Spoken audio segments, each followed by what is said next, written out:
two players A. Last two players A. Make it just one, and they've won the round.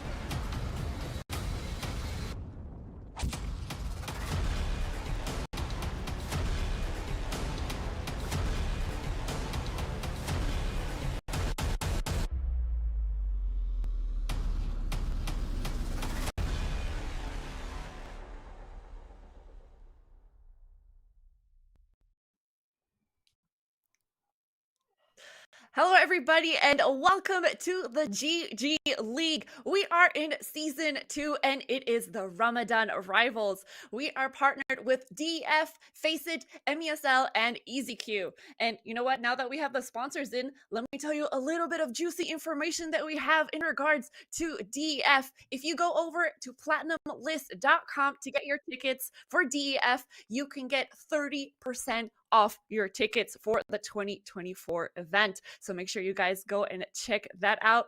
But now back to our Counter-Strike 2 tournament. We had 33 teams joining us this week. We have 4 weeks in total. We are in the first week, and we're going to be seeing fantastic gameplay from our phenomenal gamers from the GCC, India, and Pakistan, all competing to get their hands on $5,000. I mean, that's pretty good, and I'm pretty sure our casters and analysts are going to be super excited to be telling you about these teams and telling you how they would do things better, but I'm not so sure about that, but we're going to get into that very shortly. Let me introduce to you two of our amazing casters and analysts for the Ramadan Rivals. We have Toxie as well as Wild. Welcome in, guys. How are you feeling for our first day, our first week for the Ramadan Rivals? Wait, hang on. You do things better? Like, you think I have such a big ego? Wait, hold on. First introduce yourselves, and then we can get to the banter. So, Wild, I know you're not new to the scene. I've seen your Wikipedia page. You've got like miles and miles of tournaments that you've casted, that you've hosted. You said that you play a little bit, but you're like something like Toxie. That's what you have in common with him. But yeah, please do tell me a little bit about yourself, Wild, and then we'll get to Tox. Well, I'm an MESL subscriber, so that pretty much tells you everything about my mental health, considering I do queue up with Tox.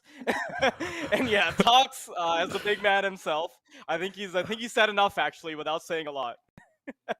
Yeah, it's a pleasure being here again, and thank you for the money you're giving me, Waldity, for subscribing. And I'm really excited for this tournament. You know, it's I think it's the first time ever we do this triple cast here. We're castlists. I'll call ourselves as castlists. This is a caster / analyst. See what I did there? I think it's cool. Okay. Yeah. So yeah, Archie, that's a very nice bed you have in the background. Okay. But yeah, I'm just very happy to be here. Yeah. Well, it's great to have you guys. And you know what? I've gotten comments about my room. They said it looks like a hotel because everything's grayscale. But I mean, I try to add in some pink in there, the pink lighting, the pink peripherals. You know, I'm a slight addict, Hey, so it's a PC I have game. a problem. It's a PC game. But speaking of people who have problems, Toxie, you want to show everybody your collection back there? I don't have a problem. It's a very nice collection. It's your problem. Well, yeah, So Tox has a little bit of a collection when it comes to Funko Pops. If you have a Funko Pop that you want to send him, make sure you slide into his DMs, and I'm sure he'll be ready to accommodate and, you know, give his address out for you guys, which you probably won't abuse. But, you know, that'll make him happy, so go for it. Wild, I'll give them free is there subs. something you want to add to that? Yes, surprising amount of Funko Pop talk and not enough Counter-Strike. I think we should head straight to it. All right, let's go straight into it. Let's go ahead and discuss the most important part of the thing. And you probably would think it's just people coming together and fostering the gaming industry and all that. But no, it's the prize pool. $5,000 up for grabs in the Season 2 GG League, which is the Ramadan Rivals. I mean, that's quite a bit of cash to put in your pocket to spend on whatever you want. So that's looking good. We do have a different set of prize pools going on for each week as well as the final week. So the first week, which is week 1, right now, $750 to be given away to our gamers for 4 straight weeks. First place gets $500, while second place gets $250. So the winners of these 4 weeks will go ahead to play in the playoffs in week 5, which will be a total of $2,000. First place 1,000, second 600, and third place will be $400. So I mean, this is not some petty cash. This is pretty good. Something that you could use on peripherals. You can use on getting good. Maybe buying some skins and flexing that. So I'm pretty sure these players are definitely eager to showcase their skills and get their hands on that prize pool. As for the matches schedule, so for today, we are going to be showing you one semis and one finals. Unfortunately, we aren't able to show both semifinals, and but we're still rooting for the both of them. Today, we are going to be showing True Rippers versus Star Boys, which actually happens to be India versus Pakistan. I know this is something huge that we've been anticipating. I know that this is something that's very meaningful to both of our participants. So it's going to be a crazy, crazy match. But not to ignore our second semifinalist as well. We have Opium 5 versus Made in 4-0. Or actually, Wild was telling me earlier that it's a bit different. So Wild, can you give me the backstory with this team? Yeah. So what Maiden 4-0 actually means, it means Maiden number 4, and number 4 is basically the area in Karachi where coincidentally most of the high level Faceit players are. Like, it's like by complete accident there's like, I think 20 challenger rank players who live in like the same block. I don't even know how that happens, but it just did. It's quite cool. Wait, actually. Wild, are you from that area? Nah. No. I'm level 9. Wow, level 9. Whew, And it's you hard got out me here. here with a level 9 and a girl that plays Tekken. Yeah. Wow. Hey, wait. We're not doing that. We can take that off stream, me and you talk. Okay? All right. We're talking about Pull up the Counter-Strike. KDRs. But yeah, going back to these players, I mean, all 4 of these teams are quite competitive. I mean, they've been playing against a total of 33 teams to get here into the semifinals for our Ramadan rivals. So it's not something easy. It's definitely a feat to be encouraged and to be admired. So we should be expecting some extremely juicy plays. And taking a look at our semifinals that we'll be live streaming, which is the True Rippers versus Star Boys. I think you guys have some background on these teams. Our region is pretty small, so I'm pretty sure when you guys play on MESL, when you play on Faceit, you play against generally the same people a couple of times. So it's a small, tight community, so you get to know them. Is there anything that you guys want to say in favor or against these two teams? I'll leave it to Nox, you Aldity wanna go here first? too. Okay, Since okay. you're closer so- to these countries. Fair enough. So True Rippers, right? They like the most the most recent results they've had is that they played in Blast Draft and they had a very incredible run, right? They were the team that was actually matched up with Kenny S. So one of their players was sitting out, and Kenny S was the one that was subbing in for them. And I believe they made it to second place. They won $12,000. They were great representatives of India, and also the second team that ended up winning the draft qualifiers was also an Indian team. So like I think that also adds a little bit to the rivalry aspect of it. And if you look at the other side of the bracket, if you look at Star Boys, right? We've got one of the players that actually went to Blast Draft as well, and he was in the team that made it to third place. Right, so I think there's still a little bit of rivalry going on from that big tournament, because from when you're looking at places like India and Pakistan, right, there are very few local opportunities that you're often going to get, and because of that, there's going to be that continued rivalry. Now, I do think that Star Boys are a little bit out of their depth in this game. Like, I hate to like sort of dog on the players that are from my country, but I think I'm favoring True Rippers a little bit more, because Star Boys, realistically speaking, they're a mix of players. They're a mix of, I wouldn't say up-and-coming players, but they're sort of the new blood within the Pakistani scene, and I don't think they've really proven their mettle yet, and this is a great opportunity. Yeah, I think I agree with what you said. Like, True Rippers, if you look at the lineup of this team as like an all-star Indian lineup of the current, the new generation of players. I mean, God's Reign is dominating the Indian scene at the moment, but still, I mean, True Rippers would be definitely the second best team here. It was also noticing or notable to say that they beat the likes of, Indian legends like Ace and Marvel and these guys. Marzel, sorry. But it was an interesting quarterfinal, and coming into the semifinal, I think they've had a tough matchup, so they managed to get some good games on, while Star Boys, They were supposed to play against Onyx Ravens, and Onyx Ravens is probably the best MENA team. I wouldn't say the best. They did lose the major qualifier, but they are one of the best. I think in GCC definitely they're the best. Like the likes of Ijram, Pokemon also, who you quite know, and Osama from Palestine. Lots of other good players as well. So they forfeited their match. So I think that would have been a good matchup. But Star Boys, they got a. Their life was spared from that match, and now they're coming here to play against Rippers. So I think definitely things change when it's India against Pakistan. It's a good friendly rivalry here in CS2. So quite excited to see. Anubis actually is our first map. Do you have any information on any of these teams, how they play in this map? All right. Well, before we get to that, go on. Oh, sorry. Just to mention, that the team managed to pick Anubis. So with this map, I actually did some fact checking, before we started the stream, and Anubis is chosen as 11.3% on Faceit. So it's actually not a very popular map, you would say. But yeah, just to get back to you, Wild, tell me about this map. Which team tends to benefit when it comes to this map, since you do have a background on them? First of all, I'd like to quickly go back on what I said about Starboys, where I mentioned that one of their players was in the Blast Draft. It was actually 3, so it was Bloody, Sharpshooter, and Angel. I kind of just mixed up the facts a little bit there. And I have quite a bit of faith in their ability to play out Anubis.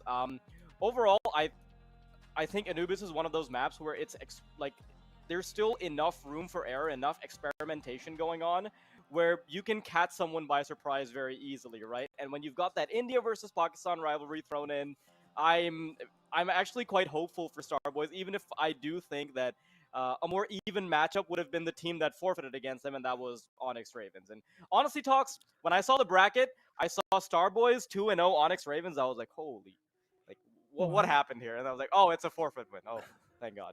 The world is still in the right place. Yeah, but the good thing is, even if you lose this qualifier or this tournament, is you can still compete for the second and the third and the fourth. So you have 4 qualifiers actually to play. So unless you're the winner, you cannot participate again. But each of these teams, I think we're going to see them over and over. So we might see the losers of, the semifinalists basically in the next qualifier. So keep them in mind and remember the names. So hopefully we also get to see them the next time around. And they're like, some teams are they lose the first tournament. They're like, you guys are horrible. I don't want to play with you. And then they cancel the team and everyone goes their own way. I hope we don't see that. I mean, it's a good opportunity to play so many tournaments back to back. So Ramadan is a good opportunity as well, since we are all happily sitting, fasting and eating at home. So yeah, I'm just excited. I think the matches are about to start, Archie. Yeah, we do have just a few minutes before the match starts, and I just want to go back to the fact that you're giving off a bit of secrets in our region, and Tox, I think we need to dial that down. We can't be telling secrets about our toxicity here, especially in Ramadan, where obviously we never are toxic during games when we play Counter-Strike, and we're always friendly. And speaking of friendly, you said, Wild, I believe you said the friendly rivalry between India and Pakistan. Is it though? I said that. I think I was a bit debatable. Nice. Yeah, then no, that wasn't me. I couldn't. I mean, could I embellish some things I say? Sure, can't outright lie. Fair enough. And it's quite a coincidence when it comes to India and Pakistan in Counter-Strike, because not too long ago in a Blast Premier, which actually took place in Etihad Arena in Abu Dhabi, we had a show match with India and Pakistan, and let me tell you, the crowd was crazy. The rivalry is intense, and both of these teams really do want to win, and they want to prove, who's the better country, who's the better players. So it's definitely exciting to start out this whole Ramadan Rivals from GG League with such a huge bang. It's great to see how exciting we can be. And let's go back and remind you guys about the prize pool just before we start up the game. $5,000 up for grabs in the Ramadan Rivals. It is quite a bit of money, but you know what? It's not all about the money. It's also about showing your true skills, showcasing what you can do on the big stage. And, you never know who's watching these kind of tournaments. You never know if there are scouts out there. You could get signed up by big leagues, by big organizations. So they definitely have to play the top tier gameplay that we know that they can put out.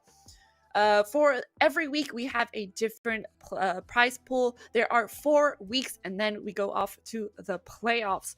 Every week is $750, where second place gets $250 and first place gets $500.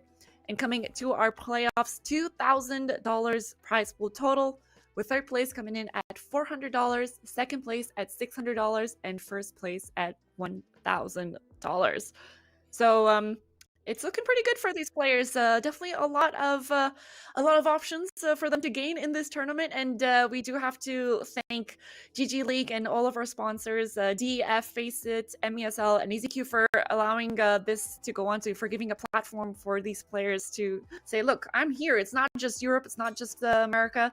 We have good players in this region too. We have good players in the GCC and India and Pakistan. So we actually we're actually super grateful for them to make this happen. Tox, I know that you are very experienced when it comes to tournaments in this region. You are actually a big contributor when it comes to Counter-Strike in our region. So tell me, let me give you some time to plug in your achievements. No, it takes more than just You need one more stream, so- subscriptions. Come on, Tox. A little No, more it subscription takes, value. It takes way longer than this broadcast, so probably not gonna mention half of them or like 25% of my achievements here. So, but yeah, humbly as we go. Very humble. Very humble. Yeah, but yeah, please don't make me laugh like that. Okay, I think everyone's excited really for the matchup, and I'm really excited. I've had my time, I've played, and I've done fairly okay during my time. I think I'm just happy that I managed to go from, let's call it like a professional, but a low-key professional, all the way to here being an analyst and making career in esports. So it all starts somewhere, right? And I think a big portion of that came from actually streaming and casting. So I'm always grateful to Counter-Strike and just people like PLG who also gave me the first option when it comes to casting. Awesome. Thanks, Tox, for that very humble input of yours. Afterwards, we're going to get some input from Wild as well. But our game is indeed about to start. So I'm going to pass it on to your amazing casters who are going to be taking over and giving their insights on the game. So take it away, Tox and Wild.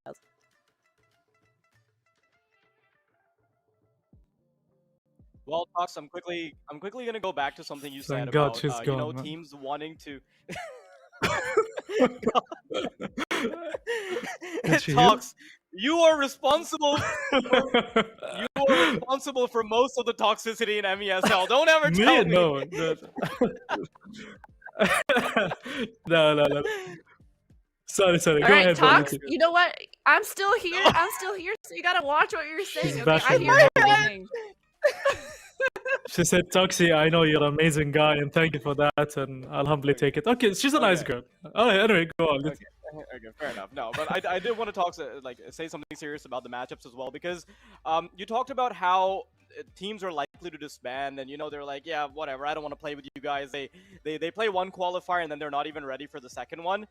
I think that there's just generally much more incentive to not do that when we're talking about the Indian scene. So if you look at True Rippers, right, they've done a fantastic job as an organization at keeping players together, but we don't have that kind of support within the Pakistani scene. So although we talk about rivalries, right, like I think India is still a bit of a giant compared to Pakistan when it comes to developing infrastructures for esports. But we are heading straight into map number 1, Anubis. Starboys versus True Rippers, with Starboys on the CT side, already with McGill's getting 2 openers as Starboys feel pressured. Yep, all good from our side, yeah. And yeah, that was a very quick start, actually. Let me move, actually, my camera is blocking the radar. And it was a very aggressive mid take from True Rippers. They're already down at connector. Rasi Bab, who's actually a legend in the Indian scene. I think this could be a B split. See one guy there. What do you call that place? We call it Temple, sometimes Egypt. I don't know. What do you call it these days, Wality? Where Half Star is. I personally like calling it. He's there in the right corner. I call it right side. Right. Guys, he's right. Guys, are you right? That's basically the call out. gotta keep it on brand for MESL, It's very nice of you, Wality. Okay, Got a they're little making retake going through. on though. I mean, we've got 3 players at the ready. HF, he's He got a does defuse smoke, kit. so that is going to make things a lot more difficult. Dice Stealer trying to keep them off of the bomb, but he's going to be sticking it. He's got the defuse kit, but oh my goodness, that was so damn close for comfort. I think that was maybe 0.5 seconds. The true Dice Dealer able to get it done with a knife. That was very, very close, actually. The smoke and diffuse really helps a lot at times like this, but I think they just got lucky with it. And very important round for True Rippers on T side of Anubis. Rossi Bob with the AK. I see 2 AKs, a Galil, 2 Mac-10s. What do you think? Do you think Anubis is more of a T-sided map or is CT-siders like 50-50? Oh, Tough I one, yeah? think CT side is just completely cooked. Like, if I you're think playing stop for the T CT, side yeah. well, yeah, I think if you're playing the T side well, it's just next to impossible to do anything. I think it's based on the fact that there is a connector and it always makes... I think B-bomb side is quite hard to retake when it comes to CT. Even holding it, I'm all like... Whenever I play B-bomb side, I'm always struggling. I have no idea where to aim. It really goes down to the communication. And I think, ooh, that's an important kill. That's actually one of the guys with the AK. Yeah, that AK in Melkor's hands could definitely do a lot of damage. They've already gotten control of the B-bomb site. Smoke's deployed.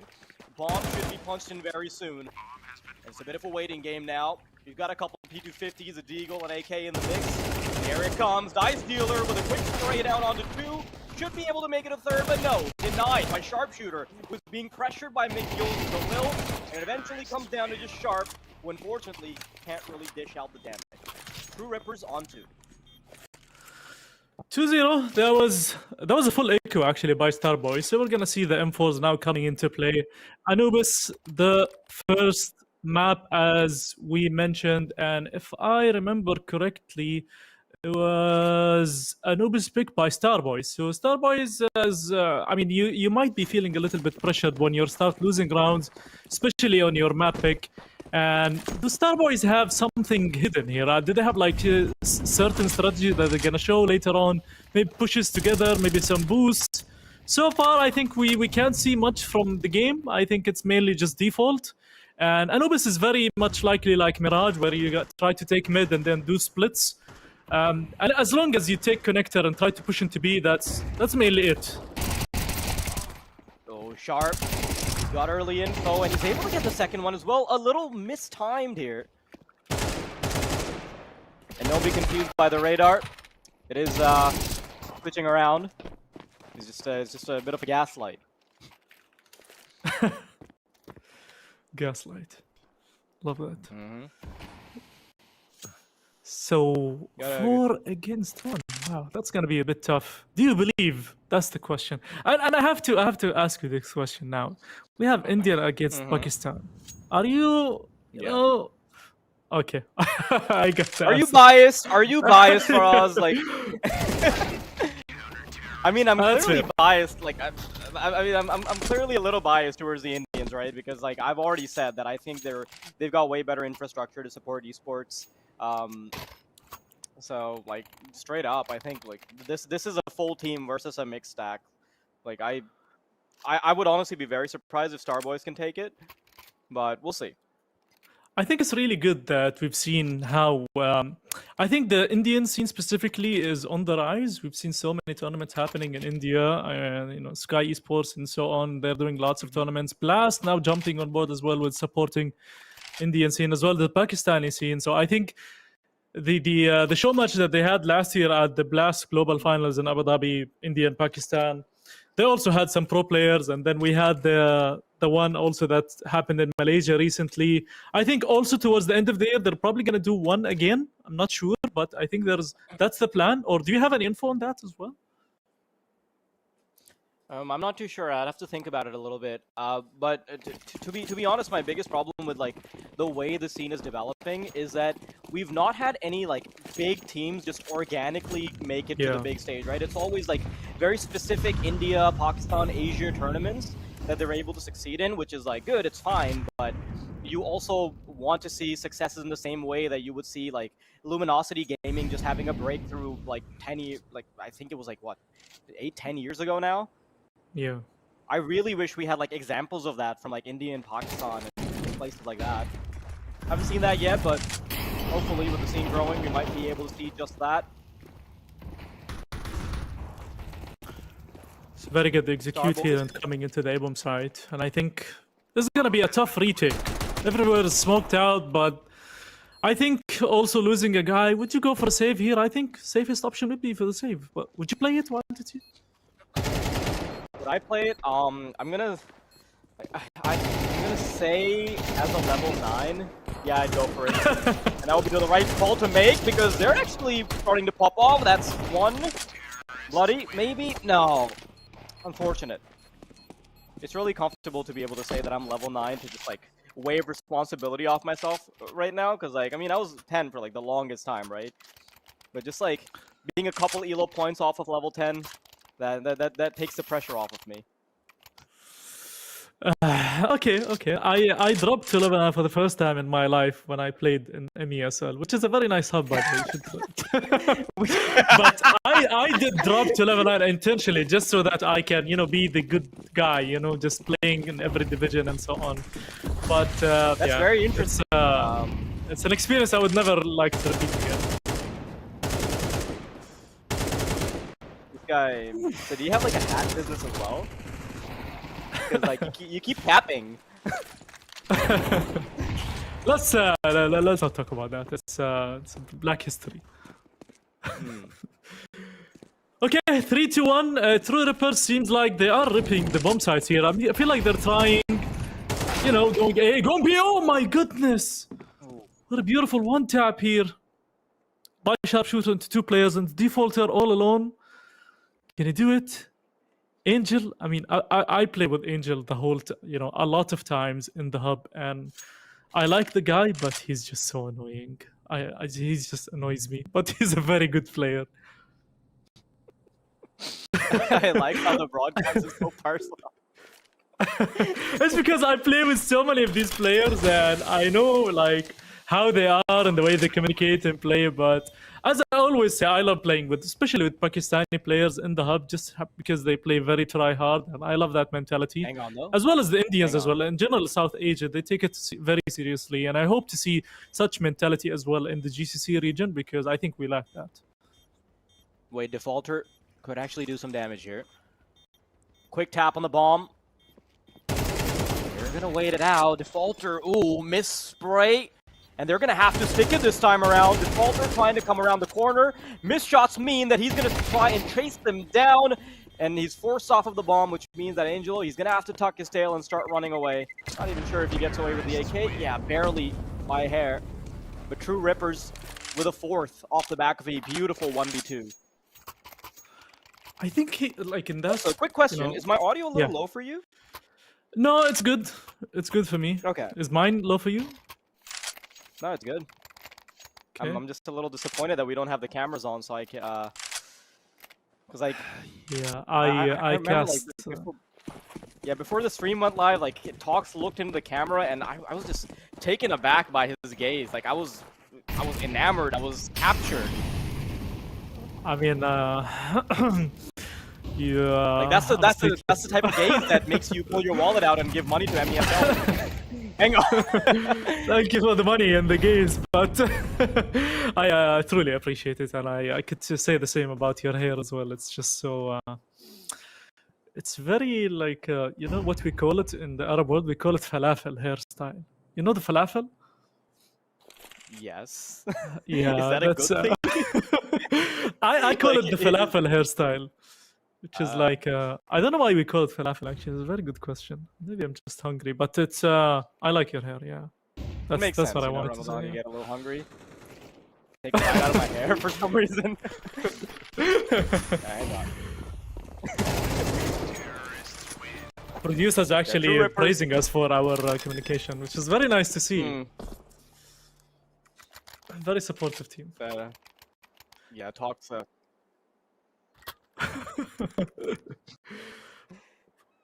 I'm gonna tell you something. Maybe you haven't, you don't know about it, Waldity. Do you know Waldity means my mother in Arabic? No way! No! Yeah. Really? basically. Wildity, yeah. It does mean my mother. Oh, the producer's confirming? God. So when I call you, I'm like, I'm not it's like working I'm the- saying hello, my mother. I'm not working the Arab scene again. But that's why I told spoiler Archie to alert. just say wild instead. Yeah, I mean, it's one Okay, of these things, Wildity. Hang on, Tox. We gotta look at the game for a second.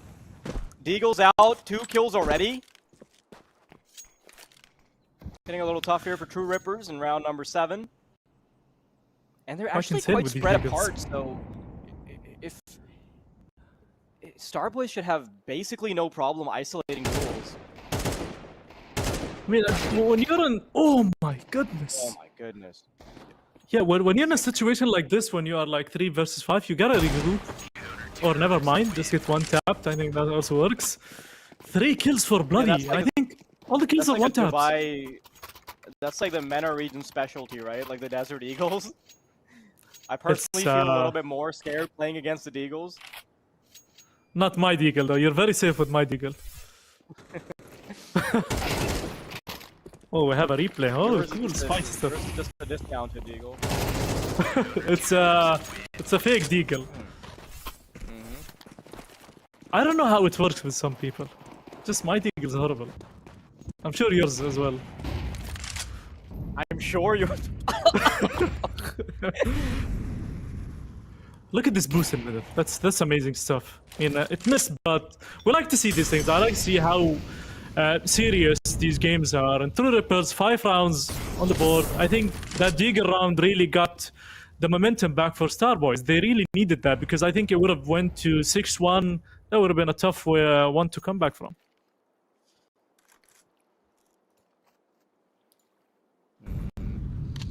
The problem is that Starboys are not really getting a lot of information. Like they're barely actually trying to capture like any areas of the map.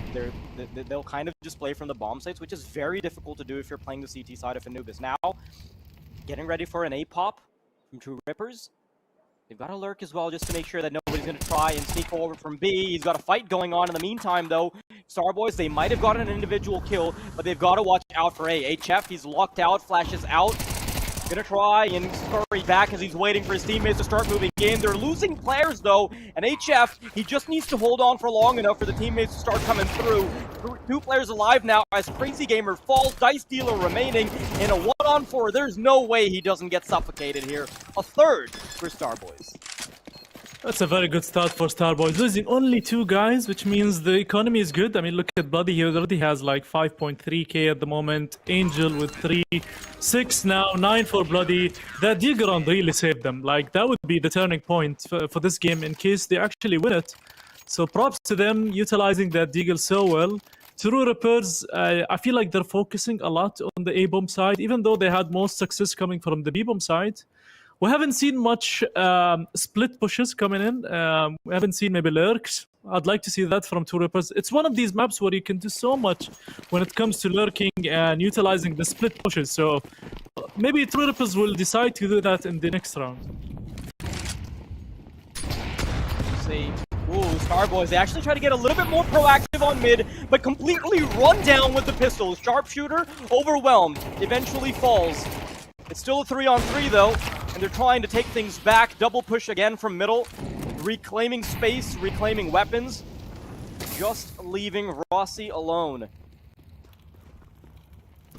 One, I Got a guess Tech 3, 9 I think. in his hands, and he might be able to get the drop on one as well. Maybe, if he does, he just permeates through the smoke. If he can get one of them by surprise, maybe.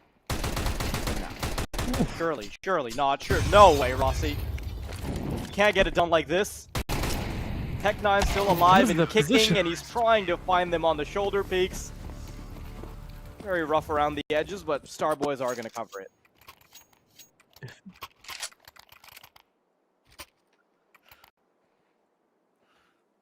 So we got a good question from our dear producer asking, who do we predict actually to win? I think Wildity mentioned that it's on the paper, True Rippers should be winning this, even though you know he was On looking paper, for his off homeboys. paper, on face it, whatever. Like I think the True Rippers should have it any day of the week. True Rippers. Did I say Reapers or did I say Rippers? I don't know. Like, I think I said Reapers. I think I might have said it myself. But I think it's if it wasn't for that Deagle round, I would have said True Rippers all the way in. But that Deagle round, and I think due to this map being Starboy's pick, we could see an upset here. Even though I'm not sure what they can do on the T side for Team Starboy. Either way, the usual. Oh, that's a bad miss Molotov. Yeah, That to be could have honest, like, gave the them so much moment. Deagle round, what should have been a much more comfortable T side for True Rippers, like it's all of a sudden just it had a wrench thrown in the works. We'll see. Definitely could be something that Starboys have been cooking for a little while. Oh my god, they're gonna push all the way in without any smokes, without any flashes. The crossfire was not good. I don't know what's happening there. Like, he just walked out of connector.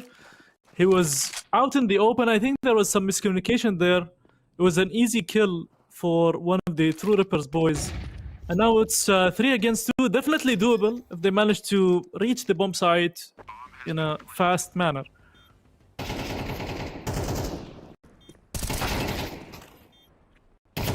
Yeah, not a chance. Just locked in, True Rippers. And it's a little surprising because it kind of felt like Starboys had a lot of space. They had a player in connector with the AWP who gets that first kill completely untraded. And then they also have 2 players focusing on B main. And despite that, True Ripper simply just win out the aim duels, which is honestly a surprise for me.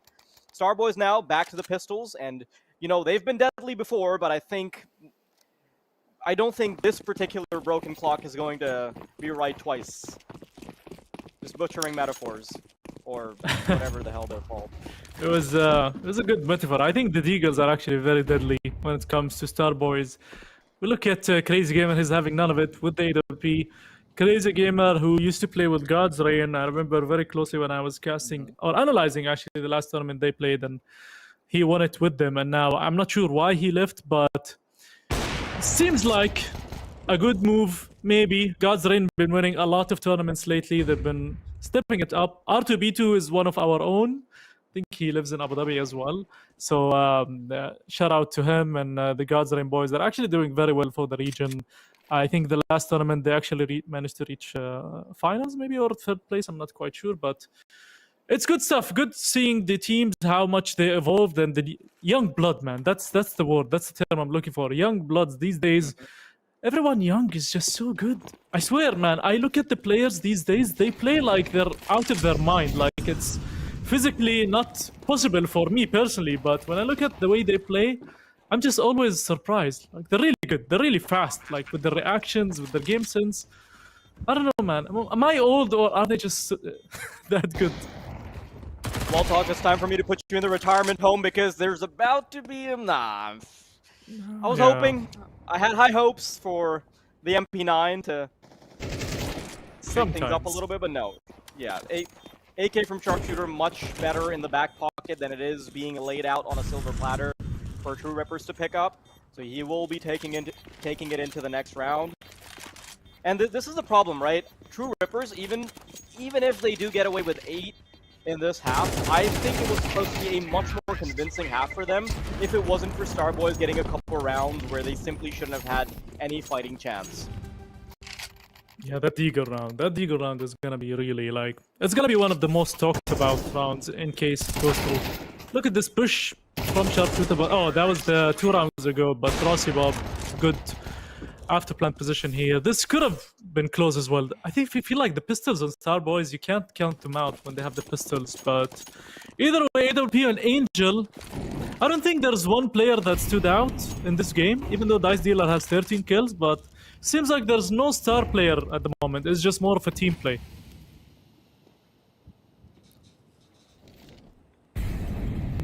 Very slow round from True Rippers, having their resources divvied up. Ooh, I thought that connected. It kind of looked like it did. Second chance, second time's the charm. No. They're not going to be giving up any more information than they already have. True Rippers, after poking the bear a little bit on B, they'll quickly be regrouping their resources. So the A players are coming back with just having one prong waiting to walk in. And this connector presence, actually quite deadly. 2 players headshotted. Defaulter and Dice Dealer both suffering quite a big hit. Defaulter surprisingly not actually taking a lot of damage. I think it might have been a collateral, but a slow progression into the B bomb site. Problem is, time's starting to tick down, and they need to start making moves. But look at Starboys, they've been baited. They're starting to make the rotation happen. Sharpshooter isn't really in a great position to fight both angles either, and there's not really a whole lot he can do. And by the time they realize what's been cooking, they already have full control of the A bomb site. McGill's punished by Sharp for an overextension, and they're getting ready for the retake. Well, Crazy Gamer gets the second kill with AWP. He's actually in mid, but look at him. He just rotated all the way back to A main now. It's going to be a retake 3 against 4. Sharpshooter, who is the man all alone at the A bomb side, anchoring. Now they're just going to wait for the smoke. Is there any flashes? Actually, they do have a couple. They're not going to use any, so just... oh my god, this could be an ace for Crazy Gamer. Here comes the bomb. That's a very good Molotov. Crazy Gamer has to push. Bloody. It's 1 against 2, but oh my goodness. Crazy Gamer with the 4K. I was talking about the star play. Now we got one. It's like Crazy Gamer listened to me, heard me. And I think it's actually very rare to see the AWP actually lurking and cutting rotations. So props to him. That was a very good play by him. Yeah, now you're seeing not even the best version of what True Rippers could have gotten on that first half. Starboys, you're struggling, but if they can get the pissed around, considering it's their own map pick, I have a little bit of faith in their T side. It's not set in stone just yet, and the pissed around is going to be of the essence, because if you allow them to get away with the pistol, all of a sudden, seeing True Rippers on 10, maybe 11 rounds, I think coming back from that is going to be very difficult. And the problem is that if Starboys end up losing this particular map, I have very little faith in them to be able to take it to map number 3, because I simply don't think they're going to win True Rippers map pick. I just don't think it's happening. Yeah, and I feel like True Rippers might have an explosive T side on Ancient. I feel like they might do a lot. And look at this Crazy Gamer, Rossi Bob, 2 kills. No, I don't think the other was through smoke. Was it? Yeah, it was both through smoke. Oh my goodness. Yeah, that's not... I'm not even sure, but I don't like being True killed that way. Rippers, before the round has even really started, before they take any fair engagements, Starboys have been ripped to shreds. Ripped. 3 points from remaining Rippers. on the Stars. They Like that. do have kind of an MTB bomb site, so I mean, maybe if Bloody can get into a good position, we could see something happen. But the problem is, there's a player waiting. McGill's off the long angle, and he will disallow any transgressions into the B bomb site. Now, the burden falls onto the shoulders of HF and Angelo, who have to try and get it done all by themselves. There's a player up close. Nope, the dualies are going to overwhelm, and it's just HF in a 1-on-4. I don't see it happening with the Glock, especially as the Sharks start twirling around him. Yeah, that's a very hard... Okay, yeah, that's a dead round. Defaulter with a very beautiful one-tap there with the USP. Not much to do. I mean, the 2 kills in the mid, I think that just ruined the whole plan that they had in mind. But props to them, firing through the smoke, and that's sometimes something you need to do. Is just not wait it out and wait for the smoke till it fades. So they took that risk. I think Crazy Gamer also, he went from the door side, so he wasn't smoked. Either way, full echo coming from the Starboys. No deagles, actually 1 deagle and a few P250s going to A. Do we have any utility? I don't think any utility. Okay, we do have a smoke, 2 flashes. They can hope for a plant here.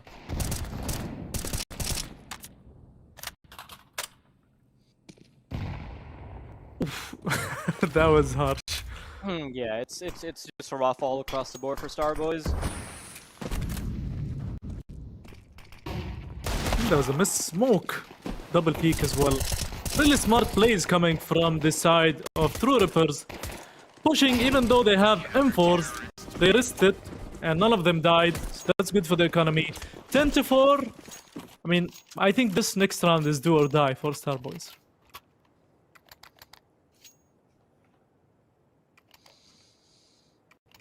Yeah, pretty much. Do or die is it.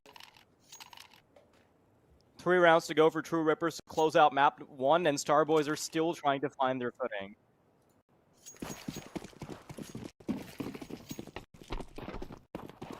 Yeah, so the losers can re-register again. Yeah. I did mention it, but we can mention it again. So in case, so the loser of the semi-final can actually play again next week in the second qualifier. Even if they lose the second qualifier, they can still do the third qualifier and the fourth qualifier. So Ramadan, it's all about the month of giving. So we're giving you so many chances and money for the winners. So hopefully, I mean, we don't want you to lose, but if you lose, you can come back. So, and if you win, you'll also come back in the last week where we'll have our top 8. And that's going to be the grand finale, which is going to be very interesting as well. It's going to be the top It's teams. really of this interesting. tournament. It's really interesting that like we keep getting questions from production. It kind of feels like we're just answering to a void.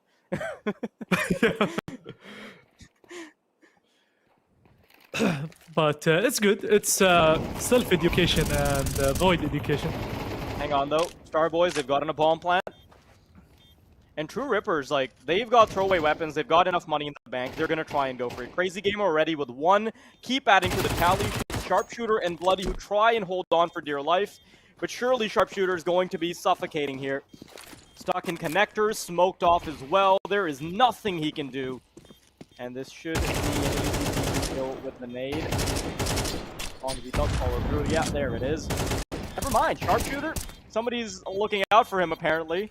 But it's not enough, because True Rippers, they get away with an 11th, no problem at all. They did get the plan, so they have enough money to buy next round, but that flank was really good by True Rippers. You know, they're utilizing their MP9. The push here, as soon as someone died, there's always a second guy trying to get the trade, and Dice Dealer with this flank. I think that this kill specifically is what got them the round. Sharpshooter in a very bad spot, low HP, couldn't do much. McGill's with the 1 tap through smoke. 2 rounds, 2 double match or map points for True Rippers. Pause. Thankfully, we see some pauses. And the importance of pauses actually in tournaments. It's I would have loved to see more of that, but I think it's a bit too late. But it's, you know, better late than never. It's just good for the team to you know, rediscuss the plans and also to cut the momentum a bit for your opponents, which they really need to. I mean, True Rippers on a roll at the moment.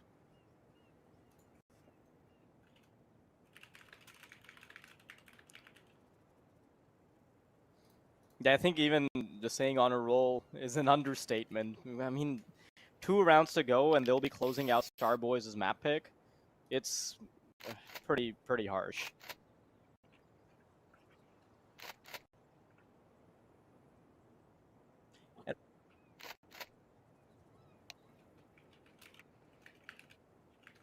Okay, so we've just been informed that the pause is because one of the players are having some issues with their power.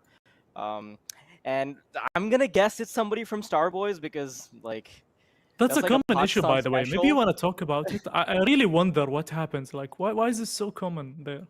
So, like it's like a very long conversation about infrastructural issues in Pakistan, but to put it simply, power is not consistent, and there's something called load shedding, which is when the power company tries to, like, as the name suggests, shed some load by reducing electricity coverage in some areas temporarily, and that can really mess up gaming. And that's kind of where, like, it kind of ties into with the conversation I was having earlier with you about, you know, like India just having more like infrastructure and organizational support. And this kind of ties in all together. Like, you know, we've got some, like, a lot of basic issues in Pakistan that are much less common in India. Like, I'm not going to say that there aren't any, like, internet issues or power issues in India. Of course there are, right? But then there's also, like, these big hubs where, like, these issues are basically, like, non-existent. While in Pakistan, it's still a little harder to circumvent. Yeah, that's really tough to see, actually. That hurts, I think, players who compete on a regular basis, online esports. Yeah, it's quite tough. Hopefully it gets fixed in the near future. And I think one of the players is affected here. I mean, it happens a lot in the hub where one of the Pakistani players suddenly disconnects and we're forced to either rehost or just play 4 versus 5. Yeah. It really sucks to see, but yeah, one of those things. Yeah, I remember like in the Blast Draft tournament, one of the teams that I thought was going to go through, so like half of the players from the team in the other semifinal, which is made in number 4, they couldn't really finish their match because like 2 of their players disconnected, and that was the only chance to qualify for Blast Draft, right? So it's just strange.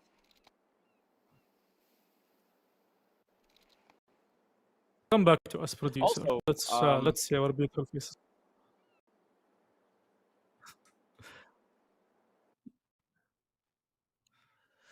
All right, I just got called sir by production. Not sure how I feel about that, but yes, madame, exactly. That's what I want to hear. So quite the match so far. you need to give Seems me a pretty second, one. actually. You know what? Take your time, Wild. Take your time. Don't worry about it. Now that he's gone, let's talk Yeah. a bit about. Oh, Talk about oh, him. he's Yeah, back. sorry, Oh, Talks damn, he's keeps Yeah, I was back. gonna capping, talk so about I thought I him. might just bring this in. What Right. is that? Listen, you don't want to So play the please cap continue. It's a game duck with banana. Talks. It's a duck banana. Oh, I should have saved that for later. Wait. Are we Never doing that? mind. Are we pulling out the banana game? No, we gotta We're save. not- We gotta save that for another map. We gotta save that for another map. Don't Okay, fine. spoil the surprise, Another map. Archie. Yeah, okay, no spoiling it. But like, I gotta warn Mhm. you, if you want to play that game with Talks, he might beat you because I've seen the hat collection and it's pretty impressive. So I don't know. Think about that before you want to enter. I'm not the surprised that battle with Talks is a Talks. bigger capper than I am. Like, no surprises God. there. Capper. Oh, that's a cool. Yeah, well, okay, fine. Okay, fun. You know what? I just want to point out a bit about the amount of times that you guys try to play around with the words "true rippers," and I shake my head at the both of you. I mean, there was specifically one point when Wild used it, and Talks is like, "Damn, that's a really good one. Why didn't I say that?" Yeah, I was impressed. That's how he said it in that same tone. He was very impressed with the both of you. I mean, I don't know how our I don't audience think is that taking that. I don't think that's how it went down. To be honest, it was more like Talks was like, "Did I say True Reapers? Was I wrong? Was I reading their name No. wrong?" But there was another one where you said they're ripping them to shreds or something. So I was like, oh, Really, rippers, ripping. I think it might have been an accident. I'm not that intelligent. I'm like, You're that good, man. You're that good. just You're good, just so not focused smart. in the game, right? You know what? I can't confirm. But you know what? The both of you, the way you talk to each other, it feels like you've been in this business for a long time. The amount of flattery that I heard throughout the commentating. I'm not talking about the flattery for the players or the games. I'm talking about you guys talking each other up. So I see how it is. You guys are just smitten on each other, but you're toxic to the host. What's that about? I mean, listen, like, I get to look into Talks' eyes, and then he like compliments my hair, and like all I can think is like, listen, man, Talks, I know the game you're playing, okay? Here you go. I'm signing up for 12 more months of MESL. All right, thank you, man. Here we go. Oh, he pulled out the See wallet. what your He pulled out the subscribers wallet. get me. just that easy, just that easy. But Easy money yeah, there I for think Talks.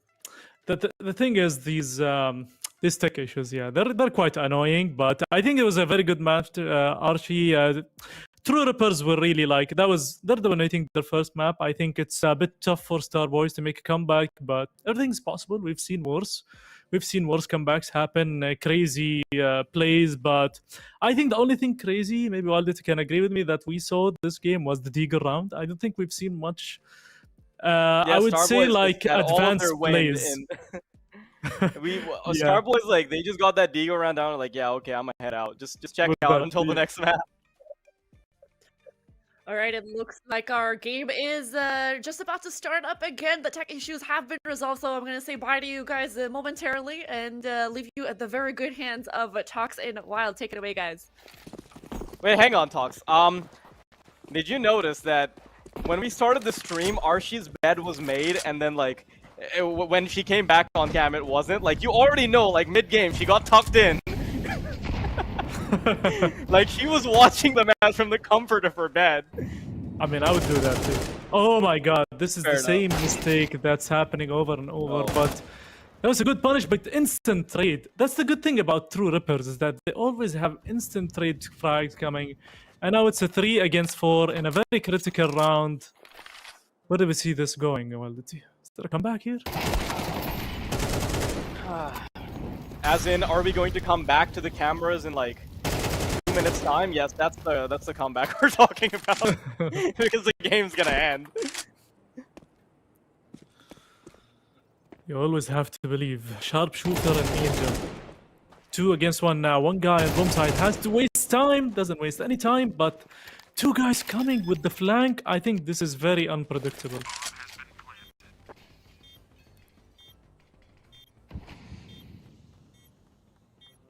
Yeah, I don't think they'll be able to quickly recognize that it's a 2-man push coming through from B main. And if they're caught off guard, if they're caught by surprise, it could all be GG in an instant. That's the player from Ninja gone, and Dice Dealer and Rossi, they're just too quick on the trigger. That is the 12th round for True Rippers and Starboys. Even their money will be in shambles for the next round.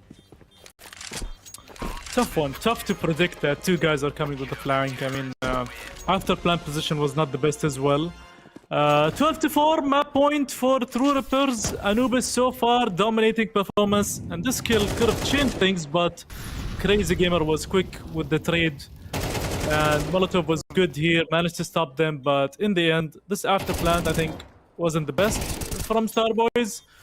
12-4, as we mentioned, I think it got a little bit close with that Deagle round, but then everything went to shreds, ripped to shreds, as you say, and now we're down to map point.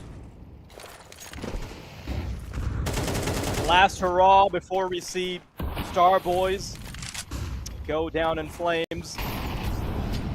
Heading straight into the A bomb site. Trying to clear out every single angle. Molly to the back of the site. Opening kill secured by Bloody and Melkor. And Dice Dealer only deals out an ounce of damage before he falls. It's just Melkor that gets punished. And True Rippers, before they can really have a conversation here on this table right here, they're going to have to back off. Take that AWP into the next round. McGill's as well. M4 on his back. So 7 chances or something along those lines to get back into the game. 7. I think Starboys are doing it.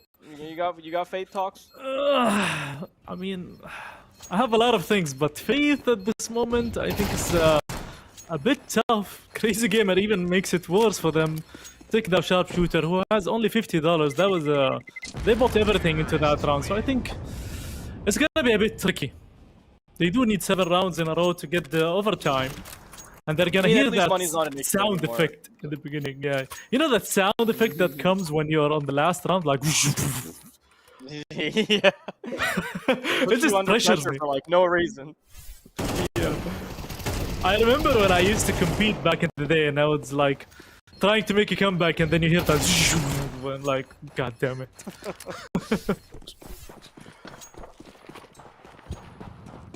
A 32-year-old man afraid of the sound effects in a game. Like, I mean, that was a guess, by the way. Like, is that right? Wow, that was a very good guess, actually. That's exactly how old I am. I kind of just like ballparked it by looking at you. Okay, that works as well. Oh, 1-for-1 trade. Starboys, their comeback could be very short-lived unless they can do something right here on the bomb site. Crazy Gamer trying to ninja around the pillar, but outdone by the rivalry on the other side. Bloody gets the kill as well. And it's a 4-on-2 once again where True Rippers, their best option is probably to run away. I'm really happy that Starboys, they only have 1 player overextend, because if they lose 2 players there, you already know that True Rippers are going straight for the retake. But I really like this from Starboys, by the way. Like, I wish we were seeing more of this earlier in the game. Like, they're now playing balls to the wall, going straight into bomb sites. They're focused on their aim and just playing more raw Counter-Strike, which I think should have been their plan from the get-go. You're a mixed team. You're not going to out-strategize True Rippers who are playing under an org and they're playing together every single day. Like, it's simply not going to happen. You got to play like a stack to win like a stack. I completely agree. Sometimes you need to play simple CS, but rely on your raw aim and just, you know, going together into the bomb sites, and they've utilized the split there coming from connector and B main, so that's very good from the boys, the Starboys. True Rippers, are we gonna see a pause here? Because I don't know if they're gonna force into this. Seems like no, they do have 2 saved guns, 2 5.7s. What is that? It's a PT-50.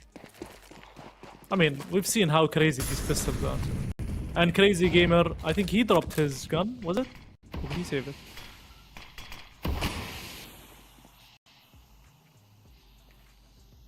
So I'm getting word, Wildity, that number 4 have won map 1 13-10. I'll just call them number 4. I thought it was going to be a lot more one-sided. Yeah, that's actually crazy. I honestly thought it would be like over maybe 10 minutes ago. 6 rounds to go now for Starboy. 6 opportunities to mess up True Rippers.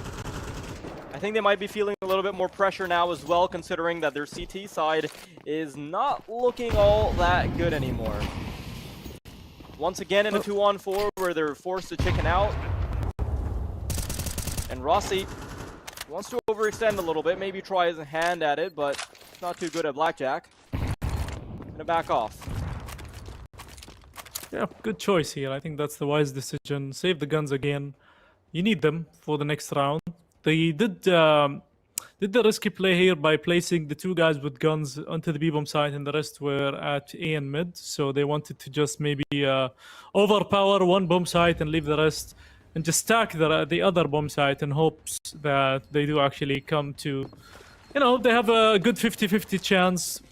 But in the end, it was, the gun is gone from Rossi Bob. Defaulter is gonna hold on to his gun, so that's very important gun to save, to hold, and this could be it. This could be the last round, unless Starboys wins this. Because if actually Starboys wins this, then it's gonna be 12-7, or is it 12-7 already? Yeah, it's gonna be 12-7, then it's gonna be an eco, then 12-9, then gonna be another eco, so things can can escalate. Yeah. I mean, they have to think that way. I mean, they have to have the hope.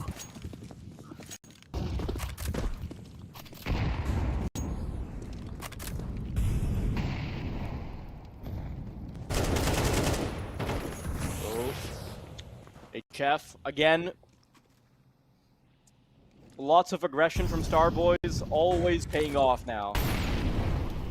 Little disappointed that we didn't see it earlier, but if they can take it to overtime, all will be forgiven. Here comes the B push, Defaulter, struggling behind the pillar, there it is, that's the first kill, and he might be able to get a second, maybe put it on for the third. He switched over to the USB, but overwhelmed by the rivalry. HF and Angelo quickly getting the final 2 pieces done, and now all of a sudden we're seeing True Rippers trying to fight back against only 4 rounds. At least money is not going to be a huge issue, but it will be something that is slowly getting at their feet. I think there's an obvious weakness when it comes to connector from True Ripper's side. They've always managed to take down the guy that holds connector and always made it into the B-bomb side.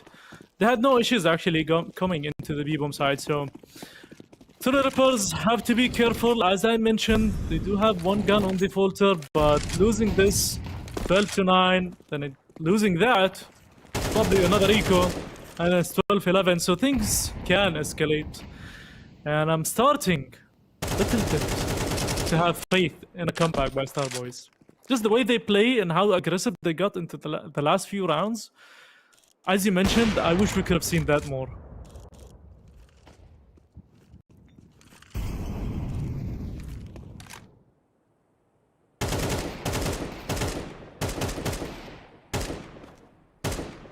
This should be an easy cleanup for Starboys in this particular round, and then you're only looking at 3 instances. It'll be hard. Hang on, though. I think something can still cook on A. No. I was being a little ambitious for Rossi, but it simply didn't happen. Now, we keep seeing True Rippers in a position where they have to back off. They don't really have a finger on the pulse with regards to information, and I think that's roughly the big picture around the CT side for both teams. Both teams have been very unwilling to get information. The problem for Starboys is that they started taking advantage of it a little too late into the game. They can still come back from it, sure, and they've definitely shown that they might be able to now because True Rippers are truly struggling. Just one play from True Rippers where they get a lot of early info, I think that could completely nip this in the bud, though. We'll see. Other than that, I think Connector is a big weak point. Those two things, they can clean things up. Maybe True Rippers can still close it out in regulation. That's a gun going as well. It's a very important kill. But they do have the big loss bonus, so they have a lot of money. I think we could see maybe a double AWP. I'm not sure who could also AWP besides Crazy Gamer, but definitely an AWP onto Crazy Gamer. Beautiful kills. An Angel as well. As soon as he got that AWP, he always managed to get at least 1 or 2 kills every round. And this is a very crucial round. Crazy Gamer goes for the M4, no AWP. That's quite weird. I mean, in this round, as you mentioned, either I'd go for info or I'll probably stack 2 guys in Connector, play 3B. Because I definitely think there's a weakness when it comes to Connector. They're always losing 1 guy there, and that always causes rotation. And when you're playing B and you have no idea what's happening in Connector, you're always going to be playing passive and a bit afraid. So very, very important round. This could be the round that takes us to overtime. We'll see. Star Boys, I think, what was it? Like 4 or 5 rounds in a row. That's quite cool, actually.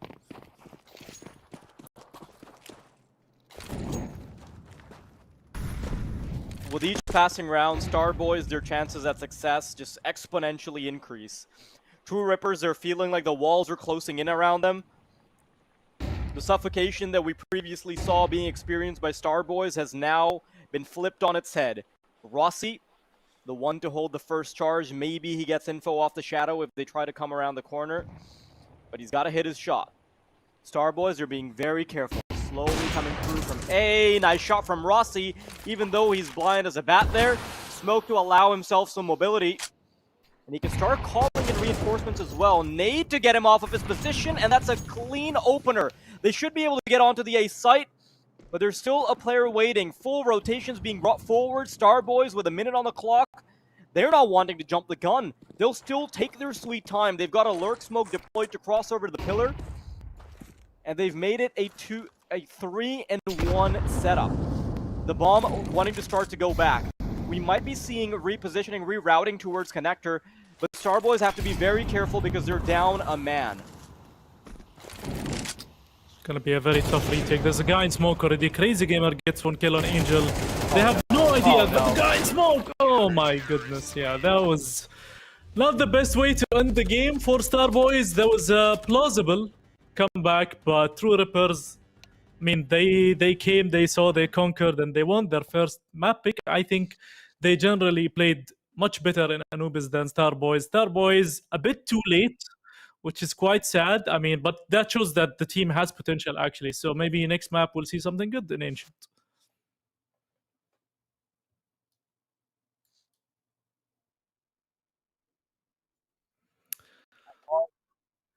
So, There we go. GG, well played I was indeed. like, is Archie to about to both, step in? Star Boys and I was about to. I was just, waiting for the call. But you know what? I'm here. We're doing it. I was watching the entire game, and especially towards the end. I mean, I had to get off of that bed that you outed me for, and I had to get back in my seat and on the edge of my seat, essentially, and just, hoping that Star Boys can, get the comeback and rooting for the rookie, rooting for the underdog. But ultimately, True Rippers, they were hanging on to their 12-round wins for a long time, and the game escalated so quickly after that for Star Boys. And it gave us hope that they could make a crazy comeback, but ultimately the confidence for True Rippers and Star Boys' inability to grasp the momentum in the early rounds gave True Rippers the first win in this best of 3. So that it's still not over. We still have 2 more games potentially to go in this best of 3. It is in favor of them, of course. It's going to be ruining a bit of their mental, but you know what? They still have to have hope, and especially with how well they played at the end of that game, surely we can see the second game going in favor of Star Boys. So let's talk about the players in this game. I want to talk about people who stood out for me, especially, I was looking for Rossi Bob from True Rippers because I noticed that he actually had a 90% win rate in his last 20 matches. So I'm like, okay, this looks a bit sussy, or either he's a crazy good gamer, or something's not right here. But his gameplay was all right. There's nothing that I could really point out. But when it came to crazy gamer, he had a crazy round, if you will, getting 4 kills with that op.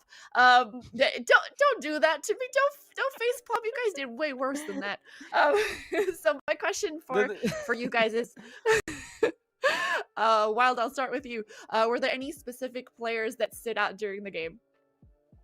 To be honest, I was just really happy to see sort of the combo of HF, Bloody, and Sharp getting things done when they were going for the comeback. And, yes, they're the losing team, but they're still the ones that ended up standing out to me because they kind of led the charge when it came to the comeback. And to be honest, for the most part, through the first half and through the maybe the first 80% of the game, it almost felt like there was nobody specific to point out because it was just a complete train wreck, right? And then we started being able to see sort of pieces shining, because before that, I don't think there was any individual we could really look at. Talks, what about you? Are you on the same page as Wild, or do you have a different opinion?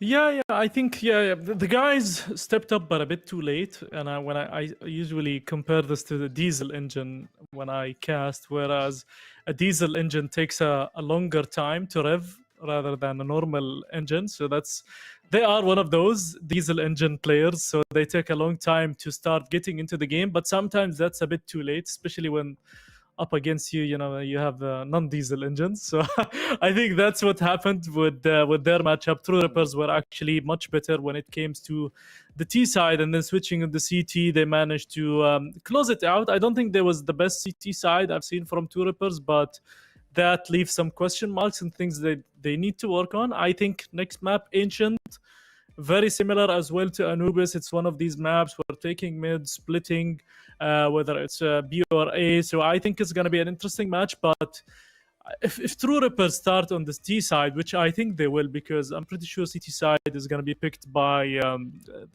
Starboy. So, I mean, if they get 8 or 7 rounds, it's going to be very tough to come back for Starboys. All right, well, since you mentioned the map, let's talk about the map selection for this game, which was Anubis. How did it impact the flow of the game, and how did each team utilize the benefits from it? I know you said that Anubis is CT-sided, which is, CT is tough for CT-sided, and communication is key, is vital. But can you give me more of an insight about that? Tox, let's start with you. Okay, me. So from the T side, you have many entrances to certain bomb sites, and I think that's always tough for the CT side to hold. We've seen how they kept losing connector, and each time they lose connector, there's an 80% chance that they lose the round. So I think Ancient as well is one of these maps where if you lose, I don't know what you call it, Cheetah, or we call it Cave, if you lose that as well, then you can go over to the B bomb site. While if you want to go to the A bomb site and you lose Donut or Temple, we Arabs, we call them different names. But if you lose that, then it's gonna be also tough for the CT side to retake. So it's very similar. These two maps are very similar. I think the CTs might struggle a bit, both of the teams. So I think whoever gets more on T side has the edge on this map. All right, thanks so much, Tox. Well, now it seems the map for our second game in this best of 3 has been revealed. It is, in fact, going to be Ancient True Rippers versus Starboy. So, Wild, let's move it on to you. Tell me a bit about this map. Is it CD-sided? Is it T-sided? What can we expect to see from these both teams, since we have seen a bit of their gameplay now? You're definitely looking at a CT-sided map, and I wish that there was something that we could bring from Anubis onto Ancient, but there really isn't, because there's very little similarity in how they play out, because you can actually play Ancient with just a few set plays from the CT side initially, and then you can play off the back of the mid round. But before we wrap up sort of the subject of Anubis, right, what really lacked on the CT side for both teams is that they had no game plan going into it. So as a team, you need to have some set plays that you need to keep rotating through, or you're just just going to be playing very reactively. Now, I don't think that's going to be the case on Ancient, because almost every single team that enjoys playing Ancient, or even in Pugs these days, because Ancient is basically as popular as Mirage is, every single player knows how to play at least some parts of the map on Ancient. So even if we're looking at stacks, and I'm being a little bit more specific about stacks because we're seeing like hastily put together lineups in this tournament, you're definitely going to see a very different CT side as opposed to what we saw in Anubis. So expect a lot of mid aggression, expect a lot of mid rounding, and I think both teams are going to be pretty comfortable. All right, awesome. Wild, we're definitely going to be touching up more on this map and how they're going to be performing, but the game has indeed started, so we're going to be passing it on to our amazing casters, Tox and Wild. So take it away, guys, and best of luck. Yeah, she's waiting. Production. Does it switch at any point? Does it Production? Hang on, we there? gotta roll the curtains. Wait, hang on. Tox, if we do it together, Tox, if we do it together, we can push Archie away. Yeah. I need your help. No, the other way, the other way. Wait, hold the up, other way. hold up, wait 1 sec. Oh, wait. Okay. No one Seems saw like that. game is Oh, not okay. live. Yeah, It's alright. not working. It's Game not is working. not live. Oh, Okay, okay. my mistake. Okay, I thought, never mind. Let's get more time. We have more time, no worries. We're gonna give production some time to finish their burger, no worry. And let's talk a bit more about the game, because I mean there was so much happening, so why not? I'm happy about this. Let's talk about some of the crucial mistakes that happened in game. In particular, when it came to Starboys, there was a particular round when they were using the Deagle that could have turned the whole game around in their favor, but it did not really happen for them, as well as losing that essential second pistol round. So can you discuss more of those critical mistakes and how those mistakes from Starboys impacted the game? Who? Me? Let's go with Wild. Yeah, let's go with Wild. Okay, so there was actually one round where Starboys, they surprisingly enough, like the one Deagle round was the round that actually even gave them a chance to get back into the game, because if they weren't able to do that on the CT side, we would have seen nothing on the second half because the game would have already been over, right? And I think the biggest problem for both teams was just that they didn't have any setups, right? I hate to sound like a broken record, but that's unfortunately the theme that we saw entirely in the game. All right, Tox, what do you have to add to that? Yeah. I mean that Deagle round could have. It's a could have, would have, should have round. Whereas if they managed to, utilize that, I think they would have won more rounds. But that showed that they have potential. Even with the pistols, they could do some damage. And on the other side, I feel like the CTs were not getting enough information. We weren't seeing certain plays that would surprise their opponents. It was just very basic CS. As I mentioned, Starboys came in very late into the game. So if they also start losing in Ancient and they start, or they come back very late into the game, I think it's going to be very too late. So they have to start strong from the beginning. I think the pistol, I mentioned that the second pistol they lost also affected them. So they need to try to win a pistol. I think it's very important for them, for their mental state, and just to get back into the game. I can see, I'm not sure, but I think they are gonna pick the CT side for Starboys, and I think I wouldn't go with that option. Actually, I would have went for T side because I saw them struggling on the CT side. But either way, we're gonna have to see. I like Ancient. This is one of my favorite maps. I used to hate it a lot back in the day, but it's just a cool map now to play. I favor it instead of Mirage, like over any year. So I had to put I just had to put the hat on, and that's because Tox is capping. So he says that he didn't like the map before, and it's for no other reason than the fact that he started getting the Skrilla from the MESL subscriptions, and now he doesn't lag on the map anymore. Okay, that's the truth. It's Mirage. Everybody knows it now. You've been outed. You've been outed, Tox. I don't know. Do you want to retaliate? Wait. Oh, it seems like production has notified us that we have a birthday in the house.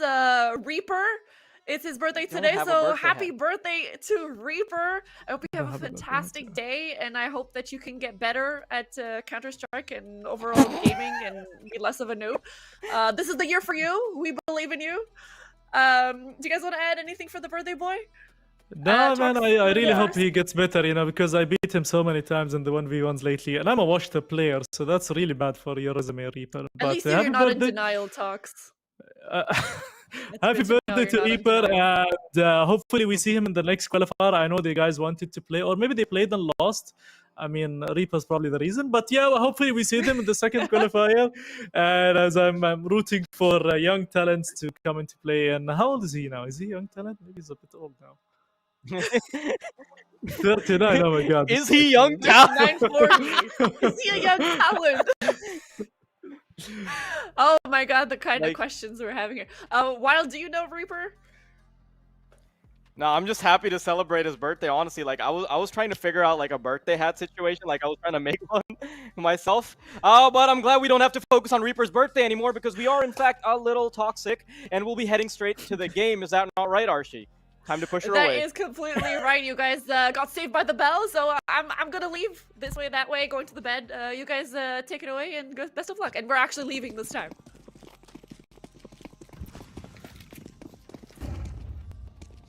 Bye bye, Archie. Welcome back, Star Boys and True Rippers. And look at this push through smoke.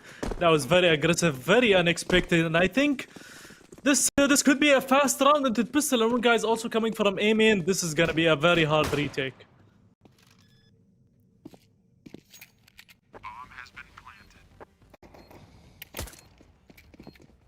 Yeah, they've already gotten the bomb down. They've got full positions and everything. 3 players coming in from Donut, and they might actually be able to overwhelm here. Angelo wanting to be the first man in. Bloody, you can't miss that many shots with the dualies. Eventual recovery does end up happening, but now they're already on the bomb site. 3v3 still. Defaulter trying to keep the map bay with the P250. Crazy Gamer overwhelmed behind the box, and they're trying to stick it. There's no kit available, and Defaulter's able to get him straight off of it. Starboys, unfortunately, won't be able to catch a break just yet. Oh man, that's tough. That's tough. But that was a very not sure if I'll call it a risky play because they did smoke mid there and they pushed through smoke, and that was unexpected. And then the retake, I think they were a bit sandwiched together. Do you call that donut, by the way, Wildity? Yes, it is in Okay. fact Donut. Like, Okay, so without a shadow of doubt, it will continue to be Donut forever, and it always has Alright. been. Okay, cool, yeah. do So you they were call it? stuck donut, yeah, as well. But they were stuck at donut, and that was a very hard retake. Even though they managed to get it to, I think it's a 2 against 2 in the end. But the after plant was a bit tough. The position actually of the C4 was quite an unusual one, but definitely not in favor of Starboys. Full echo round by Starboys. It's gonna be a stack to be long here or around the city side. I don't know, this is a very weird stack, but 2 smokes and I think the round will be over. It's all about this guy, Crazy Gamer with his Mac 10 to farm. But look at this, they're actually taking their sweet time, making sure, checking all angles, and here comes the plan. Yeah, this boost is going to be punished in like 3 seconds. Ooh, but how the hell does HF even sneak into the bomb site? 4 on 4, and I think that might have just been the highlight of the round because nothing else is going to come of this. They try and hastily run into the bomb site, but it's just bullets that they're going to be greeting with their faces. True Rippers, a second round for them. It's tough when you lose the pistol, and I think it's going to be very tough if they also lose this round. This is a very, very important round for Starboys. Losing this, I can guarantee you it's going to be a very one-sided match. I think just mentally they're going to be out of this game.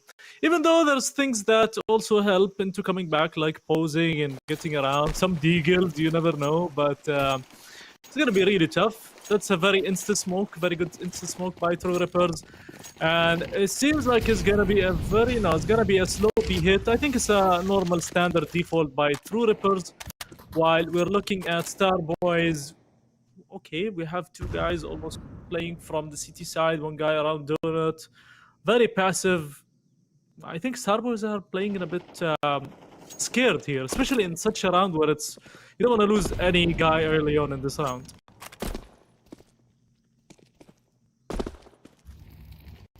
Yeah, the problem is that they don't have enough money for utility, which is why they're not trying to go for a very aggressive setup that ends up into a mid-round position. Quick push on a B main, though, and Dice Dealer is simply too quick for them.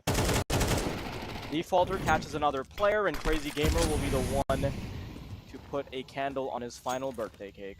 Reference to True Reaper. We still have him right here in our hearts. Still wishing him a happy birthday. I don't know who that is, by the way, but like, I'm just trying to be nice. He plays, but he's a silver, I think. I don't know if he managed to get out of silver like, now. Wait, so why are we celebrating his birthday again? Like, just out of curiosity. Am I allowed to ask this, or we celebrate you owe him money? silvers. Maybe Archie, I don't know. It could be. Okay. Yeah, I mean, I kind of felt pressured into it. Like, maybe like he's like a multi-millionaire. He's one of the observers, I think. Hmm? Probably one of the observers or admins. Ah. But he also plays in the hub, but like you mentioned there, he's a silver. No, I mean, if he's an admin, then I love him already. But if he's a player, I mean, Very nice guy. Anyway, 3-0 for True Rippers, and this is what I was afraid of happening for Starboys. A good stomp early on by True Rippers, bad economy on Starboys, on the CT side. This is very dangerous. I don't know how Starboys are gonna come back in this, but you know, we've seen the Deagles, and now we're seeing the Deagles again. 4 Deagles. This could be the one that you never expect but love to see.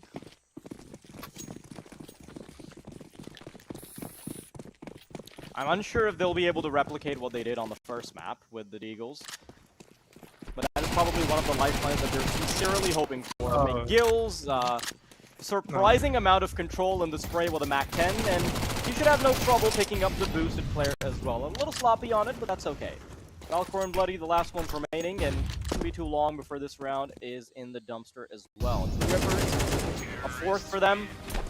And this is just looking a little too comfortable. Starboys, they are going to be able to buy up in the next round, but this is a lot of momentum to be losing straight off the bat. They need a pose. Confidence, rather. McGill's also found a lot of money with the MAC-10 in this round. 3 kills for him. It's just, it's looking very bright for True Rippers. For Starboys, I think Angel's gonna be on the AWP now, which is quite good, but I would have loved to see a pose. I would have loved to see maybe some switch up. There's no mid aggression. Now we see it for the first time.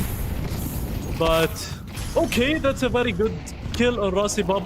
5 against 4. This is the early lead that they needed. They took full control of mid as well as Cheetah. Cheetah is what you call it. Yes. Okay, nice. We call it cave, Okay. actually. Cheetah So the distinction I like making cave is like, hang on. You gotta look at this round first before we get into the specifics. Retake about to come through, and I really like the amount of aggression the True Rippers are showing to make it really uncomfortable for the cave players to start scaling up. They've got to smoke deep into CT, which allows the MAC-10s to quickly become a lot more useful. And with this util, I think this retake's not going to be easy at all. McGill's a couple shots to the back of the head. 2 players coming in from ramp as well now, though. Defaulter and Dice Dealer, they're doing some good work. Defaulter with a spray down, and that just leaves Melkor, who will quickly be walked off of the plank. True Rippers with a 5th. And the thing I was saying earlier, Talks, is that the distinction I like making is that Cave describes the whole area, while Cheetah describes the specific position that is next to the artwork on the wall. Yeah, completely agree. If you say Cheetah, you don't mean like they're about to head into the bomb pit. They're still contesting for Cave, if that makes sense. Yeah, we just call it cave right, cave left. It's just easier for us. I just called it, how do you get there? Yeah. 1 HP, that's what we like to lie about. 5-0, that's a very strong I swear, start. I was watching HSB stream the other day. Like, I think it was like yesterday or something. And I swear, he just shoots a wall, like shoots at nothing, and then he says, I legged him. Like, straight up. Yeah, we like to lie about these things. It's in our manhood, you know. Hey, Deagle by Melkor, nothing useful, fruitful. The MAC-10s, the trades, Heftar gets 1. Is he gonna get the second? Good damage, but I think it's over as well. 6-0, good economy. Look at the position of defaulter. Wow, definitely not defaulting there. But if you look at my guild, the guys already has 16k. what do you do when you play against a team that one of the guys has 16k? That's pure dominant. And if you look at the other side, I mean, you barely have enough kills. Like, Halfstar has 6 kills, the rest of the team 0, 1, 2. That's also it also means you're losing the aim duels, you're losing the bomb sites, you're losing control. It's gonna be a very hard game for Starboys.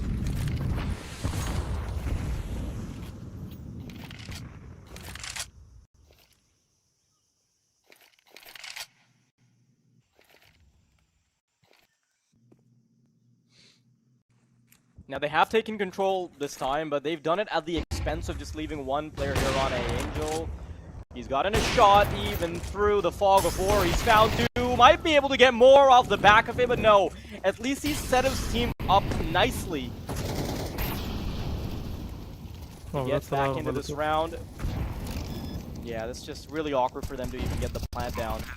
True Rippers, I think this might be one of the first rounds that they've actually been pressured, but Melkor losing a little bit of HP. This is worrying. McGill's trying to beat the CT player, trying to aggress forward. He's going to go all the way through. Both players stuck in donut. Nice shots from McGill's, and he nearly converts it on the last one as well, but that's okay, because Sharpshooter, he's very low on HP.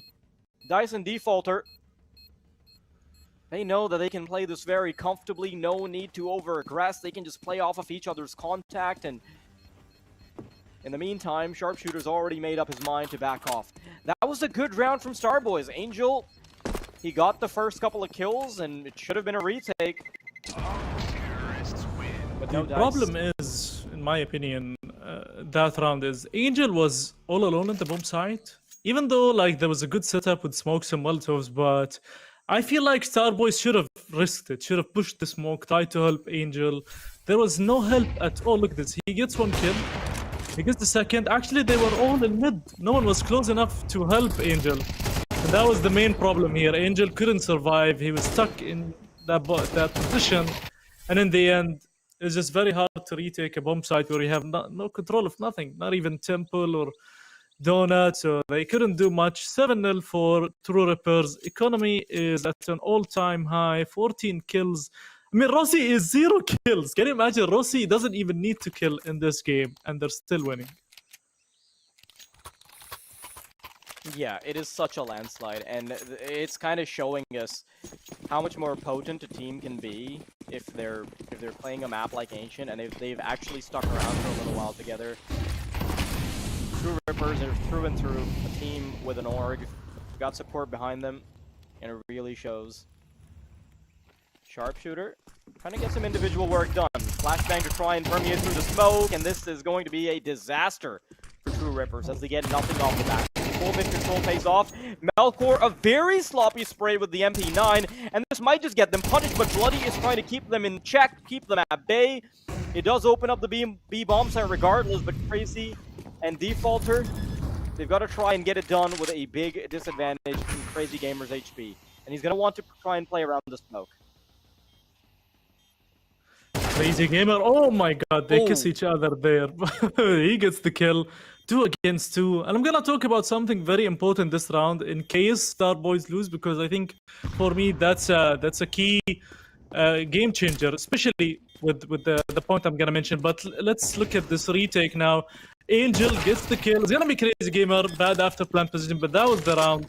And the point that I wanted to share is that whoever was in B-bomb side, I think it was Bloody, he could have played it a bit safer. He got the kill. He overcommitted the second where he could have hit at the bomb site, allowing his teammates to reach. We're gonna look at the replay, and this mid play was horrible, actually. They flashed each other, and this is the kill. Bloody here, he could have ran away. He decided to commit. His teammates were very far. It could have gone bad, but eventually they get the first round. Starboys, can they get 3 more? Maybe 4 more? I think it's very doable. They do have what it takes, and we've seen how well they retook that round. And I think True Rippers, don't retake mid again. I think just stick to what you know best. And yeah, do something like that. That's much better. I think the flashes were not on point last round. The problem is that I don't think it was about the flashes. It was that HS tried to overcommit when there was a utility set up. And it's kind of understandable because you think that you'll have an advantage there over the T, but just ends up losing the aim duel. True Rippers now slowing down, allowing the defense of the Starboys to start showing some mistakes. 2 players getting ready to contest towards Cave. Beautiful work by Sharpshooter if it had converted into the second as well. Defaulter, great refrag to keep things in check. And now Starboys, they're going to have the ball in their court. They have to make a move. And that's what Melkor has cooking up in his brain. Knows that he needs to try and equalize the numbers, but he will be walking into an AK very soon. Melkor makes up for the sloppy spray of Days Gone, and he knows where the bomb is as well, but his low HP seriously disallows him from being a big threat, but I think Melkor might have done everything he needed to do. Molly into Cave. They're doubling up on ramp now. AK out from McGills, and that is a beautiful round from Melkor. So little resources, but so much work done. The C4 drop was a game changer, actually. They managed to get that kill. Melkor, very, very crucial push there. I think with the MP9 utilizing that. Also, making sure that he pushes at the best timing while his teammate was gone at mid. So that's very smart play by Melkor. That's the second round for the Starboys. And look at the economy now. It's not doing so well for True Rippers. I think if they lose this could be another echo. And we might see a 7-4 score, which would be very good for Starboys, actually, seeing how they've been playing this map and struggling, actually, on the CT side. This time it's a fast mid-take, no stopping. Oh my god, crazy gamer. You know, we always say when you cross the street, you gotta look right and left. Unfortunately, he looked right, didn't look left, and he was... what's the term? Ran over. What is the term? I always struggle to find some English terms.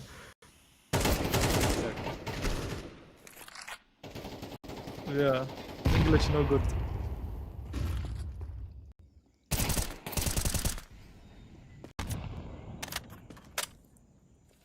Pretty comfortable round this time around from Starboys. They punish True Rippers who try and go through smokes. It's just one kill after the other for Starboys, with the exception of Defaulter being able to punish some aggression. Now, I'm not sure why Starboys would even try to go for any aggression at all when they have a 5v3 advantage, but that's a big chunk of space being given up to True Rippers. Look at how much space McGills has all the way over in CT. They are completely unaware of how much True Rippers actually know on the map. Sharpshooter. They have a rough idea that he might be behind this Molotov as well. Melkor in the meantime coming through. 2 kills into Donut, and this man is currently carrying the team on his back. It's not a huge amount of kills, but all 6 of his kills have been very important to keep Starboys afloat. Yeah, very impactful actually, Melkor. Very good retakes coming from Starboys and True Rippers. I mean, the good thing about Starboys is that they're not allowing too much time for True Rippers to get into a good afterplan position. And the positioning as well from Starboys is that they're very close to each other, even though here this was a free kill. Angel maybe not aware of where their opponents, and Melkor here, these 2 kills. That's the round. Melkor, very impactful, very important round, 73. And losing this could be a 7-5, so we could see a comeback here into the Asians, especially the CT side, which was a hard one for Starboys.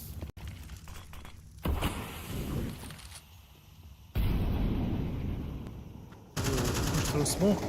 Crazy Gamer didn't spot Bloody getting aggressive with the smoke. Keeps flirting with Death, but this time Death might just flirt back, because Crazy Gamer, he's got an idea. Just a bit of RNG of the smoke, keeping him alive. True Ripper is waiting for the first opportunity. There it is, Crazy Gamer. With that opening, he's going to incentivize his team to start pushing forward. But they're still not jumping the gun just yet. There's still 2 players alive and kicking on the B bomb site. Melkor playing a very forward position, quick adjustment of the crosshair, and Angel quickly allows it to turn into a 4v3 with a second kill secured. It was a nice kill from Crazy Gamer, but the conversion simply didn't happen. Backing off now, and they'll regress all the way from Cave. Sharp, he's about to be tested once more. Checking for him. Missed shots will mean that Sharpshooter will run all over them. Chased down by the tech, punish, but I don't think it should matter. 1 versus 3, crazy gamer. Not much of HP as well. Faked some footsteps. Going back to B. The guys are having none of it. Look at this beautiful play by Angel, but sharpshooter. Once again, so much success coming from the individually, also from the players. Even though they lost bloody early on, it was a very, it was a free kill actually for True Rippers. But what is happening to True? I mean, is True Rippers maybe a bit overconfident, or do you feel like, you know, Starboys are finally getting back? They're maybe getting some confidence. I mean, what is happening? Is it more individual plays as well from Starboys? Sure, but I mean, it's kind of expected for them to have at least a bare minimum performance because they are playing the CT side. Oh my goodness, what is this mid-aggression fully punished by Starboys? And True Rippers, I think they might only have 7 rounds to their name despite starting 7-0. A solid resurgence from Starboys. But remember, it's only going to get harder when they head on over to the T side. It's not as forgiving as the CT. True Rippers still have a minuscule chance to make it 8 before they head on over to the second half. Bomb situated outside A. Crazy Gamer could be joining his teammate very soon as well. And they're playing this two-prong approach where they're both just looking for their own duels. And I'm not sure how much I agree with that. I would really like to see them group up. But it also kind of puts them in a solid position where Starboys try to get early info to stack onto a bomb site. They'll be able to whittle down the numbers before the full commitment happens. That might just happen. No, Melkor, his placement on the crosshair is just too sharp right now. Like, we caught his missed MP9 spray. And beyond that point, he's just been crazy. Yeah, definitely big step up from the Starboy, especially from Melkor. Really good stuff so far, but this is a 1 versus 4 that Defaulter has to play. 2 guys on the B side, many angles to check, and I think it's going to be very tough, but not. What? Oh my goodness, what is that 360 kill? And it's going to be the plant here. Is there going to Molotov? Yes, there is, but it's going to be thrown away a bit late. Okay, Angel is there. 7-5, 5 rounds in a row.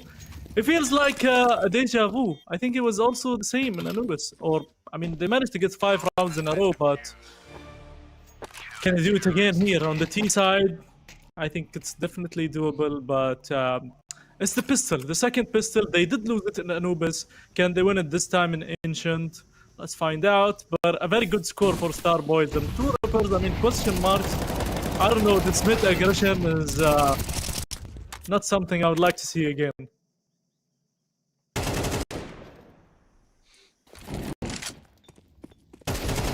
I'm honestly really hoping that Starboys can... Yeah, that was crazy. Really hoping the Starboys can do something good on the pistol round, because I think if they lose the confidence of the pistol round, things just get a little too hard. True Rippers, they've got 4 sets of Kevlar, just 1 with some util. And it's going to be a straight up A split.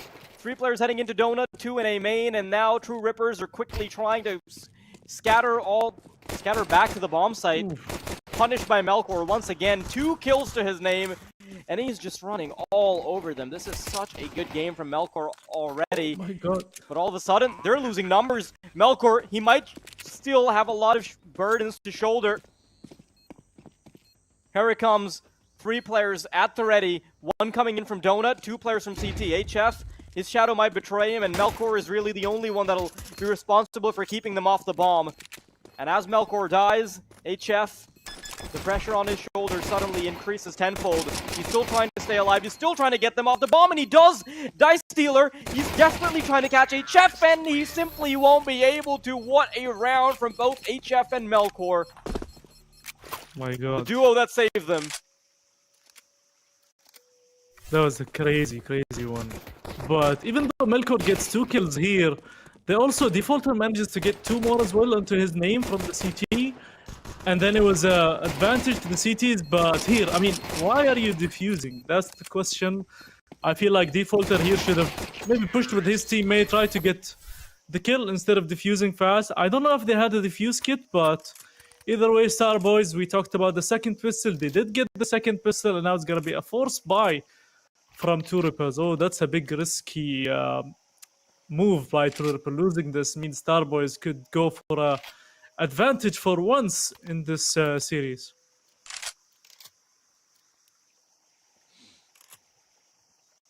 Yeah, have we ever seen Starboys on the advantage? Like, I No. don't think we have. Not yet.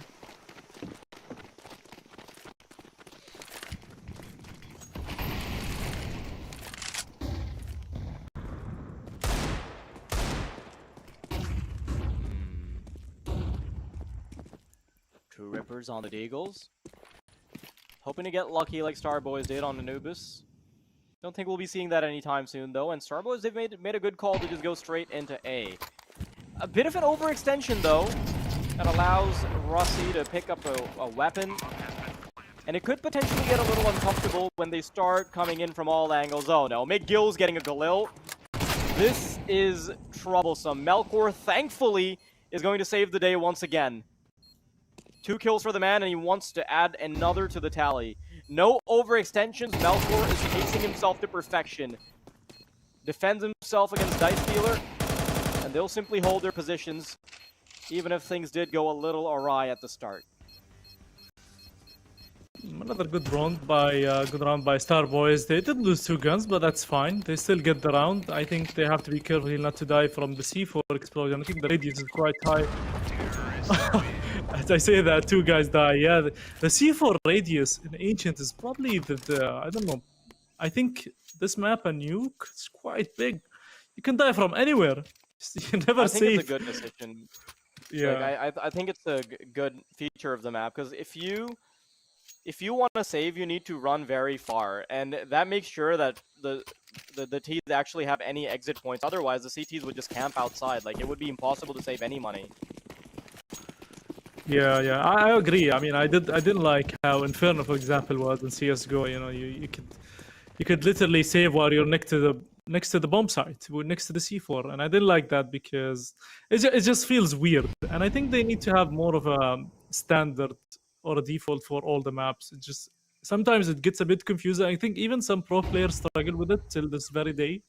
We see a lot of them dying from C4s and like shocked by what is happening.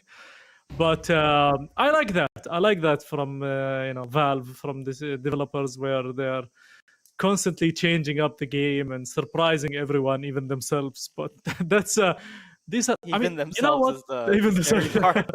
I'd love to see a new map in CS. Honestly, like I think that would be a game changer. Maybe Tuscan. I'm a big Tuscan fan, by the way. No, thank you. I'm good. Or what is I that hate new it. map? Yeah, our producer is saying cool day. Yeah, that's why he's a producer.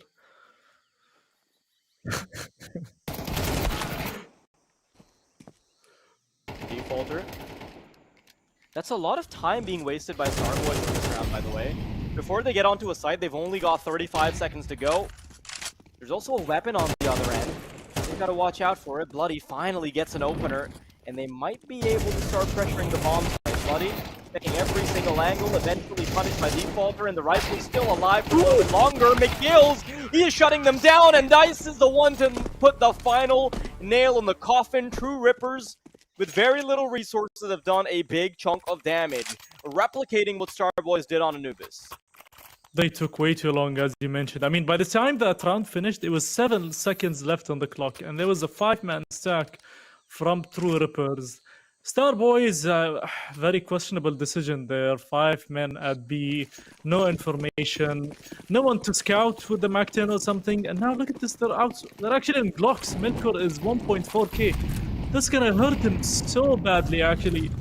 And I don't know, man. That's a decision that is gonna hunt them. This game is gonna really hunt them badly. I wish they could have, pushed faster at least. I mean, when you're at the last seconds entering a bomb site, you are so worried about planting the C4 that you forget to check angles. And True Rippers played that very well. And McGills with 2 kills there, very important. 8-7, and now they're gonna switch it up to the A bomb site.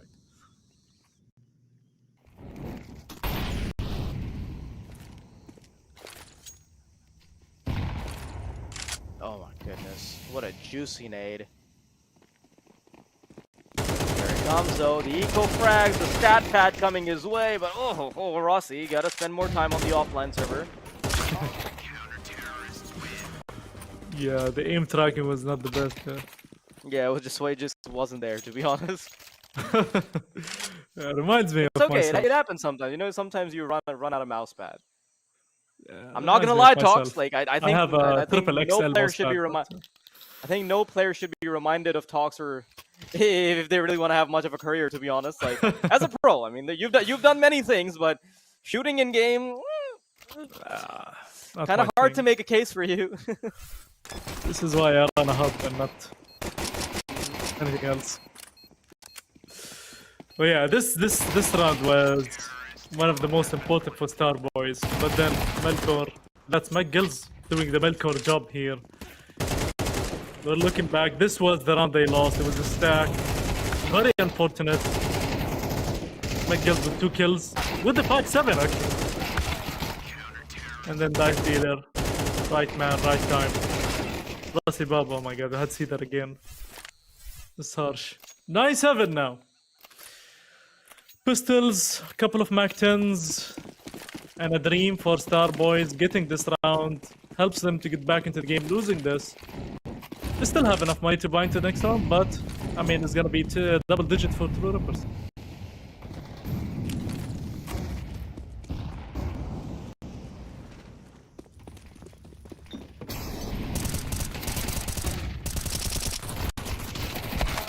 Oh my god, what is that? Mac 10 pushed by Sharp. Surprisingly overwhelmed by Star Boys. This is what we talk about, the diesel engine. But anyway, let's look at this push by default. Oh, I think the diesel engine might just fall to the electric car coming through from Cave. And Crazy Gamer, oof. What a shot from HF to defend himself. Diesel engine just started revving now. They need that, but sometimes when you have Tech 9s and Mac 10s, it just gives you that motive to rush. And I think it's different Yeah. when you have AKs, you're just a bit safer. So I think that worked so well for Even if you've kind of Star Boys. forgotten to rush, like even if you've forgotten to show aggression, just buying the Mac 10 might just like up your aggression by 100%. Let's look at the replay. By the way, I didn't quite catch like how well some of the players on True Rippers were playing, but man, Defaulter and McGills, they're on like 21 and 19 kills right now. That's nuts. Yeah, you'd expect that from Crazy Gamer, but McGill's and Default are doing so much damage on Ancient, helping the teams. And on the other side, I mean, we've seen Melkor and what he's done, and I think HF is doing well as well, but it just needs a bit of more of a step up from all the team of Star Boys. That was a very important round won by Star Boys. 9-8 now. No mid take by Star Boys. Ooh, that was a good flash, but oh no. Just wow, that was a very hard jinx that you gave them. Instantly, both of them die. Caster curse. It's a thing. Well, Rossi, good timing on Sharp, who's not ready for it, and you know, mentioning Caster's curse apparently undoes it, but then mentioning it again might put it back in action. But then mentioning that, it's a big loop. Okay, it's best to not touch it. Best to not touch Lots of it. information now granted to True Rippers. 50 seconds on the clock, and Star Boys are the ones that have to start making a move. There's a player waiting in A main with the bomb, and Bloody will be joining him very soon by routing himself through Donut. A smoke should allow safe passage into the bomb site, but Crazy Gamer, I don't think he spotted the player in Donut, but he's been spotted. His barrel has surely been revealed. He's taking his sweet time. Doesn't want to make any mistakes. Bloody, though, punished on the cross. Beautiful levels of patience by Crazy Gamer. Eventually punished by HF, though, who's only got 15 seconds, overwhelmed by 2. 10-8, and True Rippers, they're continuing their winning ways. Yeah, I don't think slow pace type of playstyle works for Star Boys. Each time they maybe like 30 seconds in and they push, that's the best timing for them, because I feel like the longer they stay and the longer they take a bomb side, the tougher it becomes.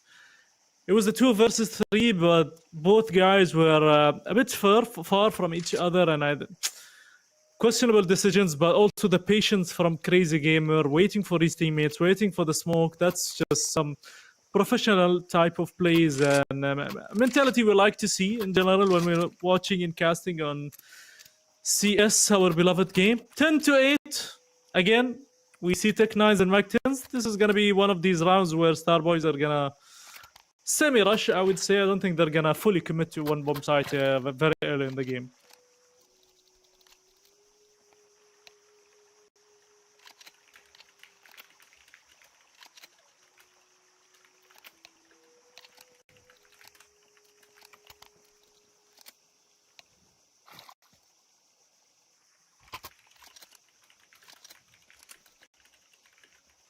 They'd only need 3 rounds in a row now to close out the entire game. Starboys, their money's not great.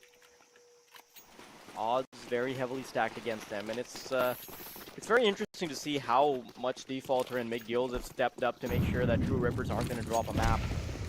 Melkor, as much as he's pressured the enemy team, has not been able to do enough to keep them alive so far. Ooh, what a shot as they emerge from the flames. Crazy Gamer, though, he's got an answer for it. Coming out from Donut, puts one down and makes it right for the retake, but Bloody through the smoke, a one-tap onto Defaulter. I'm not even sure if True Rippers want to go for this.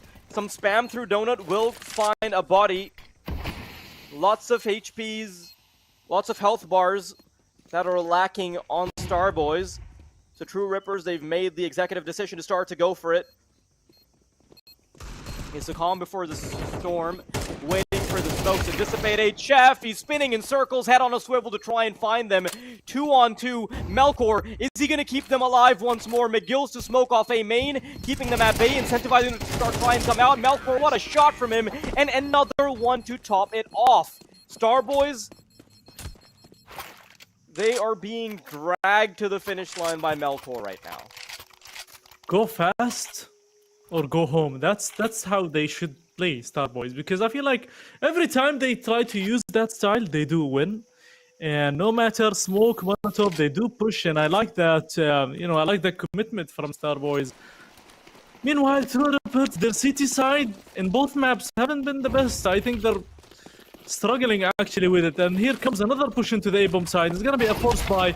Look at this fast push by Rossi. Steals one kill, decides to go back. He's actually all alone. He needs to survive. He doesn't survive. What is happening? He goes through smoke. What is he doing? Sniping the air, basically. And now this allows time for True Rippers to actually circle around the bomb side. McGills, oh my god, what is happening in this round? It's Batman jumping through smoke. 3 against 3 now. They're pushing, they want to get the kill. The dink from McGills. And now it's a 3 against 2. This A-main pushes everything. Oh my god. What a chaotic round, and Angel ends it with 3 points of health. Oh my goodness. What did I just watch? What is this? Complete and utter chaos. This is like, okay, my aim is not so good, so I'll take out my knife. Starboys can actually get it done now. I mean, I'm not sure what the money situation is going to look like for True Rippers, but I think it's somewhere in the ballpark of $2,000, and we might actually see Starboys with the lead. This is a game that is ripe for map number 3. Crazy. Bloody, trying to get cave here. That's a good Molotov. I think Rossi's higher. Go out, Rossi. No, Rossi, he's actually just shy of the molly. Oh, maybe spotted. There it is! Beautiful work being done, avoids everything to get that kill. Rossi with a second kill with a recovered AK, and now they're in full positions to defend this B bomb site. Crazy Gamer going above and beyond to do more damage, but Sharp keeps it in check. Defaulter with the AK in his hands, he's coming in from the back lines, and I think Angel might be wary of this. Coming in closer, Crosshair's not on point, and Starboys, it gets dangerous, but they do recover. That was going well, actually. Like, this kill Then he took the AK and he managed to get the second kill. But then why push? Why overcommit? I mean, there was a white flag coming from defaulter. This Rossi bot push. I mean, I'm very against that. They could have allowed more time for the flank coming from defaulter. That was a hard one. But Starboys, for the first time into these two maps, take the lead 11-10, and it's gonna be a weak bye as well for True Rippers. Losing this means 70 to 80% chance that Starboys takes map 2, which is a complete shocker and an upset actually. So, I mean, we don't know who's gonna win, but we all had our bets on True Rippers. But Starboys once again showing that they do have the strength, and they did make a comeback. And as I mentioned, Diesel Engine. It started a bit late. It's starting a bit late as well here, but True Rippers, I mean, their CT side needs a lot of work, Wild. Honestly, it doesn't even feel like their CT side is bad or anything. There's just so many times where Melkor has been individually able to save them. It is crazy. And also, we've been mentioning Melkor a lot, but the firepower is coming from the likes of HF. It's coming from, in some instances, we're seeing it come out from Sharpshooter as well. HF has just been so solid in consistently delivering numbers, and that's sort of the theme of HF. He's almost never a bad fragger whatsoever, and that kind of play is really paying off right now for Starboys. Couple players in main, getting ready to start taking control of middle as well. B ramp completely abandoned. They're slowly taking space away from the CTs, and with this red room smoke, it might just bait True Rippers into going for the rotation as well. With the way the bomb is positioned though, and with the positioning of the A main players, this is certainly eventually going to be that A pit. Wow, look at that peek by Rossi Bob. Gets the kill in Sharp. Decides to go questionable move there, but it's gonna be a 4 against 4, and it's gonna be a retake on the A-bomb side. Through smokes. Tough one, but I think as a CT this is gonna be very tough. We'll see. Melkor, great nade. Doesn't do a whole lot of damage, but at least keeps them at bay. Molotov also makes it difficult for them to come through the smoke. Actually, no, that's a smoke. Never mind. Gonna be a little while before the storm ensues. They're just waiting for the utility to expire, and Bloody and HF, they've suddenly run all over True Rippers. Beautiful work, and honestly, man, this was supposed to be a True Rippers round. Rossi had all the info.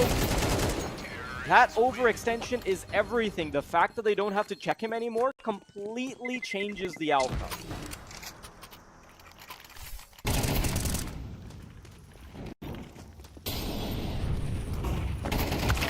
Yeah, I mean, the overextension, we've seen it multiple times from Rossi specifically, actually. And in those times, it just sadly was, the results were a bit negative. And sometimes overexcitement gets you to do these things, but you never know. At that time, at that point, you're like, okay, let me try to get the second kill. I'm pumped up, I'm on fire.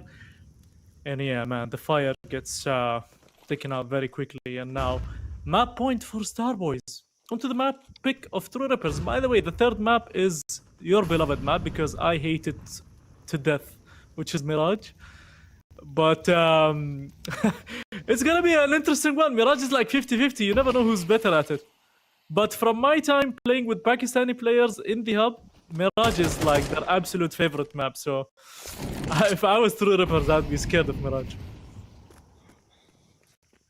I'm honestly very happy with the performance Starboys have been able to put up. I'm not sure where they've gotten the second win, but it's certainly working out. True Rippers now contesting for overtime. Ooh, that was a good grenade. I think they have a good read on Dice Dealer's position. Yeah, I think they might actually check his position. Defaulter, though, this allows them from pushing up forward. Sharp and HF each getting a kill apiece. This pretty much conveys the information that A bomb site is up for grabs, and Crazy Gamer is already getting in position to fight back from headshot box. Good Molotov. Molotov is going to coax him out, but he gets two with the MP9 at that range. You've got to be kidding me! Now perfectly set up for the retake. Starboys could have ended it right here if it wasn't for Crazy Gamer's magic MP9. Still, they've got a chance. Melkor and Angel holding down the line. Very little HP as well. Dice is in position. That's one. They've got to find the second as well. And he's spammed by Melkor. He's got to fight back against two. He's been the one keeping them alive, and he might just be the one to drag them over the finish line. Sticking on the bomb. No kit available. Melkor is going to extend. He gets them off the bomb, but it's simply not enough. True Rippers with a second chance. My god. Crazy gamer. I hope we can see that through the replay, but that was insane with the MP9 long range. Double headshots.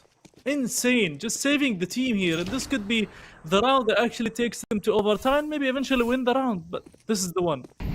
We're gonna not see his fault, but oh my goodness, that was so crisp, so clean.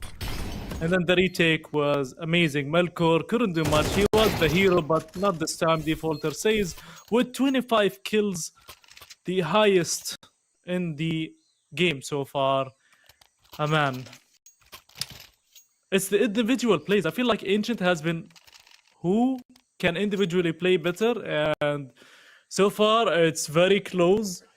But this is the round. We have 3 or 2 Mac-10s, 2 AKs, 1 Tech 9. On the other side, it's a very similar. It's like a mirror by where you have 2 MP9s and 2 M4s and an AK. So this is a very tricky round. But don't forget that the utility still goes heavily in the favor of True Rippers, and just having that extra rifle can make a big difference. The problem is that they don't even have 3 Mac-10s, right? HF has a Tech 9. That could be a big difference maker. Final round. We decide whether or not we're going to overtime, but here it comes. Here's the aggression. Bloody straight into cave.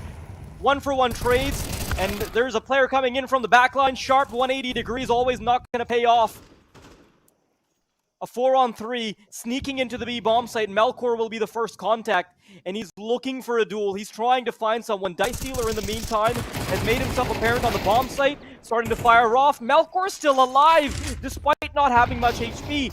3-on-3. Defaulter puts one in the graveyard, and Melkor still trying to fight with his life. 3 points of health, but still so much impact. HF and Melkor, they're the duo that Starboys are recognized by, but they've got to watch out for the player that is circling around them. Surely they're not going to check for him. It's all about the timing. HF, does he get caught? There it is. Rossi with 2 quick kills with the MP9. Overtime is where we're headed. That's mad. That's really crazy. Wow.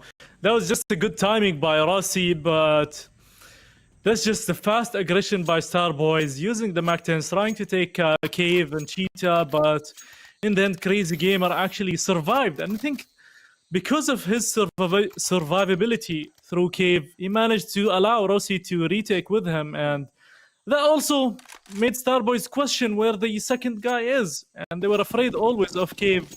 I think Starboys also maybe overthinking that round. Either way, overtime, Starboys is gonna hurt them.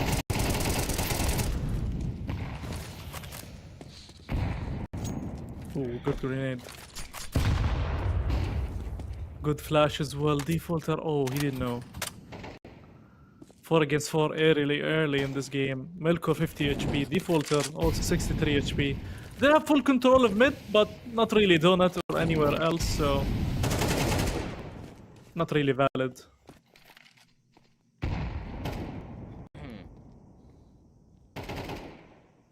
Ooh, good stuff from Bloody. Good opener. The problem is that the bomb is going all the way back to B. And That's a they're good problem. probably not going to be ready for it. Yeah, It's they just left so B all over the completely place. open. Look at what's going on here. Like, McGill spots the player in Donut. Now he's thinking that, hey, they're probably going into A, but in the meantime, the bomb is actually going to B. This is just so much fog of war happening right now. Shouldn't be too long before the numbers are quickly dialed in on the bomb. But Starboys actually want to try and get more forward positions before they make that happen. Advantage for True Rippers, and they've got to try and hold off.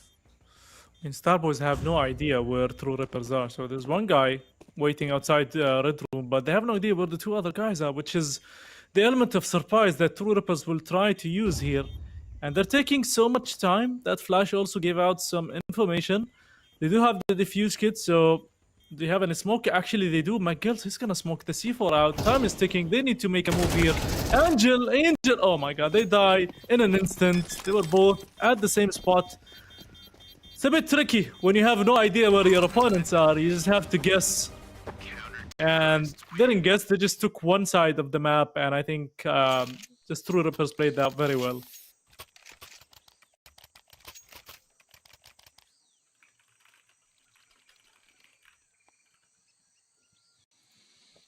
Unfortunately, I think the high spirits of Starboys might be in the dumps now.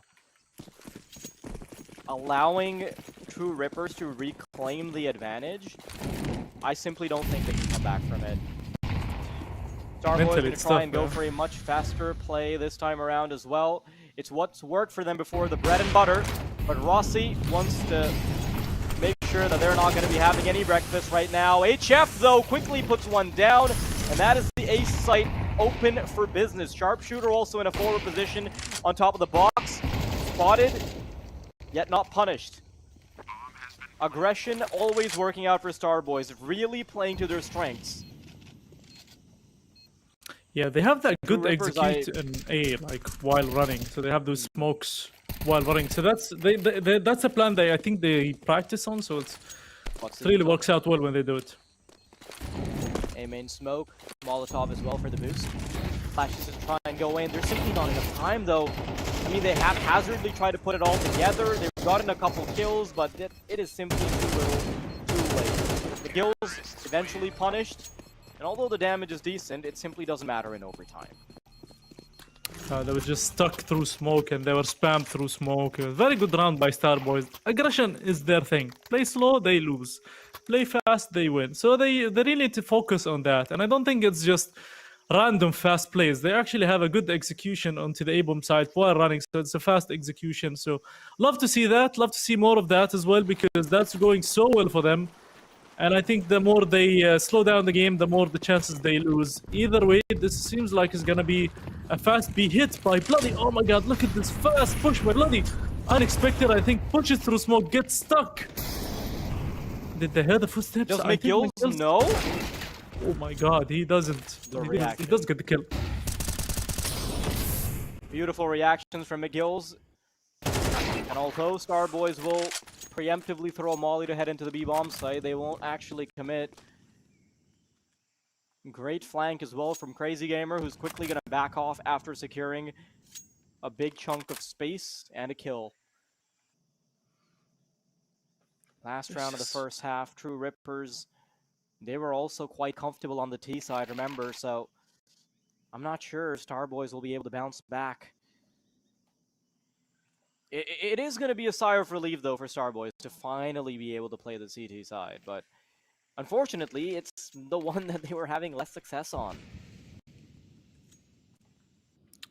Yeah, it felt like they had control of their bombs, especially with Bloody going in, reaching all the way like to the middle of the bomb side, but then I think he got stuck on the right side and that slowed his movement. I don't know. It could have been better, but either way, oh, that shoulder peek was good, but the Ice Dealer having none of it. 1 against 4 actually. Angel 20 seconds, gets one, has to go for the second, but the instant trade flag by McGills. 2-1 in the first overtime. Pistol, very, or maybe the second, or the switch. It's a very crucial round. Starboys, they need this. They don't want to play for match point against them. I think this is going to be very pressuring to them. True Rippers, I don't know, this team is very weird. Sometimes they're crazy, sometimes they're doing some mistakes. I think it's a very weird map we're seeing from both teams. 50-50 really. After a very strong T side, 7-0, True Rippers lost 5 in a row and then the comeback. Can we see another good T side from them this time around?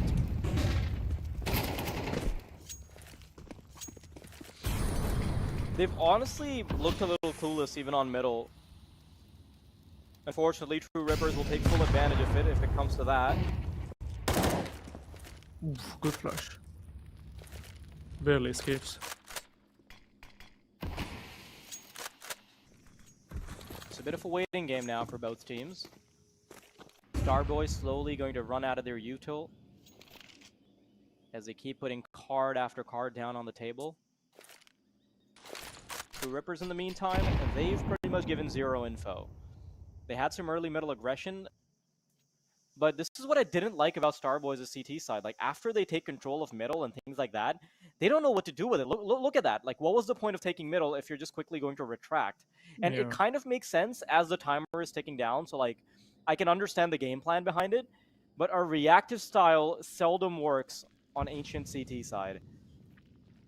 True Rippers getting ready to head on forward now. Crazy Gamer already in position to punish. Angel being the only one alive on the bomb site. And rotations, they need to come in soon. Flashes go out. And True Rippers, surprisingly enough, they're not going to fully commit just yet. The Bomber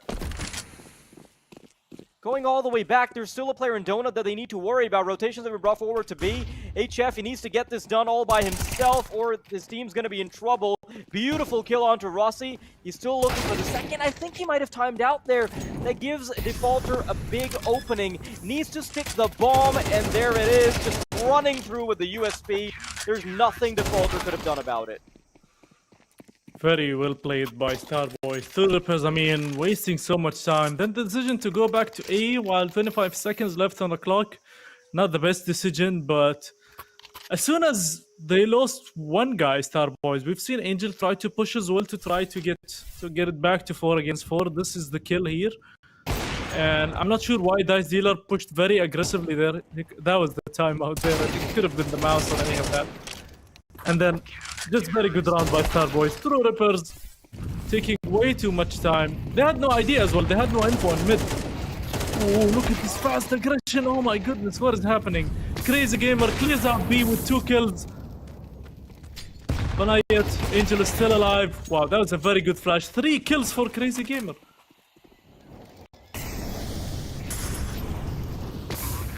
Sharpshooter and HF, they're about to be tested in ways they haven't before. HF nearly gets the second, but punished immediately. Sharpshooter, a 1-on-3. True Rippers nearly getting ready to hop on over to match point. Defaulter and Crazy, they don't have a lot of HP, so he can still do something about it. Crazy on the cross, trying to play off of each other's contact, and it's not even needed. True Rippers, 1 round away from closing out the game. Pressure now on. 4 kills for Crazy Gamer. I think he got them through cave, actually. Very, very crucial. This man steps it up whenever the team needs it. Like, he comes out, he comes alive in these rounds where it matters the most. We've seen it with the OP in Anubis. We've seen it with the MP9 on the CT side. And now we've seen it once again in the overtime where he got 2 kills into cave and then finishes off with another 2 kills, making it 4. And it's just so much individual plays coming into this map.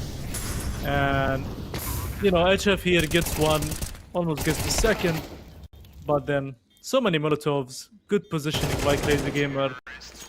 Do or die for the boys from Stars. They also have a 4 in their name. Maybe it's a thing.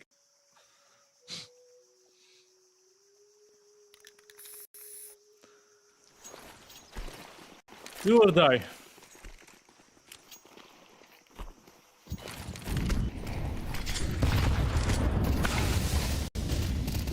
Oh my god. Starboys now wanting to fight back, wanting to take it to double overtime, and Sharpshooter unfortunately a little overwhelmed.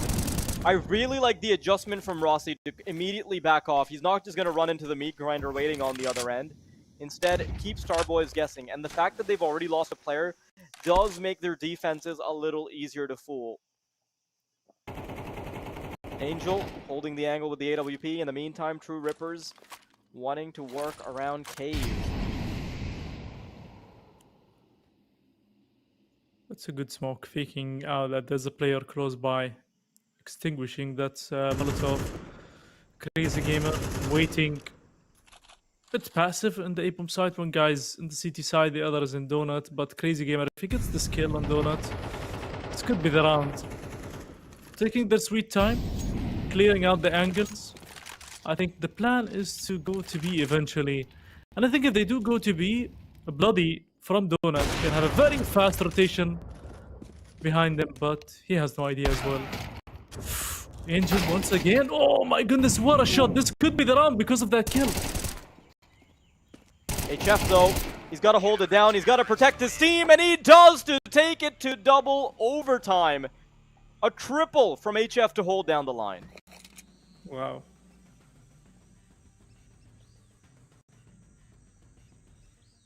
Crazy.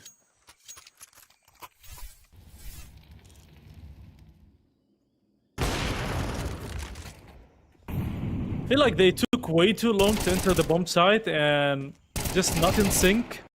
They lined up. They all died before Crazy Gamer reach. I feel like they could have played that better, but overall, HF, man, 3 kills. Another individual heroic play. And we're going to the second overtime. This time, Starboys will start on the CT side.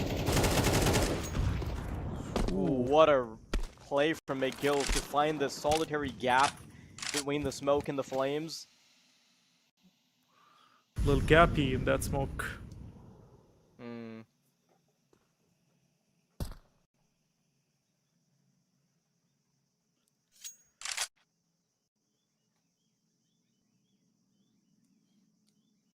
Okay, And they're gonna seems quiet they're down. about to hit A. Yeah.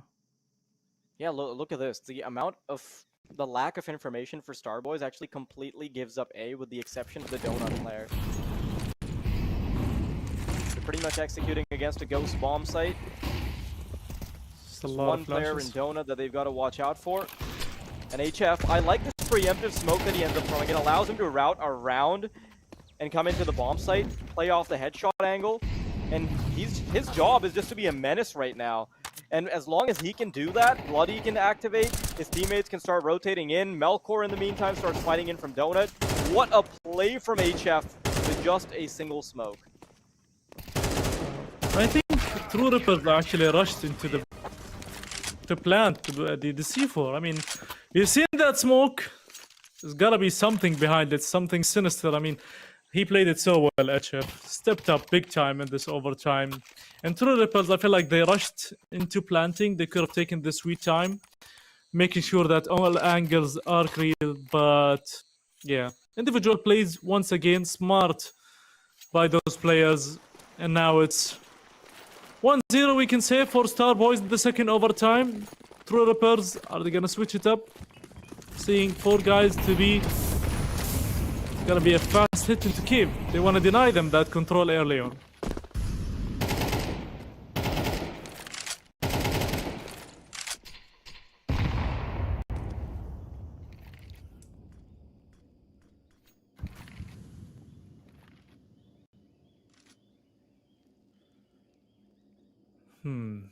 Okay, no control so far for the CTs. Oh my god.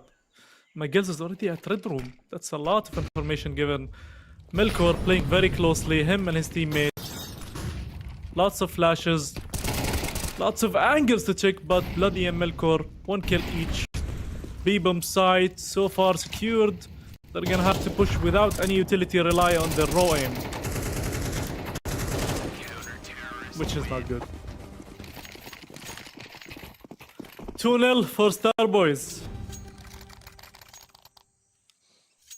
Surprising amount of win being put back in their sails, because honestly I thought that they couldn't do it once True Rippers would start to get the advantage once more, but they've done a really good job, and I'm very impressed because remember, this was the team that we got instead of Onyx Ravens. So honestly, if you just look at the bracket, you will think, oh man, you're hoping that Onyx Ravens makes it through because you want to have like the most potent matchup, but they're doing a fine job of holding down the line, so not too upset about it.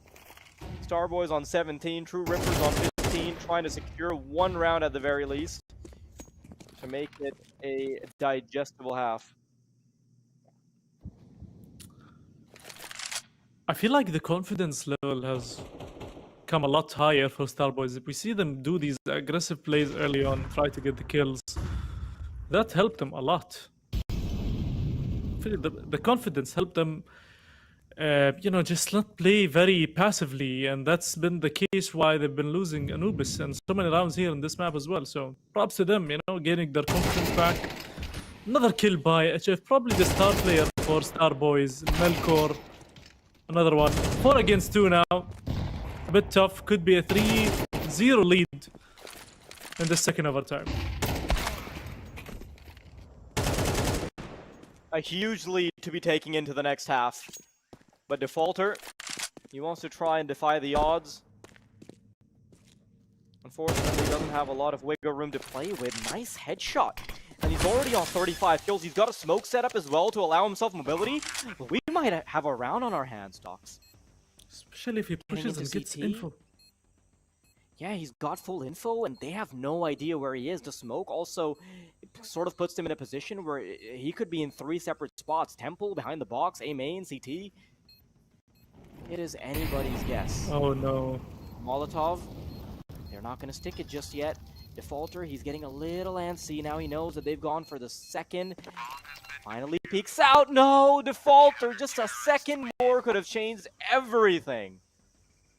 That A little Molotov. anticlimactic. Crazy that they threw the Molotov there in the exact position he was in. I mean, that's so unfortunate for him because that could have been a very nice clutch, but that Molotov. Sometimes a grenade can win you rounds, and that's one of those rounds. Anyway, 3-0, 1 round away from taking us to Mirage in the third map. And I feel like if Star Boys does win this game, I feel like they deserve it, honestly. Let's see.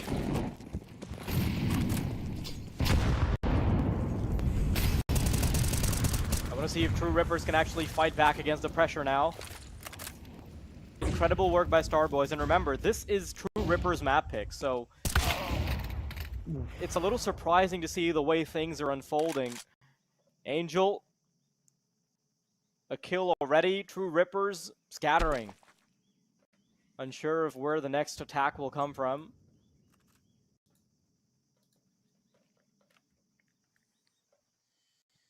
That's a very good lead early on. 5 against 4. Defaulter, I also best love player. the adjustment, by the way. They wait it out because they know that True Rippers have to make a move, and they're expecting it on B main. Angel, he's ready. Oh no. Is he? Oh no, Angel waits a little too long. Does end up getting a kill anyway, but it does cost him a teammate. In the meantime, though, A site is up for grabs. There's not really a whole lot of utility that they can rely on. Rossi tosses out a molly, and it's going to hold him off long enough for himself to be relevant. He's got a flashbang primed and ready, and as they try to permeate through the A bomb site, all they're going to meet on the other end is bullets coming their way. Adjustments now coming through from Star Boys as they try and rush it down to the B bomb site. Melkor in a 1-on-2 tries to get it done, but True Rippers, what a recovery. Very weird play. They went, and they came back, and then they went again. But Rossi with that Molotov stopped them completely. Again, a Molotov wins them the round, in my opinion. So it's crucial that you hold on to your utilities till the end of the round. I know some people that start the round, smoke, Molotov, flash, they're done. So it's very important to hang on to these utilities because you never know how useful they can be, especially late when there's not much time left. 18-16. Are we gonna go to a third map? This could be the one.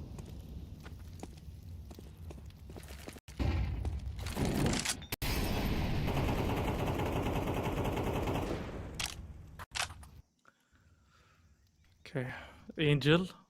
Very crucial AWP kills he's been getting.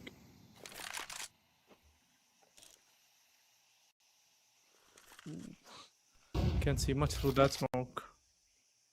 I think there's no one taking mid control, which is good, I think, for both of them, but oh my god, the sneaky play by Bloody. Bloody kick. Never mind. Angel, not a quick enough adjustment. Are we seeing a turnaround once again? Are we seeing triple overtime talks? I mean, I would love to see I it. think it might be a little too early to say, but the signs are there. Oh my goodness. But what is for HF happening? and Sharpshooter, signs do not matter. They will be speeding on the highway. Getting ready to pop into A. Players waiting on the other side as well, circling around No Donut. way. What movement is that from HF? 34th kill for him. Crazy Gamer punished by Melkor. And what should have been a 5v3 comes down to the 1-on-2. Dice Stealer coming in from Donut. Should be able to isolate the duel, but they're both staring right at him. How do they even let one get away? And it's all good because Star Boys will get away with the 19th round and the map victory. Beautiful work, and we're going to map 3. Crazy, crazy. I mean, what a comeback. What a comeback by the Star Boys. Honestly, individually, they stepped up like crazy. Especially, HF, I think he was the MVP of that game. He did so well. He did so well. So many crucial rounds. And then the Molotovs, and then the clutches, and all of that. Props to him, and props to the team as well, not giving up after being down 0-7. Let's not forget that 0-7. So it's quite interesting. But GG, yeah. GG indeed. What a game. And you know what? We're going to be here till suhoor. So go get your samosas, go get your falafels, because we're going to be here a while. And first off, before we get into analyzing the game, I would like Wild to issue a retraction for what he said earlier on. He was underestimating Star Boys with such confidence. He's like, there's no way that they can get a win, not even close to getting a win. But look at that first game. They were extremely close to getting that win. And the second game, they came with a comeback. They came back strong. They went into overtime and they got the win. They revved their diesels. And you know what? They're here to compete and they're here to get that first place prize. So, Wild, what do you have to say to that? Obviously just a massive overperformance. Like, nobody saw that coming. No, I will take the L gladly. But I will say this. Now that we're in this position, now that we're in a 1-1 situation, Mirage is actually a Starboy special. I'm a little worried now for True Rippers. Like, at this point in time, I suddenly feel more confident for Starboys. And, you know, I say that, but I'm going to be hit with another L very soon. Yeah, well, let's see how the next map plays. But before that, let's talk about Ancient itself and how these two teams performed. You mentioned that solo play is a key contributor when it comes to playing in Ancient. We had Crazy doing some amazing MP9 kills there. We had Angel with the ops, and we had the dual stars of Star Boys. So a lot of people were shining in this game. So tell me a bit more about that and their performance on Ancient. Talks, let's start with you. Yeah. I mean, when it started, when it was going 7-0, we were like, oh, it's going to be a stomp by True Rippers. But then we knew that there was some close rounds, and it needed just one round where it's like some guy does some crazy thing, and that's HF. He did something crazy. And then the rest of the team followed it up, and suddenly they gained confidence, especially when they managed to get 5 rounds in a row, and then they switched and they also got the pistol round, and suddenly they just started playing a different game. It's like a different new team, just confidence level over the roof, and I love that. I love to see the op kills by Angel, HF, so many crucial kills, clutch rounds, just very smart individual plays overall. And I don't know what happened to True Rippers. They were doing so well, suddenly they were missing. But Mirage, once again, I did mention Pakistanis love this map. So I'm talking about my hub. I play with them a lot, and whenever I see a Pakistani and I saw Mirage, I'm like, GG. I lose. If they're against me, I win if they're with me. So if I was True Rippers, I'd be afraid as well, because I know Mirage, they do so well on it. Well, speaking of that, you did say that this was a completely different game for Star Boys. So what can happen? What really happened? What's the difference between the previous game where we saw Star Boys get that momentum for the comeback, but not being able to secure the win, to now being, able to completely dominate and win in the overtime? So what changed for Star Boys? Wild, I'll put this question for you. Listen, nothing changed. It was Melkor coming into his element. And again, I hate to steal this analogy from you, Talks, but the diesel engine really kicked this time around. Unfortunately, the electric cars of True Rippers ran out of batteries. We saw it from Melkor. He carried the team until he didn't have to anymore. When HF started up, well, we saw what happened. We did indeed. And you know what? You guys deserve a break after those 2 intense games. So let's go for a quick break. But guys, make sure to not go anywhere, because when we come back, we are going into the 3rd game of this best of 3. Star Boys, are they going to be winning, or is it going to go for True Rippers? Stay tuned, guys.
Welcome back, everybody, to Why you GG laughing? League Season 2, the Ramadan Rivals. And I'm just laughing because I just read your message. We have a little group chat happening when you guys are taking your break. And I got a message from Tox that reads, "This better be a stump because I'm hangry."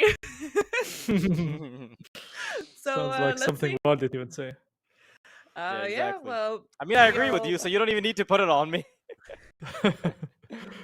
we are hangry indeed, not just for food, but for some spicy gameplay. We can have both. Why not? We can have both.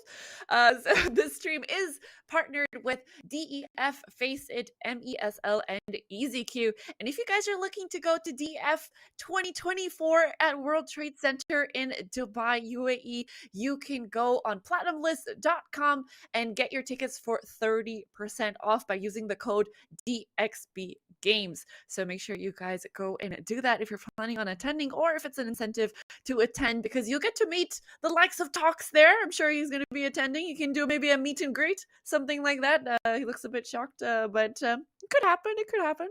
So just to recap, 33 teams this week that signed up. We have 4 weeks in total before we reach the playoffs, with players from all around the globe, from the GCC, from India and Pakistan, all competing for $5,000 in prize pool.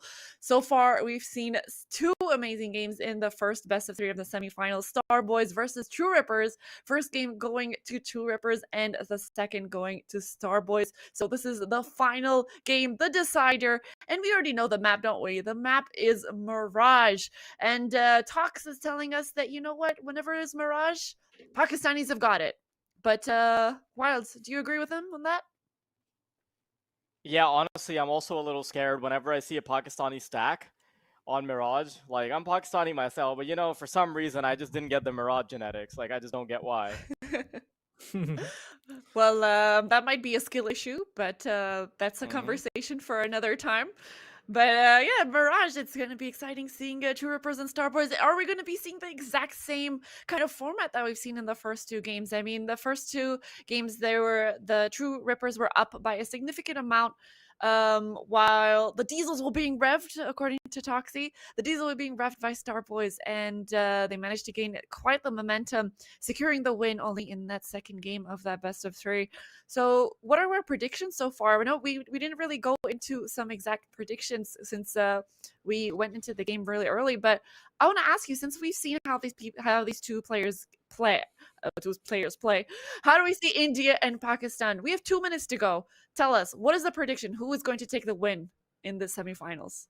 I'm going Tox, for let's start with Pakistan you. Mirage. I'm sticking to that theory.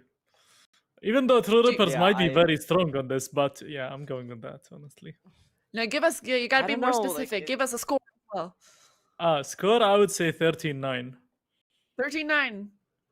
Okay. Wild, what about you? I think this is 13-5 True Rippers. Whoa. He 13-5 just Yeah. talked True and Rippers. said all of that I- about Pakistan and then...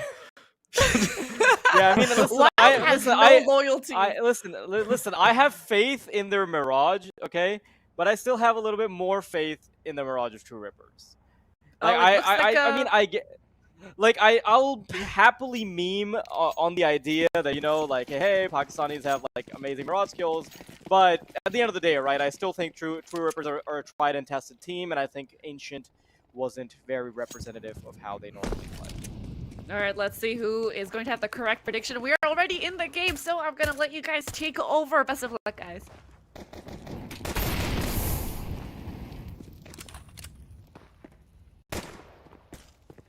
Starboys already getting ready to head into the B-bomb site. They've got quite a bit of space here, but the main crux of the action will be happening on A. The bomb still in Palace, and True Rippers, they're starting to question themselves a little bit. Bomb spotted and killed. True Rippers off to a banging start. HF and Angel, they're individually trying to get their duels done, but it's not going to be all that successful. Very interesting round. I mean, the C4 was at Palace, and then 3 guys were at B. Very risky plays there with the pistol. They managed to clear out B, but then the guy at Palace pushed a bit too early. I think we should have waited a bit to, more patient. But It's gonna be HF alone. He has to clutch this 1 versus 3. He gets 1 kill. Rossi gets spotted out. Are they gonna push him together? Are they gonna wait? Is it the patience game? They're tagging him slowly. It's a slow death for HF. But still surviving. 39 HP. He does get the C4, but Rossi with the 3 kills and the first round for True Rippers. Very good start for the Indian squad. Star Boys, a questionable plan maybe, but maybe we see a buy. I doubt it. Probably some PT50s and a flash. Maybe try to get the plant here.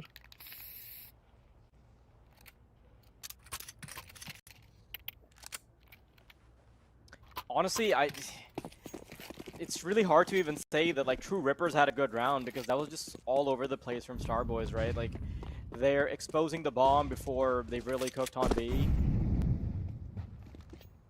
Just too all over the place.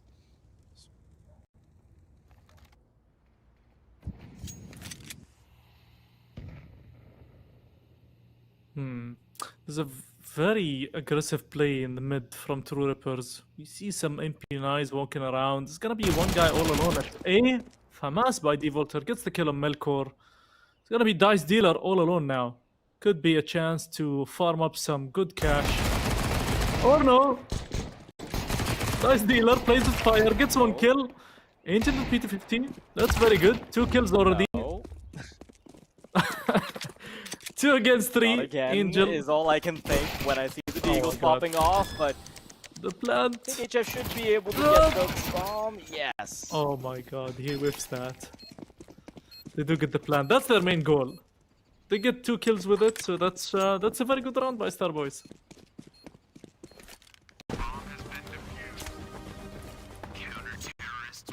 Yeah, I mean, not really many complaints considering they only had a couple P250s, Deagle thrown into the mix. That's a decent chunk of damage. Now, I'm interested in seeing how they play their gun rounds. Utility should be available across the board. Angel, the one on the AWP. And we're not in a position to see True Rippers pull out the big green just yet.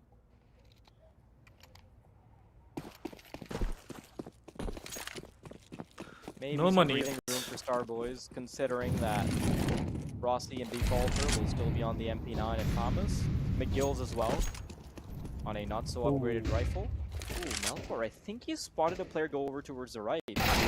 He's expecting it. 2 players straight up peek into his crosshairs, and there's nothing he can do about it. You should, instantly take mid control. As soon as you spotted out 2 guys pushing ramp. This is a good grenade. Can give out some info. Ooh, that's a good damage. I don't think he But look- spotted the second Yeah. guy until the bitter end, though. I love this adjustment from True Rippers. They get a kill and they're immediately going to back off, especially because they also recognize that they've done a little bit more damage. I'm not sure exactly if they've realized the amount of damage they've done on Sharpshooter and HF. But still, so far, the passivity will be paying dividends. In the meantime, though, we've got a player trying to poke around jungle. It's Sharpshooter trying to find anything individually. Just waiting for somebody to walk into his crosshairs, but that's a privilege that won't be granted. 40 seconds on the clock. As they start to make plays, they're going to get punished by McGill's on the other side. And remember, this is a no-investment round from True Rippers. They've carried on over weapons from the previous one, so winning this would be a big advantage. Oof, that's another kill by Sharpshooter from jungle. Don't have control yet. 15 seconds on the clock. Angel! That's a very crucial kill. Now they need to get the C4 down. Where's the C4? 7 seconds. He needs to cover it, but there's 2 guys. That's a fake plant. Good play, but time is up. 3-0 for True Rippers. I think Starboys took way too long to enter. They had the guy at jungle, but he couldn't do much until it was too late.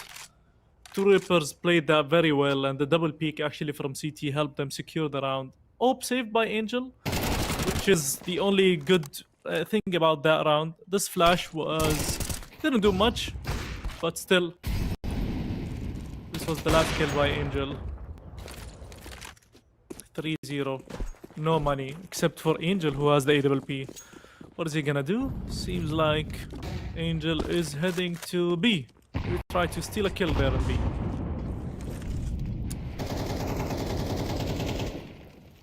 my god, he gets spammed.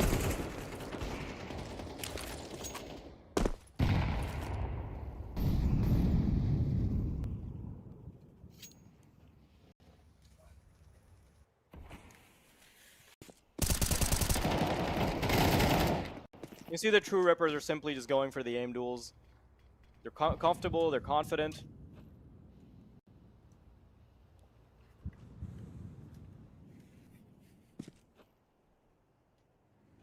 Starboys just poking around on middle, waiting it out, waiting for somebody to walk into Angel.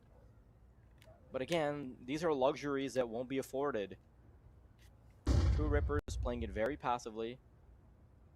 They know they don't have to do anything. In fact, not even really using any more utility there. They're going to hold on to their smoke, couple flashes. Nade also undeployed. And eventually Starboys are going to want to pivot into a bomb site. Eyeing connector at the moment. Defaulter, waiting. Ooh. Top 9 connector. Nice shot from Melkor, but that's an unrecoverable M4.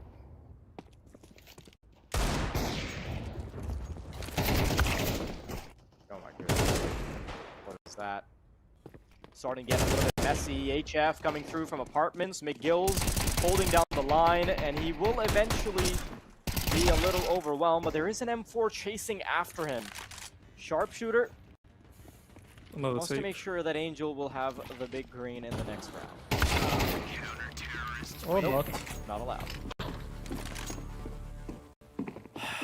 4-0. I mean, Starboys, still half tank with the diesel. They will start around the 8th round, so we'll see. But yeah, they do have 3 AKs. I think we're gonna see a utility full buy coming from this side of Starboys. On the other side, I mean, losing this could force an echo, but I have to be very careful through Rippers. This could slip like how Ancient slipped, so can't be overconfident.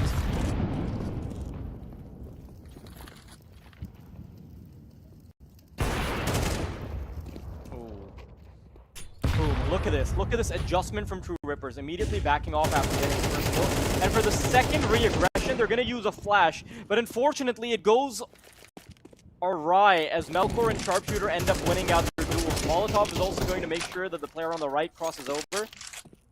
And Starboys, the world is their oyster as they can pivot into any bomb site now. True Rippers had a really clean run on the 4 rounds, but What does the world is your oyster mean? That's a very interesting statement. Very curious. it's you've got all the opportunity. I'm not sure. So how does that relate honest, to I'd have oysters? I'm not sure on the etymology. Like, you know, maybe like, oh, like you don't quite know what's in it yet. Like, is there a pearl in there? Ah, You know, like how love big is the it. pearl gonna be, kind of thing. Love it. Can use that. 3 against 3 now, jumping into the A bomb site. Dice dealer, oh, through the smoke. He could deny the plant if he pushes randomly or like a Rambo. Could be a Rambo push. Oh, it's gonna be a push at the CT side. Once he gets one. Another one. 15-second 1 against 1 now. Oh no, position's been given up though. Bloody, he's gonna have to play this very carefully. Just sticks the bomb. Doesn't want time to be the factor that he's worrying about, and now he can focus on his aim. Tries to tap, but it's unsuccessful. True Rippers with a 5th. So close these rounds. But again, that double CT peak that True Rippers always have, always does wonders. Questionable peak there by Melkor.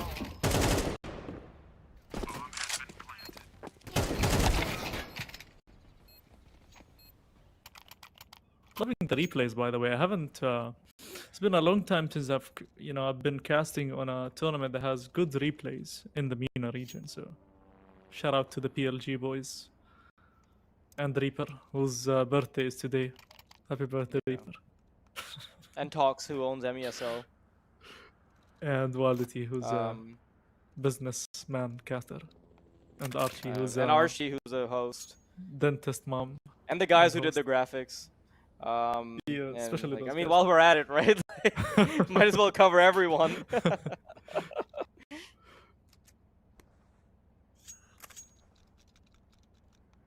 It's a bit late there for you, huh? It's like 1 hour and a half after. Yeah, It's just like 1 hour. 1:30. It's, 1. it's 1 a.m. It's 1 a.m. Like 5 minutes to 1 a.m. Oh my god, what is the fast push by Milkor? It's crazy. They go back to the thing that works for them, the super fast aggression, but the problem is I don't think it translates as well into Mirage as it did on Anubis and Ancient, and they're just getting punished all across the board.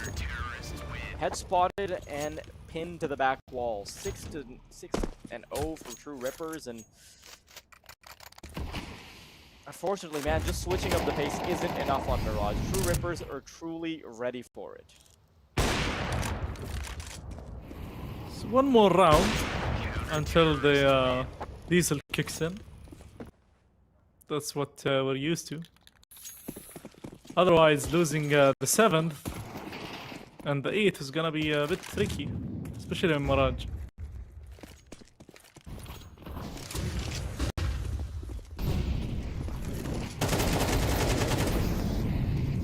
Oof. They checked balcony. I don't think. Oh my god, they did. Finally, we see some force behind the push.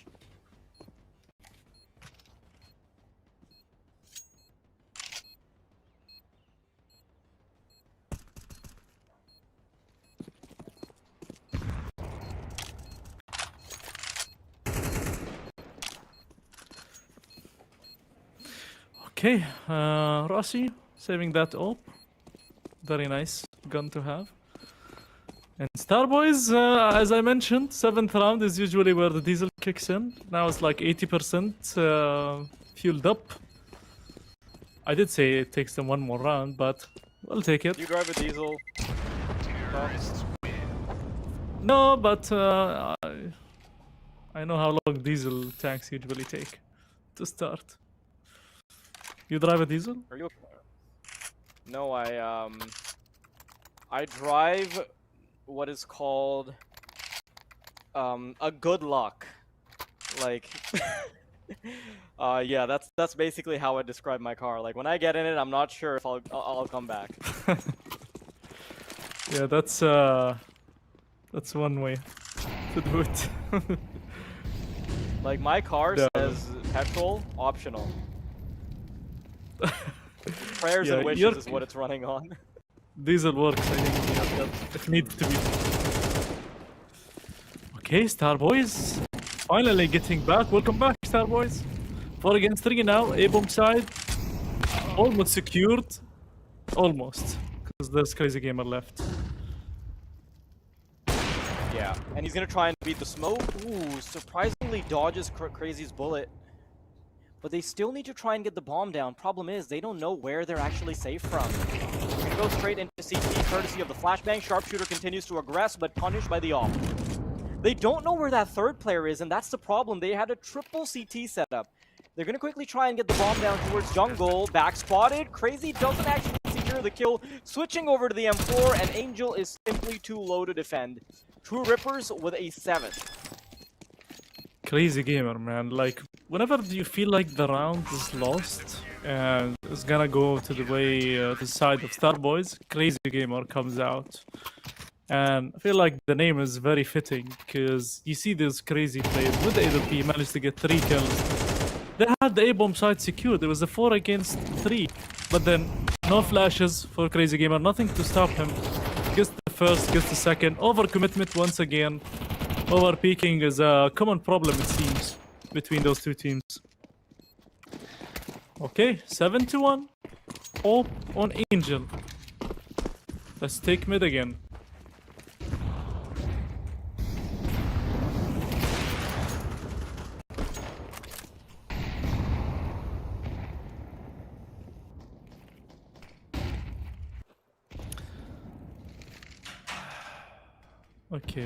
Okay. Angel already low HP. Have HF already 50 HP. Got some good damage there. They have mid, but what's the What happens after the mid? Do you take connector? Do you go split to B? That's the decision that these guys need to make. But that's good so far.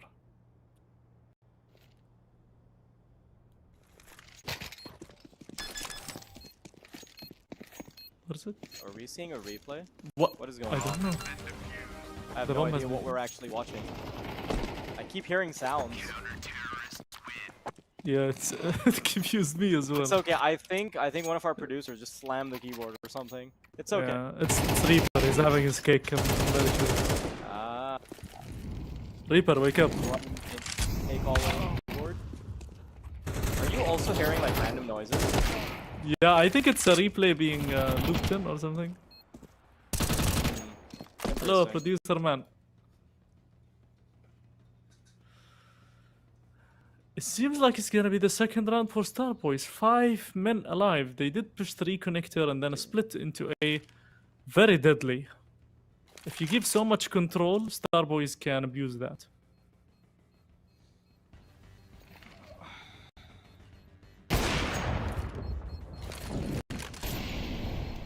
Oh, this op is so important for Crazy Gamer. Just gonna keep it. Are we gonna see another 5 to 7 comeback? Is this possible? And the economy certainly isn't too good on the True Ripper side, but yeah. No, I think we've seen MP9 enough comebacks. I by. don't think it's happening. Like, 4 MP9s. hate to break it to you, but I don't think Starboys have shown enough comfortable rounds yet for me to have much faith. Like, yeah, we've seen comeback after comeback, but that's the exception, not the rule.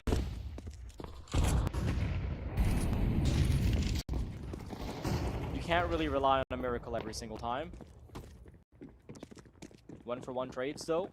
Look at the amount of info they've gotten into B apartments, but this is such an interesting setup. Like, you've got 3 players in B apartments, there's just 1 waiting in CT. And they are going to be able to take care of the A bomb site, sure, but it also just leaves it entirely up for grabs. They're still waiting to get the bomb down. Flashbang to go through. Crazy Gamer peeks with it, and he finds the head before he drops. In the meantime, though, the Dice Dealers coming through from Palace. Melkor and HF, the core duo of the team.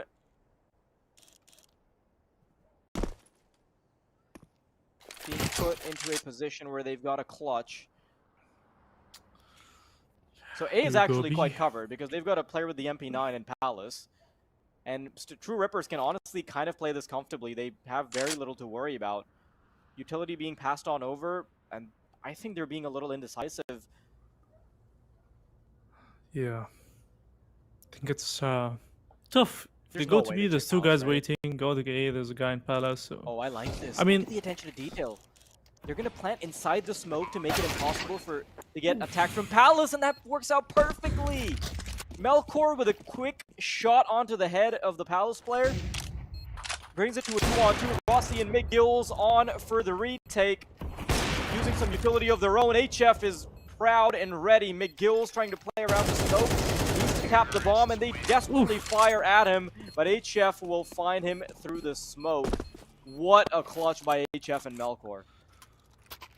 Indeed, I mean, Dice Dealer, I mean, they couldn't expect he was there. I think from that smoke, you could only see a Palace, so...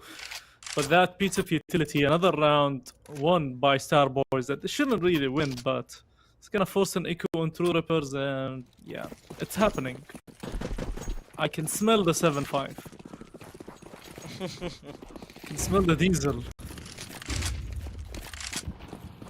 Oh yeah.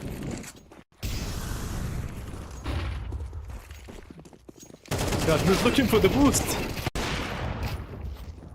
I mean, McGill's, he's done a good job, but the second defender on the B-bomb site only has a pistol. It's so interesting how True Rippers just, like, look completely different in the first few rounds. Same for Starboys. It's like we see a different game somewhere around the 7-0 mark.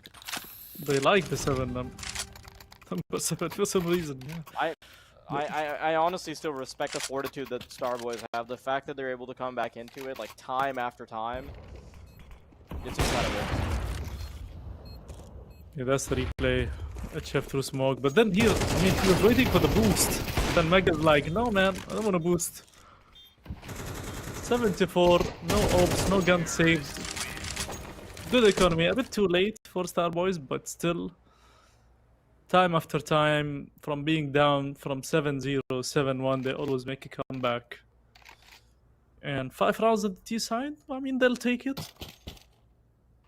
Then getting the pistol like Ancient. You see a 7-6, 7-7. Gonna be up all night. Thanks to these boys. Showing a good performance actually on Mirage and Ancient. But True Rippers, I don't know what happens to them. Like, they also reach the 7 mark and then they, I don't know, they stop functioning for some reason.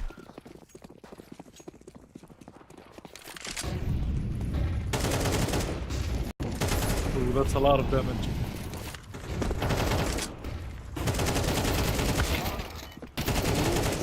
Really sloppy on short, but the crossfire of McGill's and Defaulter is going to pay dividends. Rossi gets a kill of his own, and all of a sudden we're seeing Sharp and Bloody in a 2-on-4. An 8th round pretty much certain for True Rippers, unless we see a round in Bloody's career. That's 1, that's 2, hang on! Might have spoken too soon. A 1-on-2, definitely palatable. He's getting players one by one to digest, but Rossi will come right up and get the 8th for True Rippers. It's quite weird because, I mean, when you're doing a B split push, short guys need to reach before the B abs guys, but in this case, they work that way. But I think props to McGills and Defaulter here through smoke, they managed to stop them. Lots of good utility used as well.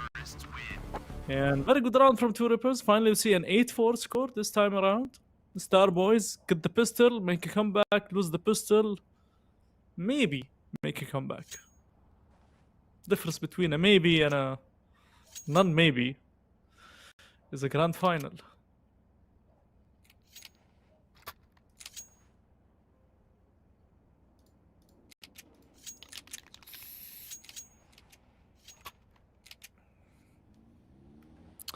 Need some individuals to step up. Melkor or Bloody or HF.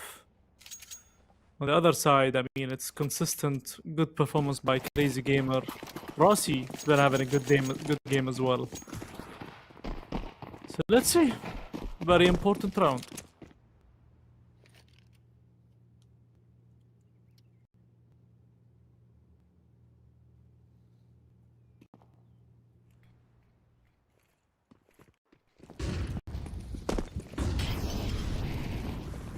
True Rippers with a full X-Sec on A to kick off the pistol, just leaving CT unspoke so they can actually try and take control of it. There's a lot of attention from the CTs here though. And McGill's, you know, he's playing up close and personal, but it's just really hard to fight back against 3 USBs coming your way.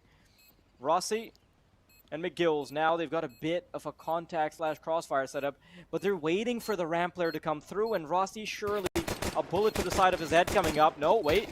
Rossi's still fighting. Rossi swings out. That's 2. Oh Could be on for the 3rd, and he's still alive and kicking. That's all he needs to do. They get onto the bomb. Punished by Rossi once again, and this is so chaotic, but that is insane from Rossi. Beautiful work, and now that must be such a kick to the side of Starboys. Oh my god. Somehow HF survives here, but Rossi, these 2 kills, like... That's everything. And they took way too long actually to push from CT, not allowing the guy who's flanking to, you know, do some damage. By the time they reached, Rossi already like rotated, understood what is happening, so could have been played better. But props to Rossi anyway. 4K, that's a play. That's a star play.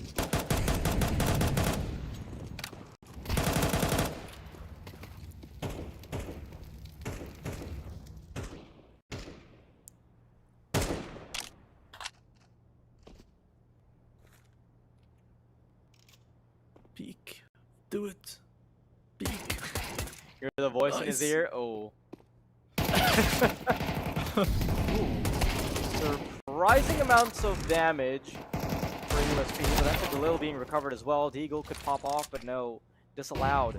Nope. On for the Oh, clutch they maybe, lost a but lot. he doesn't quite have a lot of HP. Smoke also obscures his vision, so he can't even try and stop them. He's still wondering whether or not there's a player right under him. They're comfortably nestled into their positions after getting the bomb down, one in ramp, one playing off of Tetris, so it's a comfortable contact play. Is he going for it? Yeah, I mean, he doesn't really have a lot to lose. He doesn't want to play the Galil in the next round anyway, so kind of makes sense. I don't know. I would have played the Glare. 15 HP is certainly tough. Anyway, 10-4, 3 map points. And match points, actually. We've seen Starboys do miracles. But, can they do it again? It could be a rented diesel engine. They need to get back. خلاص, no more diesel. Enough with your diesel.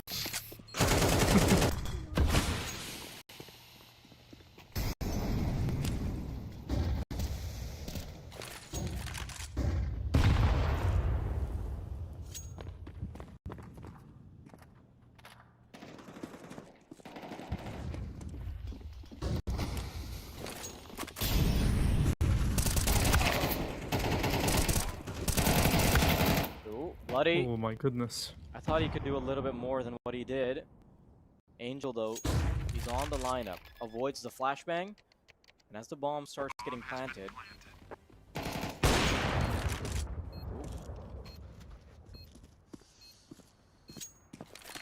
Unfortunately, they're a little locked out. True Rippers. No defuse as well. Look at. Yeah, this second half is looking next to it. Remember, if they lose this, they're not going to have any money either, so kind of do or die in this instant. Ooh! Rossi missing that spray actually changes everything, and all of a sudden, it's actually a retake. A successful one at that.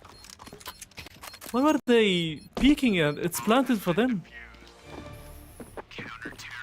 They had It's no... such an unfortunate whiff from Rossi as well. Like, they're not looking at him, but Yeah. man. I think he shot a dead body there. But then the C4 was planted like to them, so they didn't need to peek really. Good plant. For some reason they were peeking. But Yeah, the very ramp good player's retake. contact was a little too early.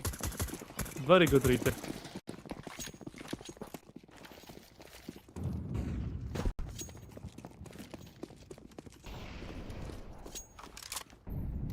Okay, 10-5. Force buy by True Rippers. I mean, if they lose this, comeback potential. Oh no, just as I say this, Bloody dies out in mid. With no cover at all. Very risky individual play.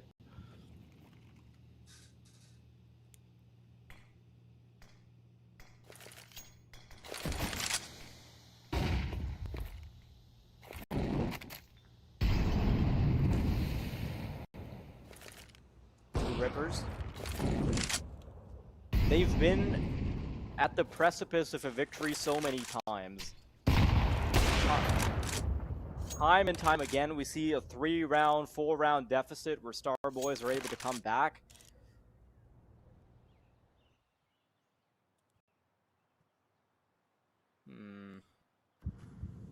Yeah, tough one. They do have Abe, I'm sorry. That's a good push. Good info by Sharpshooter, but this is gonna be tough.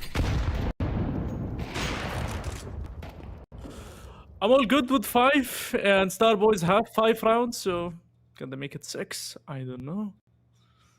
Uh-oh, oh no. Ooh, No, they're not defaulter. gonna Yeah, make it that 6. was the big one, right? The fact that they had a player in connector this whole time, this completely changes everything, and it also forces Sharpshooter to just back off. They seem to have info. Not sure why they're going for a peek there.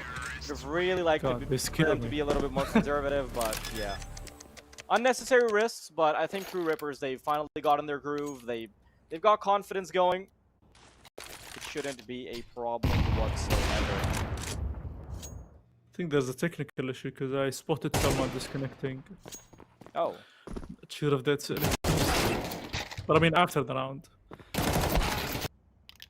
But nevertheless, bad timing, I suppose. No money for all the players, so it's probably gonna be pistols, maybe a scout. They've got bot Playing shark for on their overtime. team. Yeah, bot shark. I miss It's the very old it's bot. very fitting. It's very fitting because like the meme in Pakistan is that there's always like every time we have like internet outages, the news report says that the internet cable got bitten by a shark, the undersea cable. Oh, so Like that's it's a the very long running meme. So like I'm not sure if that's intentional by the production team. Like that would be like big brain if they did. it must be Reaper.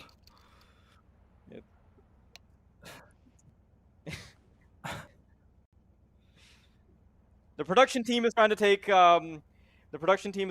blame off of them. Obviously, it is Reaper's birthday, so I'll grant them this. Again, still not sure if Reaper is a person on the production team or a player or like, but happy birthday. Yeah, seems like HF is facing electricity issues. But yeah. Either way, once he comes back, he'll come back to a very low economy, forced into deagles, forced into an overtime, unless these deagles do wonders. But what a game, what a series between these two teams. From almost losing hope to coming back once again and again and again. Is Mirage gonna have the same story so far? Did you say it's gonna end 13-5? Was the prediction? I'm not gonna rub it in until it happens. Okay. Okay, I just remembering. You weren't supposed to bring it up. Now it's not gonna happen. Oh damn, sorry. I just Yeah.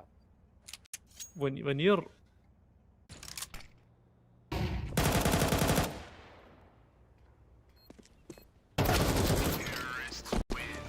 I wanna get some coffee, but if I get some coffee then I'll miss work tomorrow. Very risky play also. No, all good. All good from my side. Coffee later. Waiting for HF to rejoin. Shark ate the cable, as they say. The classic.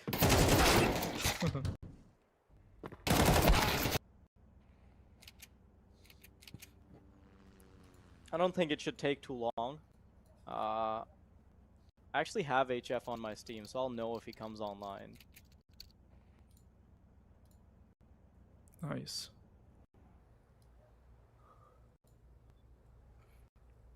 I mean, he should be good, but we'll see. Yeah, and for those just joining us, just reminding you guys, Ramadan Rivals presented to you by GG League and MESL and Face It, sponsored as well by DEF, Dubai Esports Festival. It's a series of tournaments back to back every weekend throughout Ramadan, ending it with a big finale where the top 8 from these 4 qualifiers go head to head for the $2,000. And it's a cool thing to have in Ramadan. Prize pool, yes, not too high, but what matters is, we're gathering, we're trying to explore the talents we have in the GCC, in India and Pakistan, and hopefully this is the start of something bigger and bigger with the GG League and other tournaments as well. So stay tuned for that. I think there's also giveaways for the DEF if you are in the UAE.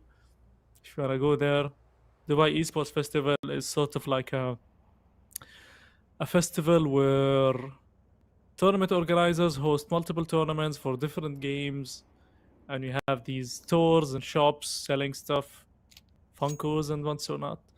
So it's a cool event, something cool to have. Somewhere around May, I believe, early May. So hopefully we'll see some of these guys. Maybe we have some match there. You never know.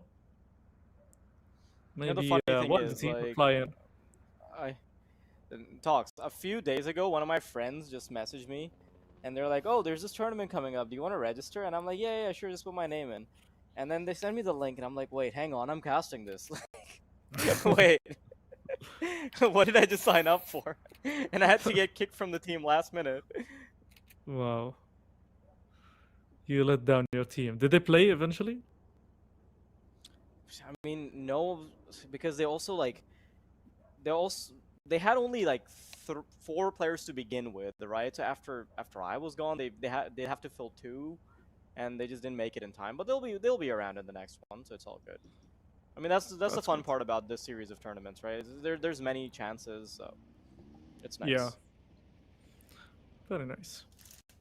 Nice guys, these guys. GG League. And also, whoever's handling MESL, like, he's done an outstanding job. Like, Yeah, honestly, I know the like, guy. Very nice guy. maybe I should get like a discount or something on MESL. Like, I'm just saying. I have no Like, idea. if who there's that guy is. anybody out here from the support. I'll ask Archie. I think she knows someone. Okay. Yeah, maybe Reaper, as you can vouch for you. It's his birthday today, by the way, in case you didn't know. Oh yeah. Just happy birthday, Reaper.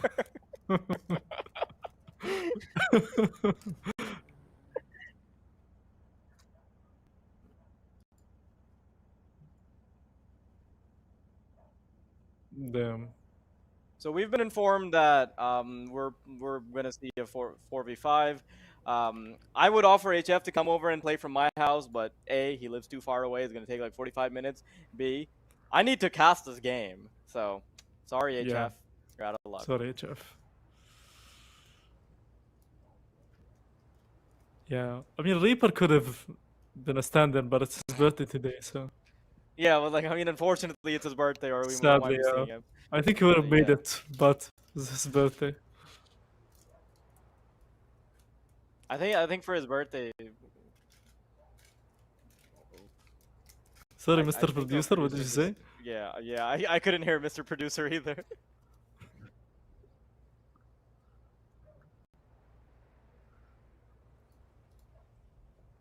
Oh, all good, all good. Are we? Apparently, I mean, we're I hear all myself of a a sudden bit, doing but, some mic checks. It's a casual mic check during technical It's a pauses. casual mic check while somebody's disconnected. All of that and more in GG League Ramadan Rivals. Where we celebrate the birthday of Reaper. Yeah, just one guy. And we're not sure who he is. I know Reaper, he's a good guy. Oh, okay. He's silver, but a good guy. Like, it's still nebulous who he is. Like, we're still not 100% sure He's the Reaper. whose birthday we're celebrating. Oh, that's Reaper. I hear him on the mic now. Hey, we've got. Is that Reaper we just heard in the mic? We can hear Hey, him, but people Reaper! Happy can't. birthday! Are you a real person? The things that we receive on the mic are quite Yeah, nice, huh? From the comms are very interesting. Anyway, we are back. Okay. Shark is standing in with a bot. The shark, after biting the undersea cable, has stepped in to save Pakistan itself with its tiny little fins and a giant computer. We're about to see Starboys get ready for the comeback. Or not. He can take Shark. Okay, think Bloody HF is dies, back. but he lives again. Oh, HF is back. Okay, that's so nice. There we go. Nice to see after they played. That's still debatable, by the way. Is it? Maybe it's just the template or the overlay. Yeah, it's just the UI, maybe. Either way, 4 against 1 sharpshooter. Good flank, but a little bit too late, making it 12 to 5, I believe, unless somehow sharpshooter becomes over sharp. I think that's not possible. Okay, maybe. Sharp. Not really making Gillette envious just yet, but he could soon. That's 2 kills, and he just wants to get away with the AK at this point. Can't find Dice Dealer, and that's a final hit to the head. True Rippers, all they've got to do now is get one round to make it a Yeah. 13-5 finish. And Starboys, unfortunately, they're even missing a player, so like to be honest, like I predicted I the blame 13-5, but I won't even feel too happy because it's like 4v5 in the last 2 rounds, so I just don't get the satisfaction of it. No, you did well. That was a good prediction. I mean, did I predict the shark? Maybe. I am from Pakistan after all, so You did well. I have to it's give all it to part you. of the analysis. Oh, you gotta give it to me? How about you give me an MESL subscription? I know I'm not gonna give you that, but because Reaper's Okay. birthday is today, maybe he's. Oh, okay, yeah, maybe Reaper should We'll get give it to one. him. Yeah. Anyway, HF is actually I will back. still not Okay. confirm or deny whether or not Reaper is a real person. Okay, HF is back. A little bit late with not enough money because Shark Instep bought a scout for some reason. I think he's throwing. Thank you, Shark. Ooh, that's a kill on sharpshooter. Going to the A-bomb site. I think this is gonna be a bit tough to retake. Oh my goodness.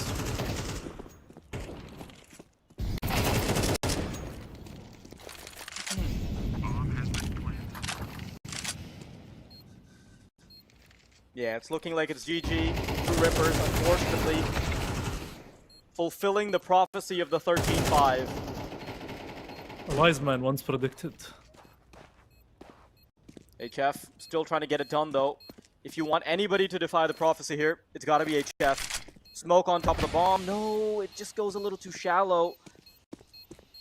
I think he wanted to try and cover the bomb with it, but the time's ticking down. He's trying to isolate duels, but it's simply not going to happen. True Rippers 13-5 and a very dominant victory on Mirage. It's a little unfortunate that Starboys had a disconnection in one of the rounds, but still, True Rippers, I think through and through, they showed that they were the dominant team.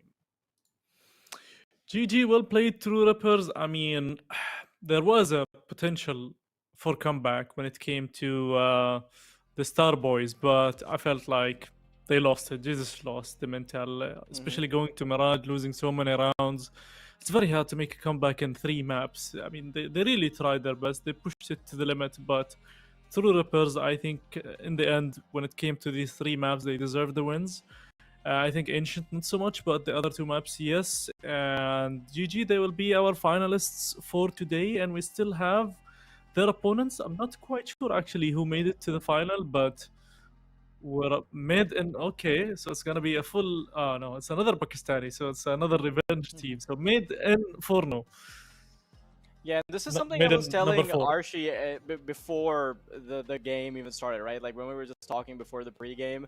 I was talking about how, hey, everybody's hyping this up as like the India versus Pakistan match, but what could happen in the finals is actually more fitting to be the India versus Pakistan finals, right? Because Maiden number 4, in my opinion, is the better team out of these two.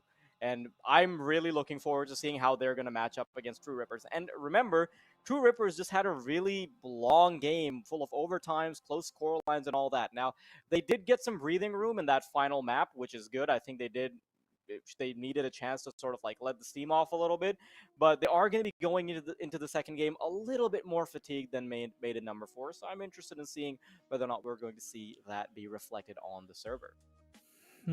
As you say, like there's lots of Pakistani talents as well. So maybe the better team, maybe we're gonna see a better matchup. I think I'm not sure the scores only. Okay, it was 2-0. Maybe we can also get some more info on what was the score exactly. But I think True Rippers, like you said, probably worn out from that game with Starboys. Maiden 4-0 or Maiden no 4. I don't know how we're gonna call them. Just call them 4N. I think they're gonna maybe a bit more comfortable because they also had time to look into the game. Maybe possibly one of the good maps they have is one of the maps they played. I mean, True Rippers. So anything is possible, but this also guarantees that True Rippers and Mid Inferno were gonna be the first 2 teams that were gonna be in the finals in the grand finale at the end of Ramadan. So stay tuned for that. So next week we're gonna have the second qualifier with new teams, and we got info that we can go for a quick break. So Make sure to stay tuned. We're gonna go for a quick one, hopefully 5 to 10 minutes, and we'll be back with the final. So don't go anywhere.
Welcome back, everybody, to GG League Season 2, the Ramadan Rivals. We are so excited to have you guys here, and especially when we just finished our semifinals, Star Boys and True Rippers. I don't know about you guys, but it felt like we were watching it was Groundhog Day. It was Groundhog Day. The exact same format was happening. True Rippers getting the lead, and then Star Boys trying to get that comeback, but this time it didn't reflect their second game and they couldn't make it a win. True Rippers winning the India versus Pakistan matchup for the semifinals and proceeding to the final game to go and play against Made in Number 4, or Made in Number Char, as the cap is on. What's happening, Wild? Tell me what's happening. Why is the cap on? I thought you were gonna say India versus Pakistan final, and then you said semifinals. I just have to tilt the cap a little bit because, like, calling it the India Pakistan game is honestly a bit of a cap, because the match we're about to see now is probably a lot more fitting for that. Well, fair enough. I mean, we are indeed going to see another India versus Pakistan matchup right now, and this is the matchup that you've been raving about, Wild. Even before we started this tournament, you told me Made in Number 4 are all from a specific area in Pakistan, and they happen to be the highest rated players at Face It. Correct me if I'm wrong. And they are the team to beat for today, Wild?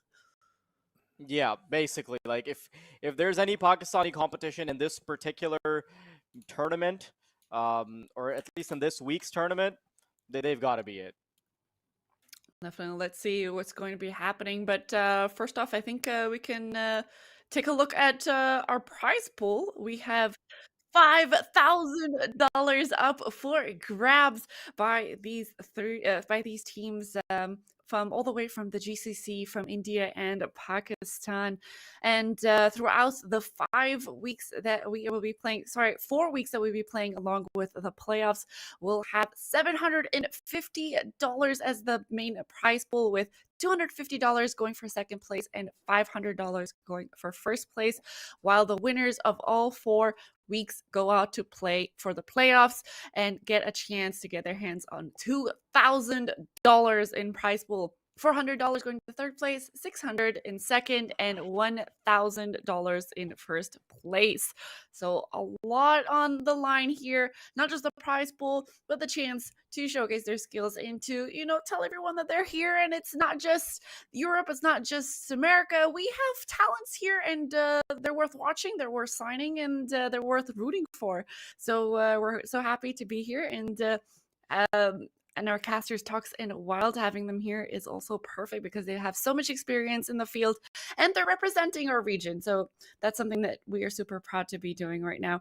All right, guys, let's get a little bit of information about our previous game. I don't think we had enough time to really talk about it before our break. So tell me what went wrong there for Star Boys. We were rooting for the underdog. We were rooting for the comeback kings, the diesel revers. So what happened? What went wrong for them? Talks, let's start with you. Hang on. Well, let's start with you. All I'm gonna say is, Archie, you said that I wasn't loyal. You said that I wasn't faithful. But what I was realistic. Okay, I see. I said 13-5 True Rippers. It ended 13-5 True Rippers. I'm not gonna talk about the fact that maybe they had someone disconnect on their team for a couple of rounds. Like, as long as it makes my argument look more solid. Yeah, that's a bit sussy. I mean, there was a disconnect, and then all of a sudden, your exact prediction came true. I don't know. That's kind of sussy. Talks. He doesn't seem legit to me. Yeah. He's not a loyal. The hat's coming back on. But it did turn out to go in Wild's prediction, no matter how legitimate it may have been. But let's talk about about why it didn't really happen for Star Boys, or at least let's highlight some of the good parts of their gameplay. Tox, you want to take this one? Yeah, so another storyline where it was 7-0 for True Rippers, and then starting to rev the engine, starting to make a comeback, but then also they ran out of it in the end. Like, I feel like they just got exhausted. You can't just make a comeback every game. It's really very hard. It takes so much mental strength to focus on the game and focus on the players, and as well like all the team spirit. Kind of it isn't an easy one. So in the beginning, it looked like True Rippers were heading to a very fast win, but then towards the middle of that game, we saw some signs of life from Star Boys. Some individual plays came into play, but like I mentioned, I don't want to get into too much specifics, but they did struggle eventually. They couldn't close it out, and I think True Rippers, that disconnection didn't really have an effect because it was the last two rounds, but eventually they gained the confidence. They started taking control of the map. They started playing confidently. Even as CT, they had very good retakes. So yeah, I mean, props to Starboys for reaching that far and putting on a really good show.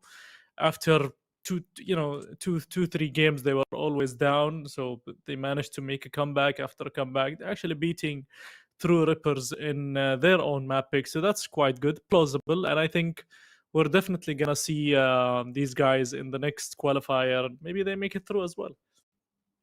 Indeed, we are definitely looking forward to them trying again. Once you fall down, pick yourself back up and try again. And we'll be super excited to see them in the coming weeks as well.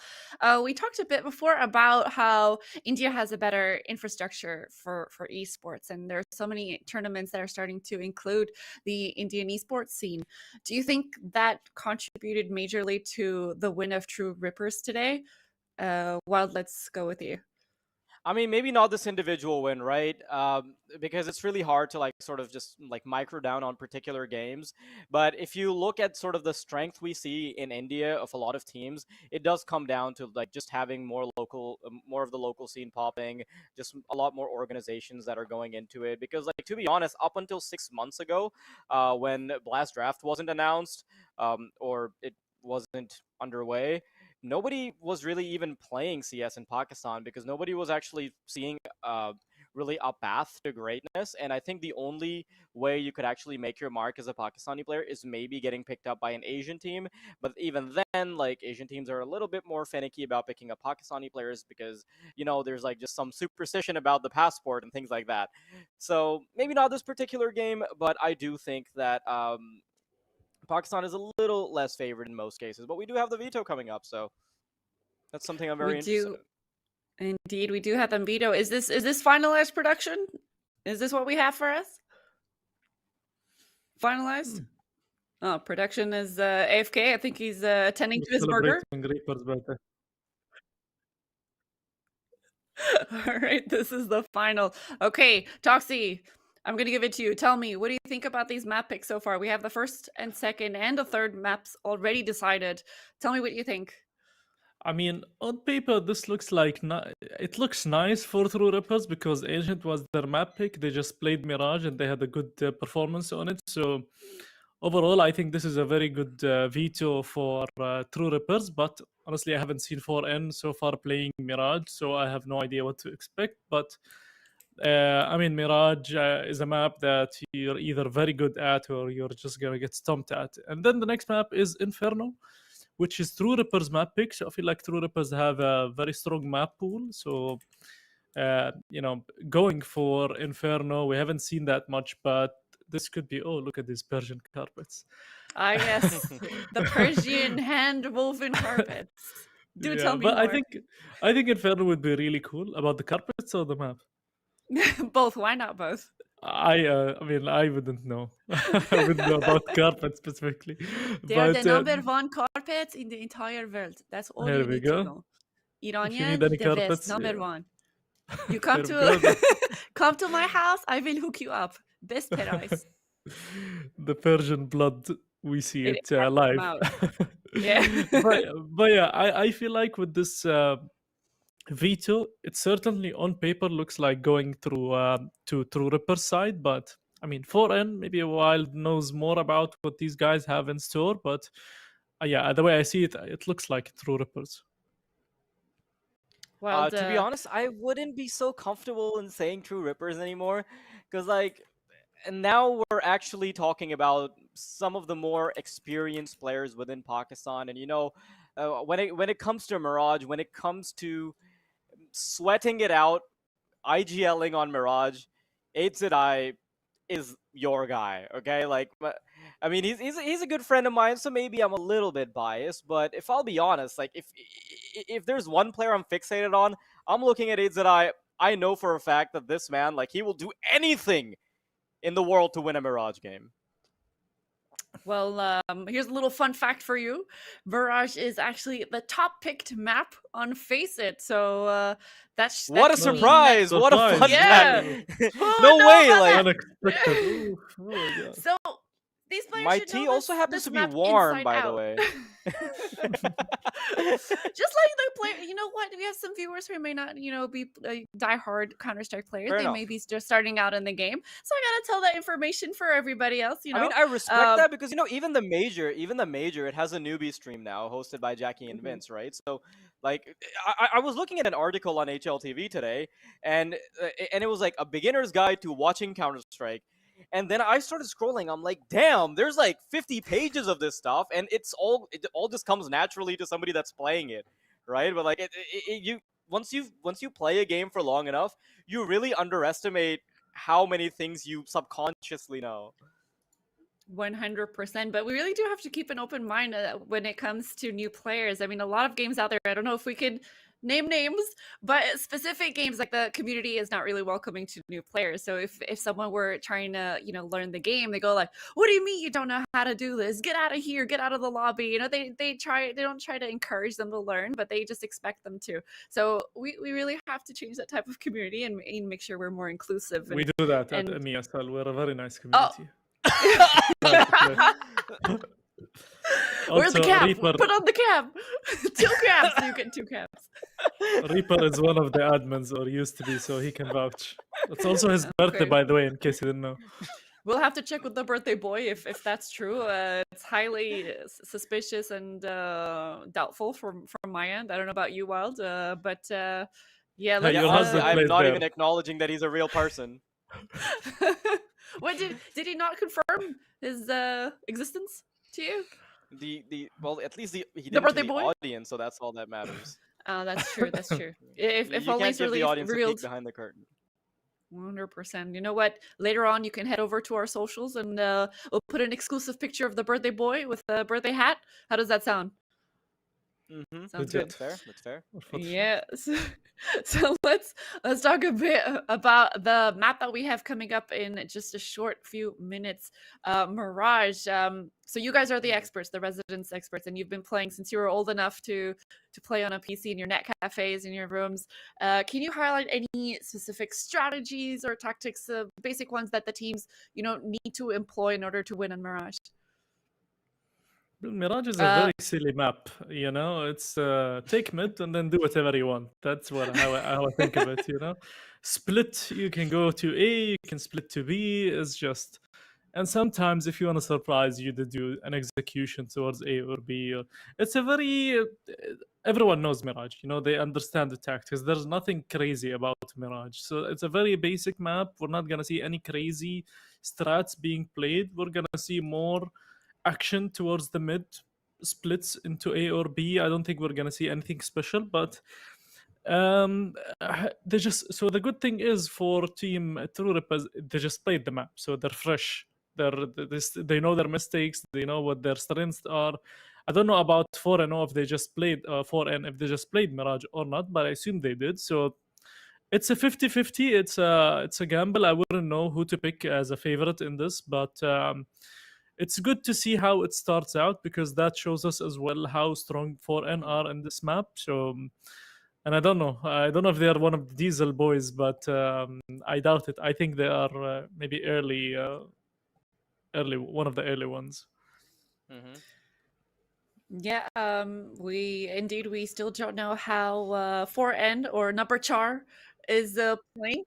But they are still joining into the lobby right now. They're having a bit of technical issues, but we should be entering the game pretty shortly. Let me remind you guys about the 30% off that you can get at your tickets for DEF in 2024 at World Trade Center in Dubai. All you have to do is go over to platinumlist.com and put the code DXB Games. 30% off. Easy as that. Incentive for you guys to go there. Go and see talks. And, Wild might take the trip. What do you think? think, Wild? Do you think you're coming over See to the you. UAE? Why see me? Is Talks sponsoring me all of a sudden? Like, okay.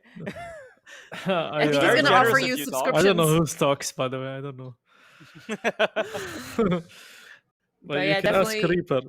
It's his birthday. Oh, today, by Reaper, the the way. birthday It's- boy. It doesn't it get old. might be. Yeah. He gets old, but the joke doesn't get old.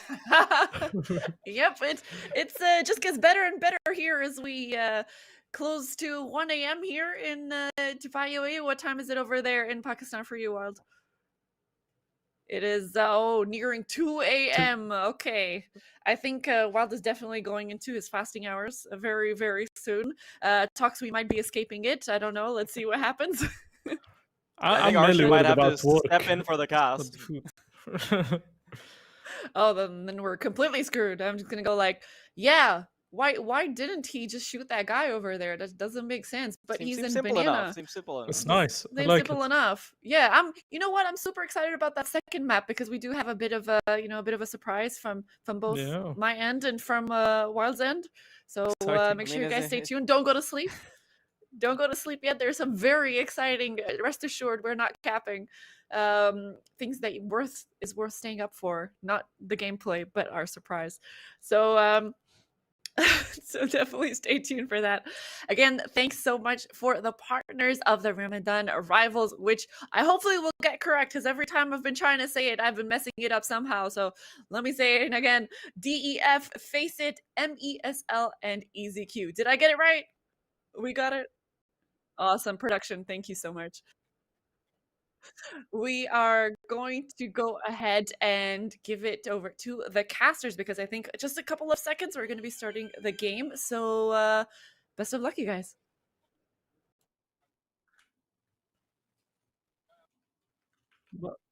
Bye, Archie. Yeah, Interesting. so yeah. It was nice to have her back. Very nice lady. But only for like 10 minutes. Like Yeah, 15 yeah. minutes, we As cap soon we, as we he cap it leaves out there, around at around 15 minutes. But I do want to talk about the game a little bit. You know, I think we're just casually throwing around a lot of toxicity. Obviously, we do keep it on brand for MESL, but we got to talk about the game as well. Now, Maiden Number Char is actually like a very interesting team to me. It's a mix of players who have been grinding Face It to all hell. AZI, who has for some edgy reason renamed his Face It account to 7ZI. Like, stop it. Like, it's not cool. Very smart. Yeah, like I don't know why he's done that. Maybe like he's trying to save face in case he loses. But like I'm already outing you. Like he's probably like the number one active IGL, I would say, in Pakistan. Okay. And the interesting thing about AZI, like one of the facts I'll tell you right here, is that he is most well known for always making it to either the semifinals or the finals, but he has never actually won a tournament. And Wow. I think he's done this like 50 times or something. And Ramadan Rivals, I mean, like, I'm sorry It's to not fun. everybody else playing with him within Maiden Number Char, but like you kind of brought the curse upon yourself. But other than that, like he is playing with some really incredible players. Okay, probably the number one opper in Pakistan right now. Bullet, very solid rifler. Sad but true, very great support player, and the Executor is one of those players who has continued to grind even when the scene was completely dying. So probably the most tenured players we're seeing right now. Executor comes through with a quick Glock shot as we kick off the pistol round. 2 kills collected by True Rippers. And they can't really make it through Connector very comfortably because they've got players trying to shut them down. Wow, this is a kill after kill by both teams, and they almost made it to Id1 site. Yes, they do. There's one guy at CT, but they have no idea about Dice Dealer. Or who is it? The guy in Shadow. Okay, it's Crazy Gamer actually. Sneaks his way, and I think he was trying to knife or something, because I spotted him trying to run towards the player. Either way, True Rippers felt like they had a full read onto that pistol round. First round on board, they're very strong pistol players, True Rippers. I feel like they always have the edge when it comes to pistol. And Maiden Foreign started up, they got the first kill, was running towards the connector, but then they were completely stomped. One guy, I think, was above the ticket booth, the other was short, so they sandwiched them. And now we're going to some deagles, some P250s, and in hopes for a plant, some economy damage to try to, you know, stabilize the game.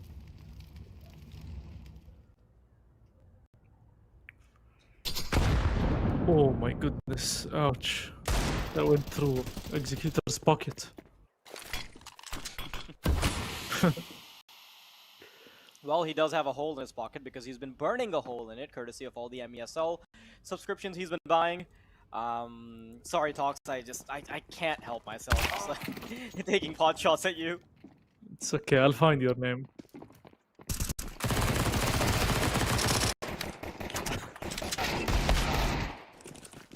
Oh my god, Bullet gets 3 kills all of a sudden. What happened there? Yeah, I'm not sure how that happens exactly. Wow. Because we did have production telling you that. Oh my goodness. It's gonna be an ace? Oh my goodness, yeah. That's 4. The Come on, Molotov. let's make it a 5. Let's make it the 5th. Get the I'm sure ace. they respect their teammate enough to let him get the ace, baiting it out for him. But no, it's okay to get the 5th. Man, we need to see this back. What happened there? Yeah, it was super messy. And no, it wasn't a low HP guy, but Bullet just 3 kills. B-Apps. Reaper, can we get the? Oh, he's yeah. Maybe not Reaper, but that was something else that round. Quite interesting. Sad that we missed it, but I'm sure the production crew probably has it somewhere. Either way, 1-1 now, and M4's taken, stolen by Bullet.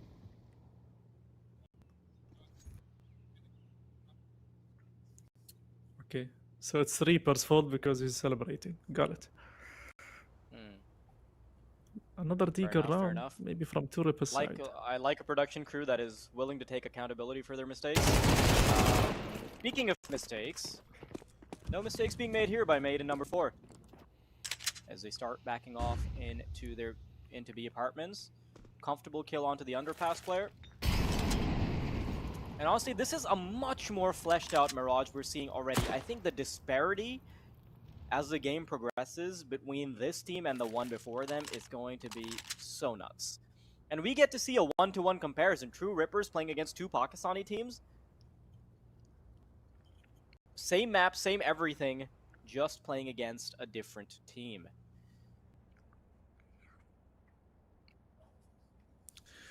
Very cool to see. And honestly, I would have loved to see more GCC teams present in this qualifier. So hopefully we see that in the second one.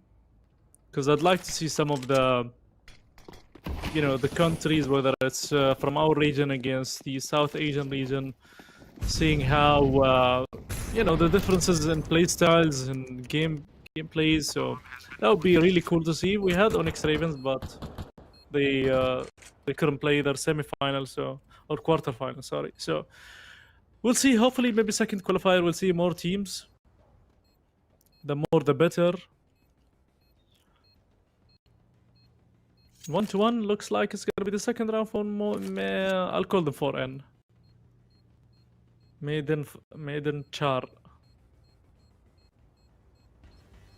You'll get there. Okay, it's getting there. Oh. Rossi's gonna survive. Put 6 feet under. But you see the difference between how fleshed out this Mirage is as opposed to what we saw from Starboys. Like, you can see that Maiden number 4 are super comfortable with taking their sweet time, and their mid round is just nuts. Just the tenure on each of the players being a lot longer. Yeah, I completely I think agree. it really does make a big difference. We'll see how it continues, though. I'm honestly of the opinion that this is very likely to be a 2-0, but I don't want to jinx it, so I never said it. Reaper did. You've been right before, so I'm sure the viewers trust you already. Not me, I said that's nice. It's a good Molotov, pushes the CTs away. It's gonna be a half buy as well from 2 Rippers. Pistols and an MP9. Bullet already at 6.7k, so it's a very good start so far. Man, that Deagle round changed everything in this game. Something about those Deagles, I can never understand it. Something in the dig. Yeah. You gotta continue it, man. Like, you can't just leave me hanging like this. Something in, oh yeah.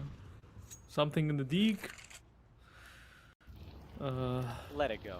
Let it go. Let it go. Yeah. It's too late. It is. Like, as in the time. Yeah. Opening throw from him. True Rippers. Again, being pressured. A third round, almost no. certain for mate in number 4. Unless True Rippers can do something outstanding here with just the digs and the 5-7 being thrown into the mix. One smoke to rule them all, however, as 3 players stuck behind it. Rossi, they're actually not checking him at all. This gives him so much information. He's going to take it chill. Pop-up, spawn right next to the Under Palace player. And all of a sudden, this is a palatable round. An AK recovered as well. Flashbang to keep them off the bomb. Unfortunately, they don't have a kit, so I do think it's a little bit of an impossibility, but I really respect the effort. Close. I feel like Ross is always the right time, but it's just choice of guns is always not the best choice. He did switch to the AK, but he was spotted as well. But Bullet playing the patient game. Defaulter, very nice one tap here. That smoke also delayed them for so long.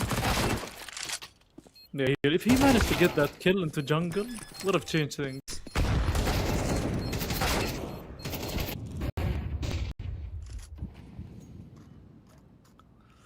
Okay. AWP on okay. Not on Bullet this time. The buy round from True Rippers. Very important round.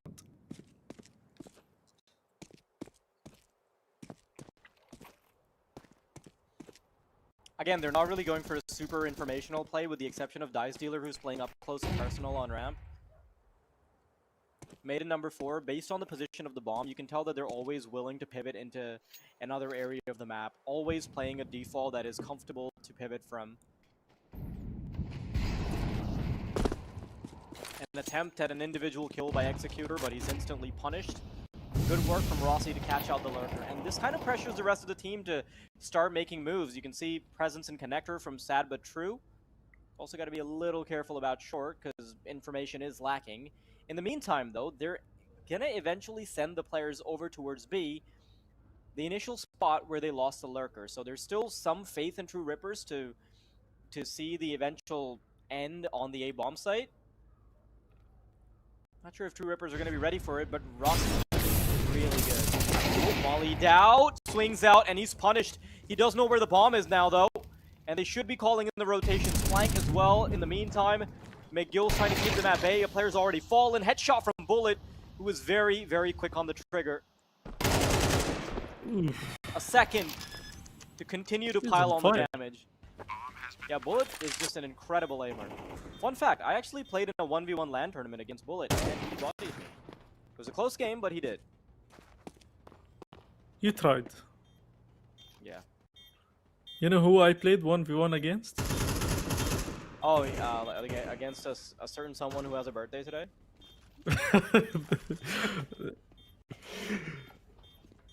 Yeah, crazy. Anyway, 4 rounds now for team Foreign. Bullet just time after time with 8 kills so far. I mean, HZI or 7Z1 or this sounds like a name of a car. Still on 0 kills. Doesn't need to do much. This Bullet is on fire. Well, ideally, cars should have 0 kills. That's the ideal scenario. Yeah, makes sense. Make them as safe as possible. Yeah, good brand. I have a theory. IDZI has started playing a lot worse ever since he was 7ZI. I kind of get the idea behind it, because, you know, like in Arabic, people like write a letter with 7, which sounds like H. It's Hazzi in Arabic, which means my luck.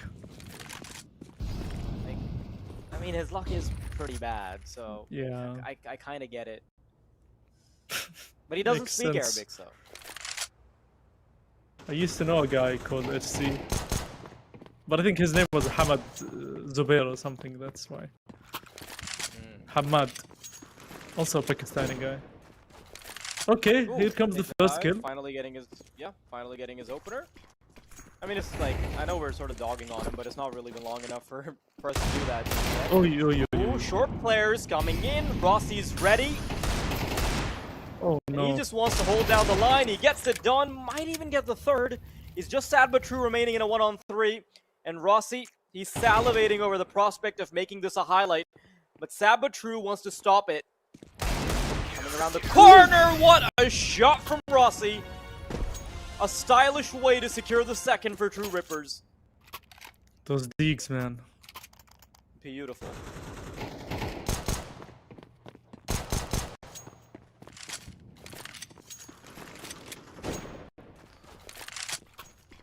I always wonder what he means by sad but true. Like, how could you think of such a nickname?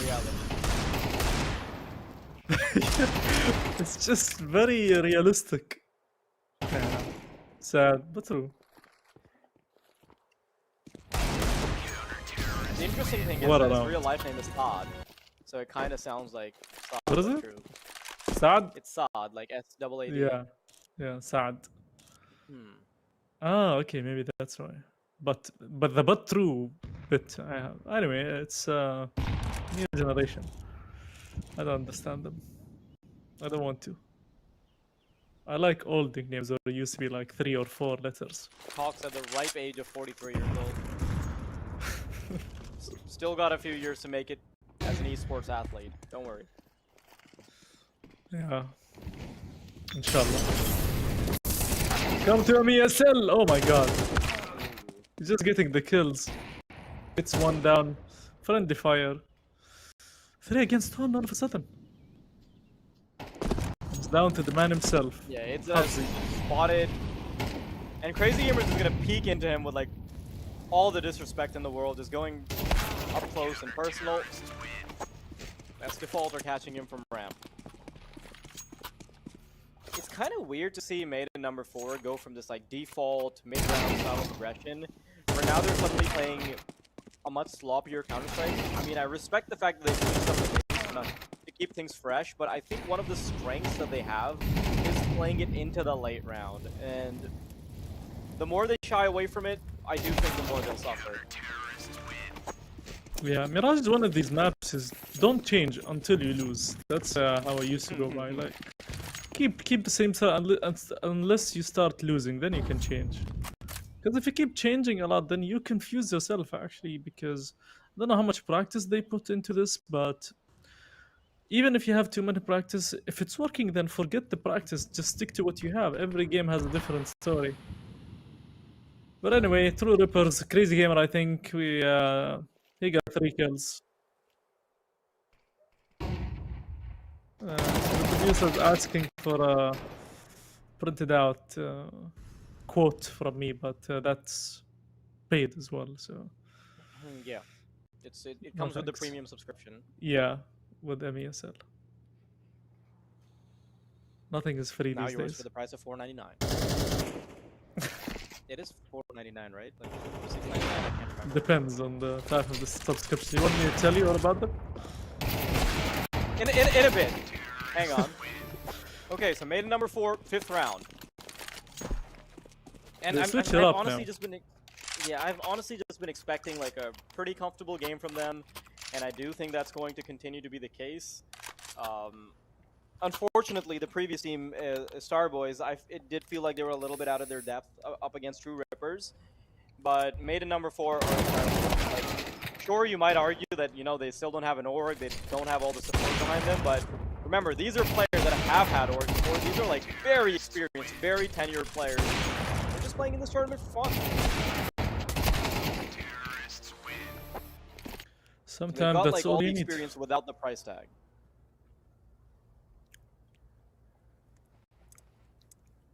5-3. It's gonna be an eco round by True Rippers. I think Crazy Gamer might go for something here. He has 4.6. But made in foreign or foreign. Playing very well, comfortably in Mirage as well. I mean, the last round, the Bullet was... They're playing default. Bullet was holding the palace. There was a double push. Didn't work out so well. Timing was crucial. This round, we see a stack into the B-bomb side from Two Rippers, but unfortunately for them, no one is going to be the B-bomb side. This could be a fast one.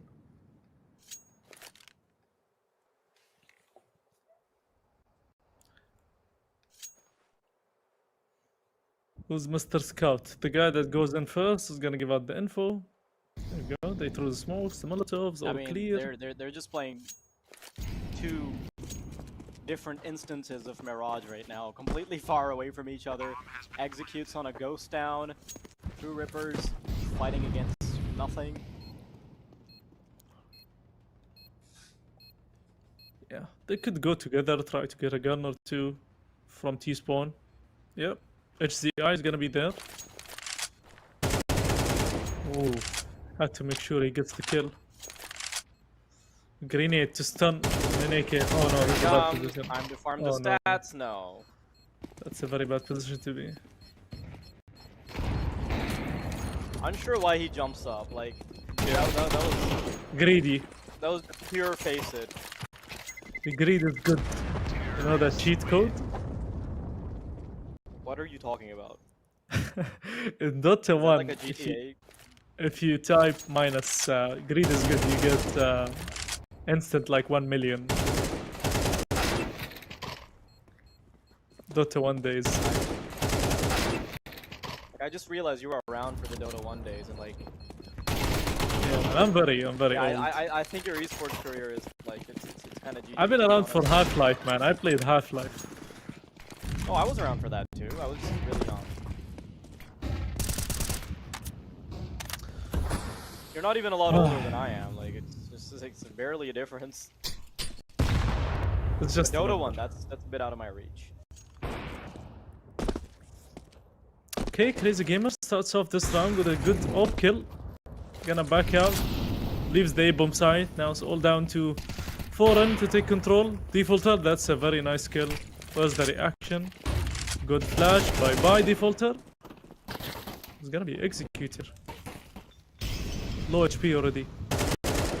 These guys, I'm 4 HP. I'm dead either way, so let me push. Throw it. Ouch. Oh, that was a TK by OK.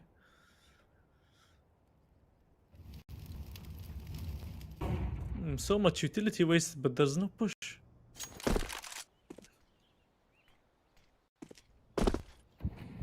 Yeah, unfortunately, it'll be a really hard needle to thread if they want to make it into this round.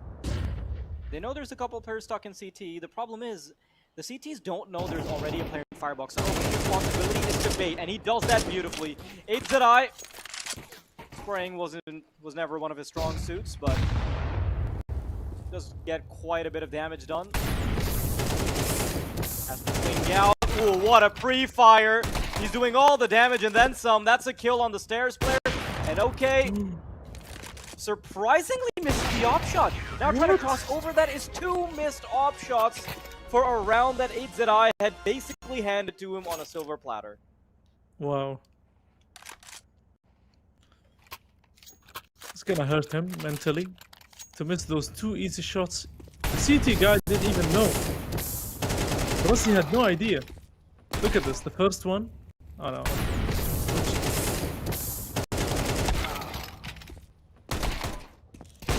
Yeah. Shame really, he could have had that one, but that's gonna give the momentum back to True Rippers.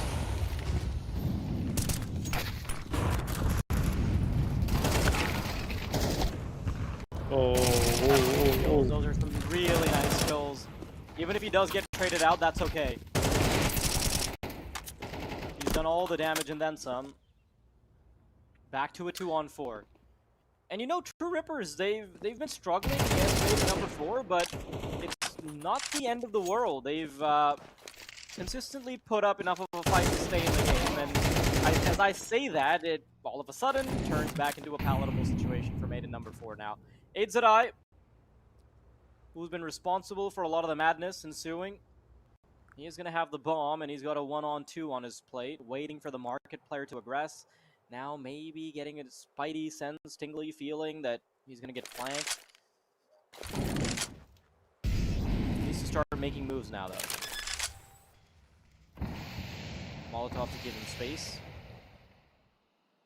Can you Oh, see I him? love I don't this. think you can. He's got 40 seconds, so he's trying to make the best use of his time. He also realizes that, well, he does eventually have to stick to the bomb. Here it comes. Player just crossed over. Now he's got full info on one, and he knows exactly where both of them are. 25 seconds to go. Aidzedai, can he get it done?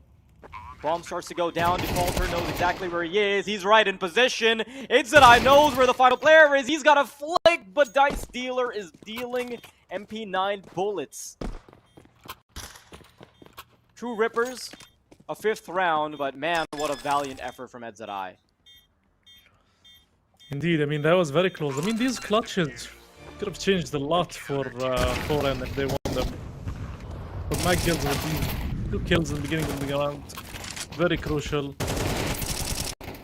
Good spam through smokes. Lots of switching in playstyle for 4N. This was an aggressive round. Before is like an A contact, and sometimes they execute. They do a lot of strats. Sometimes simple is best.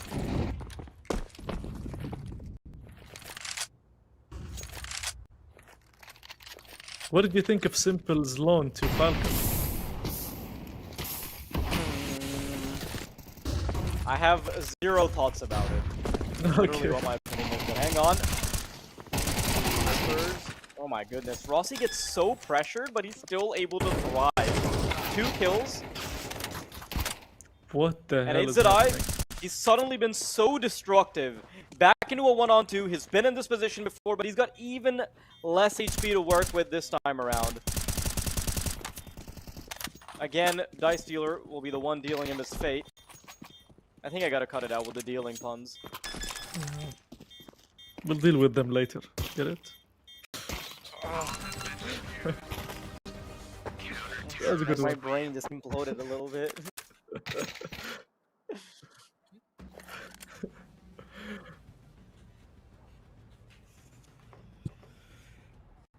But yeah, I mean, lots of clutches. Lots of rounds went to 1v1 or 2 versus 1, and could have went either way.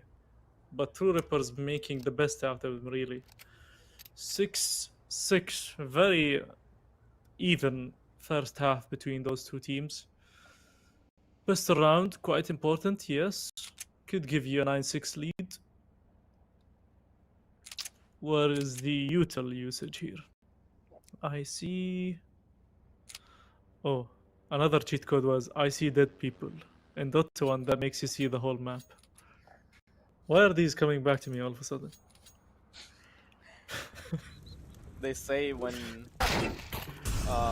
your life is about to end, everything you It's a know midlife crisis. flashes before your eyes in 7 seconds. And all you can remember are Dota cheat codes.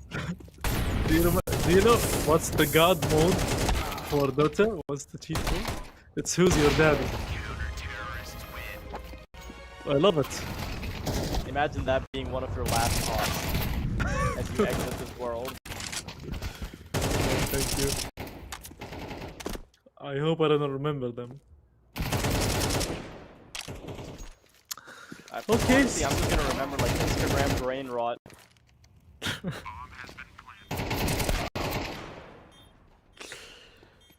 Oh man, what a first half.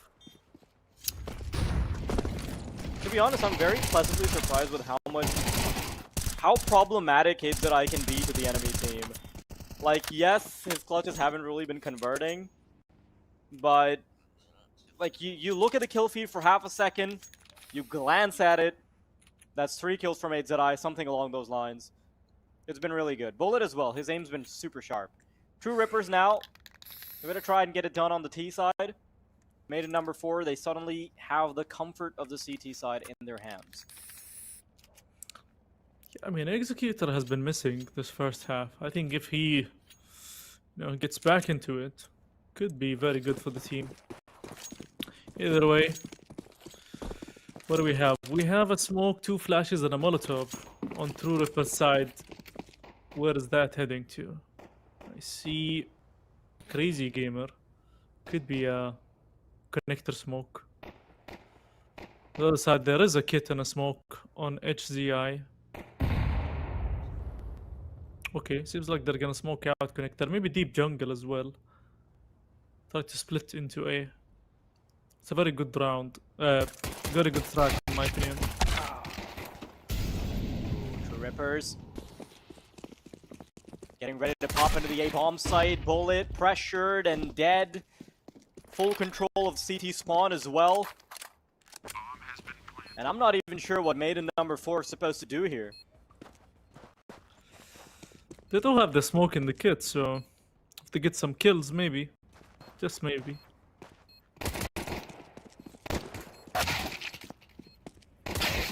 Bit of over-aggression, punished.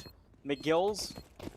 This kill in CT spawn certainly makes things easier, but sad but true, he's quickly making this a palatable round. Unfortunately, HZI is stuck between a rock and a hard place. He's got a kit and a smoke, though. Quickly puts down the palace player, and all he's got to do is stick it. Surely, he can't be taken off the bomb, but no, Rossi is still sticking around for long enough to do just that. A valiant effort by HZI. Yeah, HZI is doing really well, but I think he lost almost all clutches, which is gonna hurt him as well.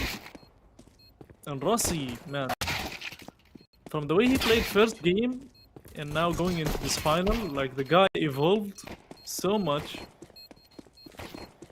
He's become really good. I mean, he's really good. Maybe just had a very bad game, the first one. 7-6. Thanks again to Rossi Bob. Another clutch goes to the way of True Rippers. Crazy how many clutches they lost.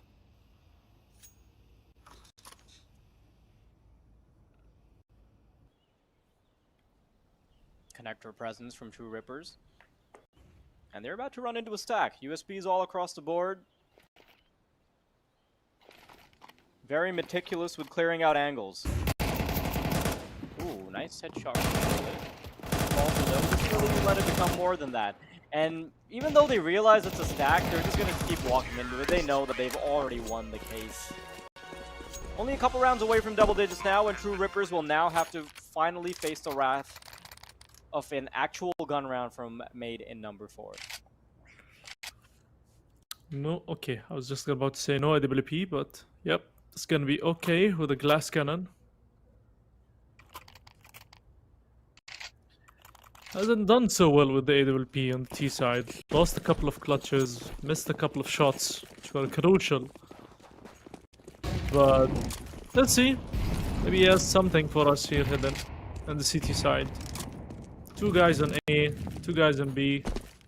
On the T side, 3 guys on mid. Could be a B split. I see a lot of people stacked towards the B side. Yeah, True Rippers just playing this very passively. Default.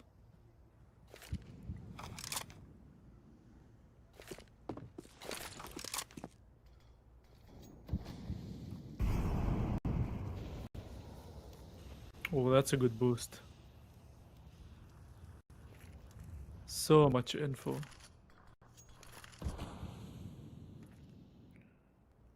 Oh no.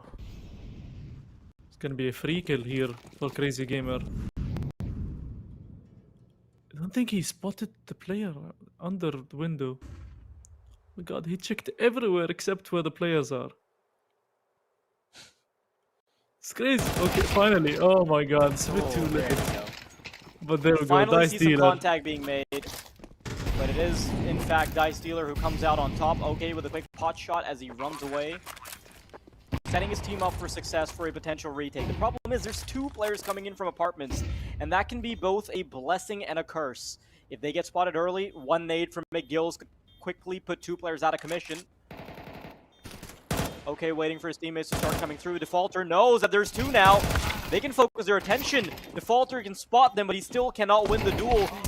Eye coming through, finds Dice Dealer, and with McGills being the last one on the case, they've got to have their eyes trained on him, but the AWP is a better weapon for that range. Maiden number 4, on for the 7th. And True Rippers, I don't think they've really even had to fight against the full force of Maiden number 4 just yet. I mean, there could have been a better after plan position because they were all like one guy was at Edward, the other guy was at Van, the third was also close by. But here, like Defaulter shouldn't have peeked, shouldn't have aimed. They could have killed them as soon as they jumped. But props to Foreign with that retake, very well played. And this is gonna force True Rippers to buy everything into this round. I feel like this is one of those maps that could go into an overtime.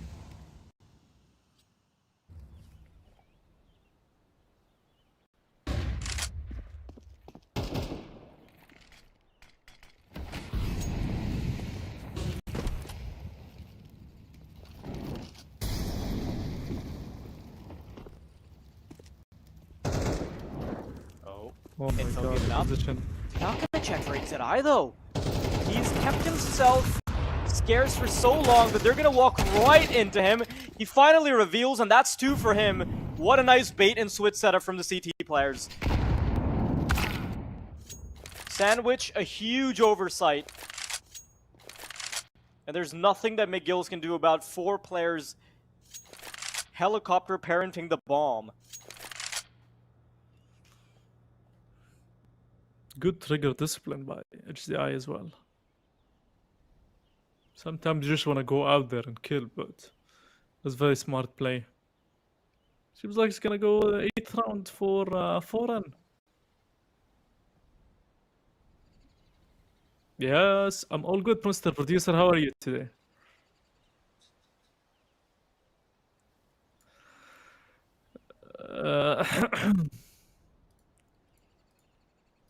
I had to clear out my throat. Our producers have these little mental health checks that they do mid-broadcast. Yeah, it's a good system.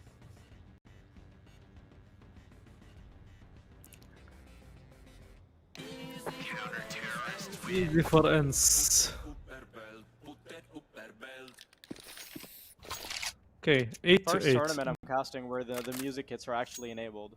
Which, like, I kind of respect, to be honest, because, like, I like it. hate the fact that I'm spending money on a music kit and other people can just mute it. Like, no, you will be subjected to my music. You have to listen to it. I'll pay $100 for a custom music kit. Like, I don't even mind. Maybe in the future they'll have like a premium package where no one can mute it. I think if I could have a custom music kit, I would just have a music kit that says "Bomb has been defused." Just like mess with the actual game. Oh, McGill straight through the smoke, but straight in the graveyard. You know, we've seen how people get creative when you give them custom things. Unfortunately, not something that should have ever been allowed in Call of Duty. We're not even going to get into the specifics of why, because that would literally just get us banned on Twitch. Okay, Dice Dealer, Rossi Bob, Deagles, and a Dream. Okay. Sad but true. Bullet wants all the eco kills. 4K for the man. Top fragger at the moment in the server. 9 to 8 now. Lose this through Rippers and this could be problematic. Good pause as well. Very good timing. Excited to see Inferno actually. We haven't seen it in a bit. You know, Inferno is one of the least played maps in our Pro League division in MESL. It never gets played, like actually never. I have no idea why. It's simply a bad map. Like I genuinely think it's just a bad map. They took the old Inferno and they made it less utility heavy, which just makes it a one-dimensional map. Like I'm not even debating anyone on it. It's just worse in every way. Like, I think maybe I could argue that the A site is a little better, but for the most part, I just hate even queuing into it accidentally. Like, I've had moments where I'll just, like, abandon Inferno God take, so... Anybody who wants to use that against me? It's bannable. Enemy Really? Yeah, if you abandon. But You I'm get, from Pakistan, 6 so I'll hours. just say that my power went out or something. We ask for proof. You need to show us your And generator. other reasons to play MESL, where it's Security thorough it's a check. fair experience. Yeah. Yes. Oh my god, the timing, Ooh. crazy gamer. What is OK doing there? He just gets caught out in the open. And Crazy Gamer coming out of a palace even manages to shut down the ramp player. And before retaking his ultimate, Rossi will already be in position to shut down any transgressions from Market. There's now a couple players in CT, but the bomb Yeah, that's already on smart. its way to B apartments. Crazy That's gamer. so well played from True Rippers. He's the man that just whenever the team needs him, he comes to life. He's a very consistent player. When he was at God's Reign, I think he was the MVP. He was IGLing as well. I'm not sure who the IGL is for True Rippers, but he was IGLing. He was IGLing top fragging, which is Such a it's dangerous rare to combo see. to have. Yeah, it's rare to see. But it's good for the confidence. Not sure who would be the IGL on 4N. Would it be HCI? Yeah, it would be Etsurai. Like, no doubt about that.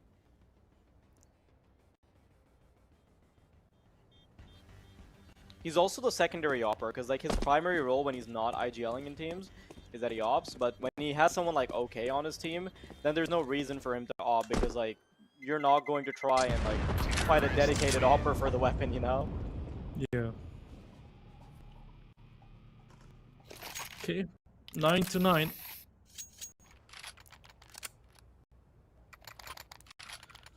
Do you have enough money? Yes. Full utility, both sides.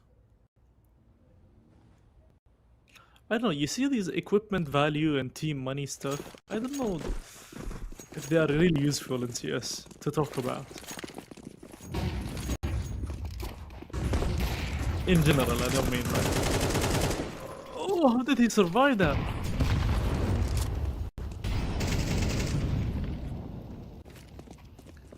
God, okay, with 24 Yeah, the problem HP. is that when you let an opper get away with 24 HP, he comes back with a vengeance. Yeah.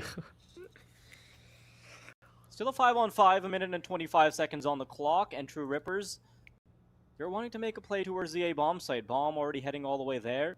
And the fact that McGills is in short ladder, that's the one X factor, because he's the one that'll be really hard to predict. He also makes sure that Sad But True can't get his eyes off of short. So even if they have information on middle, as long as he lurks around short ladder, you gotta be careful. I think they're gonna execute into this. And look at HZI's position, though. I don't think they even realize that McGills is still in short ladder. Yeah. So he could be No such idea. a problem both on the rotate and on the connect and for the connector player who's already there. Here comes the execute. Smoke towards top con, partially obscures jungle as well. But the problem is there's 3 players ready and waiting. There's only 30 seconds to go. Wow. Flashbang is good, but Dice Dealer is better. Comes out. That's 1 kill for him. Make that 2. And the Stairs player shouldn't be surviving for as long as he has. HZI keeping his team alive. But he's only got 22 points of health in a dream. Continuing to be a problem, but McGill's, the X Factor, should soon be revealed, but it's not even needed. True Rippers with a 10th. I mean, it was easy for them to enter because of McGill's position. They were just confident, but at the same time, that positioning from the CT players, I don't know. Firebox, one guy ticket. Not the best decision.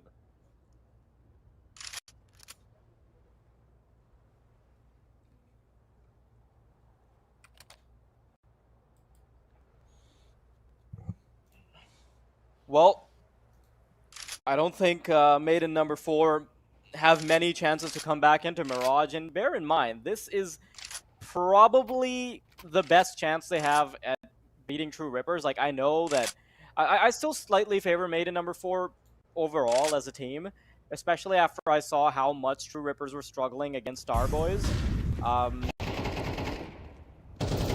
They can still get it done. Next map being Inferno. That is a little worrying.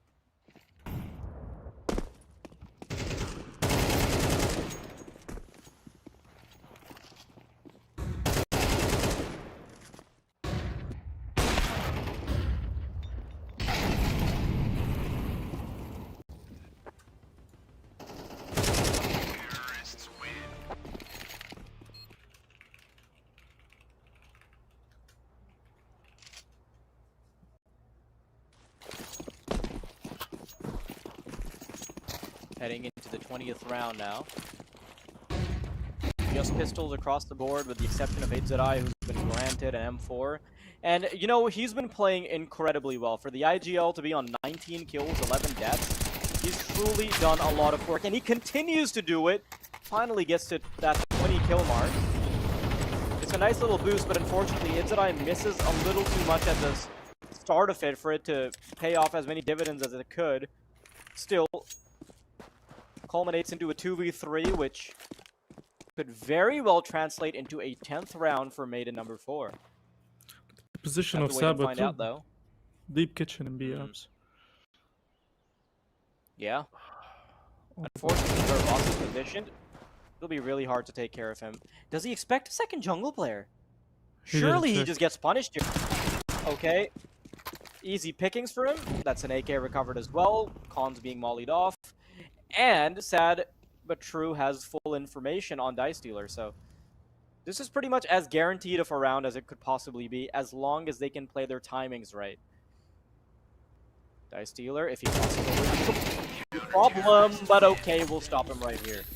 Pistols and an M4, and a dream that comes true. Yeah, man, the confidence on HZI is really impressive.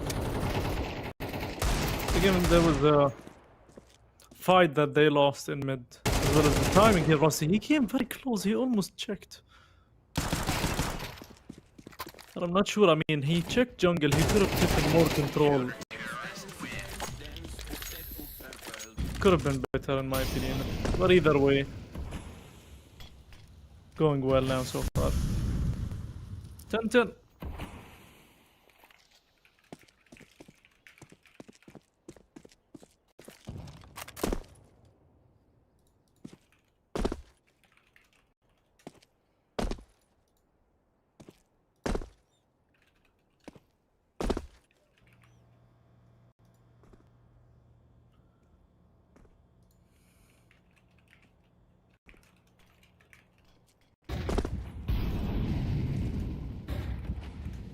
True Rippers getting ready for a very basic A-side execute, and Maiden number 4, they have a very hands-off approach when it comes to the bomb site. Allow Bullet to just go for the jump spots. He swings out through the molly, and he still interrupts the bomb planter.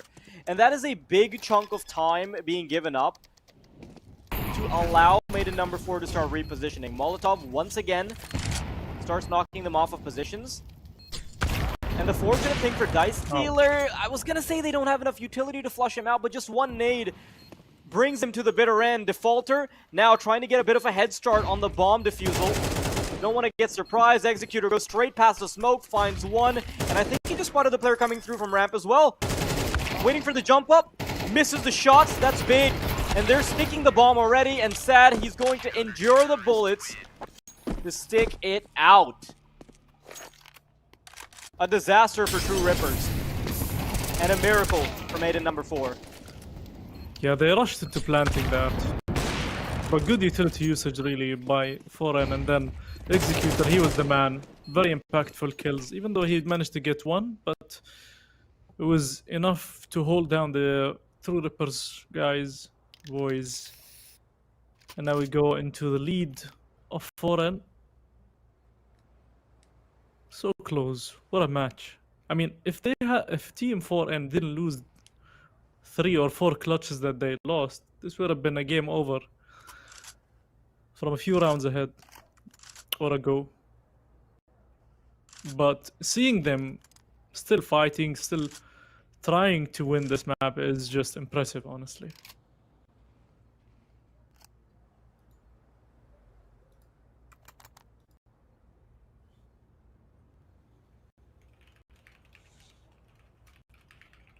We're seeing a much higher standard of Mirage being played by Maiden number 4. The tests that Starboys were unable to provide to True Rippers, it's being administered by Maiden number 4. Ooh, bullet! Oh no. I love that. Just continues to spray it down. And he might be able to get more. No, Dice Dealer, one of the prime fraggers for the True Rippers side, has quickly opened up yet another opportunity. I thought this was going to be a done deal after Bullet's first 2 kills, but no. You still have to fight for it. Dice Dealer, unfortunately, his HP is not doing him any favors, and neither is Executor, who's yearning for that map win. What a game. But again, this is twice in a row where they rush into planting. You had 1 minute and 25 seconds. 2 versus 2. Why rush the plant? Same with the last round. They had no info on anywhere on the bomb side. They still went for the plant without any cover. So they're losing a guy every round for nothing. Just tiny little mistakes, but with a huge impact. And Foreign have been utilizing that. Even though they lost so many clutches, they won very important rounds. Very, very important rounds. Map point for Foreign. And this is their map pick. Next map is gonna be Inferno, which is True Rippers. Archie's a bit excited for Inferno. I think you are too. Me too as well. Yeah, absolutely. I like Inferno. I like seeing it, not playing it. Ooh, look at this push by Sad but True. Oh, Oh and he my gets goodness. the drop. Crazy Gamer not expecting it at all. 8ZI completely shutting them down. The kill feed populates, and True Rippers depopulates. 13-10, Made Inferno. We're about to find out if Made Inferno is made for Inferno as we head in to map number 2. I think it was a very, very close matchup. Very 50-50. I think no team was better than the other, but you know, they won so many clutches. Team True Rippers, I mean, they should have utilized that. They should have capitalized on it, but sadly, it didn't work out with them. Hey, Archie, how are you? Hey, I'm doing good. How are you guys doing after all that casting? Did you have a moment to breathe, or I think it was very, very close, and you guys had something to say at every second. You okay? You need some tea? I mean, Nah. 8ZI took my breath away, I'll be honest. Like, I came into this broadcast, like, getting ready to, like, online bully him, make him feel a little bad when he looks back at the broadcast. But unfortunately, for any narratives I had, he played too well. He had the IGL thing going on. He was destroying the opposition time after time. I think 8ZI and Bullet, they were the difference makers. They were indeed playing very, very well and made the difference in the team. Like you said, India versus Pakistan still going on, and just getting closer and closer to finding out who is going to come out victorious in our first week of the Ramadan rivals for GG League. So guys, we are getting closer to the end of the stream. I know we're anticipating to go eat some suhoor and end the night, but first let's talk a bit about the game itself. So we saw Maiden number 4 for the first time and how they play. Do you think that they are going to be maintaining their lead in this best of 3 match? Well, let's start with you. No, not yet. I think it's going to go to the decider because if I'm not wrong, the next map is Inferno, right? Yeah. Indeed, it is. I simply don't think that they're going to be able to do it on Inferno. I have very little faith in their map pool being as diverse as being able to digest the problems that come with Inferno. All right, fair enough. Since you have some doubts there, Wild, but based on the performance that you just witnessed right now, what adjustments do you think that they need to do in order to secure the win, or what do each team need to do in order to move forward in the tournament? Tox, you want to take this one? I mean, they have the upper hand here. They won the map they picked, they liked. It was a very tough win as well, so it wasn't it wasn't a smooth ride because they did lose so many clutches. They had to rely on some crazy individual plays to come into play, like Bullet and HZI. But they gave so much confidence, especially to these two players. And I think if they use that momentum that they had, and especially win the pistol round in Inferno, that will be very, very important. Especially, I think they're gonna start on the CT side, and on Inferno CT side, you play a little bit more comfortable. I think early starts is very important. I don't think we've seen True Rippers actually being down with so many rounds throughout the semifinal and this final. So I think if we see that for the first time, this could be it could surprise and shock Team True Rippers because they're used to being the ones taking a very strong lead. So if they start off well 4N, I think this could go their way. If not, then I don't know how well their Inferno is, but we Sorry, could go I to just an got a H-hit. message. I just got a message from Hitzerai. He Well, what messaged is the me message saying, read? he says this is the first time I'm about to play Inferno. Oh my goodness. Okay. That's, I that told gives you, us I a little told bit of you. insight. I So- told you it's not happening on map 2. Like, it just isn't. Well, there's beginner's luck. Can we say that? Is that gonna happen for them? We'll see. Maybe. But But I mean, maybe. one thing's for certain, right? Even if they can't get control of Banana, Archie, I know that you've got a banana under that desk that you can take care of. I That do. sounded I really do. horrible. It sounded Please make horrible. it. The phrasing Can could you please probably clear be it up better. before I get in trouble? Let me hold on.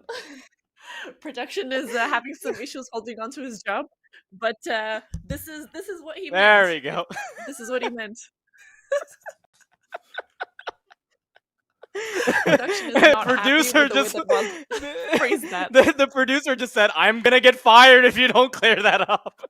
I'm just gonna You place can't this just there. tell somebody to pull out a banana from under their desk. Yeah, especially when you mentioned under the desk. I mean, that phrasing was just perfectly, you know, just Yeah. I think this was all planned. You know, I'm not even going to Yeah, give you the maybe. benefit of the doubt. I know how you can get a little bit cheeky, so we're gonna give you that. I will card, say actually. this, like Well while done, we're on well the done. subject of bananas, right? Like I want to give you a quick close up of the hat I was wearing. Oh wait, lower it there a we bit. go. There we go. It's a little banana duck. I think Tox is so confused right now with her obsession with bananas. I He's shaking his head at us right now. my mind is somewhere else. It's okay, we're not fasting. Okay. It's cool. But it's not sunrise yet. Okay, I'm just fair enough. afraid for Reaper. It's his. By the way, it's his birthday today. So By I'm the just way, afraid of the yeah, guy. I mean, just By the in way, case it wasn't obvious, since like, you didn't that know, it may since you or may didn't know. not be his birthday. May or may not be. That's true. Let's give our partners something to stay connected with us after this whole banana conversation. So let's give another shout out to our amazing partners. We have partnered with the Dubai Esports Festival, which is actually going to be happening in 2024, I believe in April to May at World Trade Center in Dubai, UAE. And if you want to get your hands on some tickets, go on platinumlist.com and input the code DXB Games for a flat 30% off. So definitely go and check that out. We're also partnered with Faceit, MESL, and EasyQ. And of course, we have the founder of MESL right here with us, Toxie, who is going to be very generous and give us subscriptions for 12-month subscriptions. Is that right, Toxie? Sorry, there's an issue with receiving the audio. We just keep go putting him on straight the spot. into It's the kind, game. Good producer, yeah. This it's guy's kind knows. of convenient. Very good It's producer. The kinda producer's like, convenient okay, that I'm we can- gonna. The producer said, I'm gonna end this. I'm done with this. I don't want to get fired. So he put us straight into the game, and he's agreeing with me right now on microphone. You guys aren't hearing that, but we're hearing it on our headsets. Archie, So- how come you're not casting any of the games with us? Like I'm kind of vibing with a TriCast, honestly. No, I'm just Like- letting you guys do your thing. I mean, if you hear me cast, it's probably not great for you. I'm not ready to pay for your She lied, she's your good. bills. Yeah, I'm good. All right, guys, have a great one and best of luck. Thank you, Archie, and thank you, Fox, for the NSL stuff. Defaulter, oh ho ho, True Rippers just holding down the line.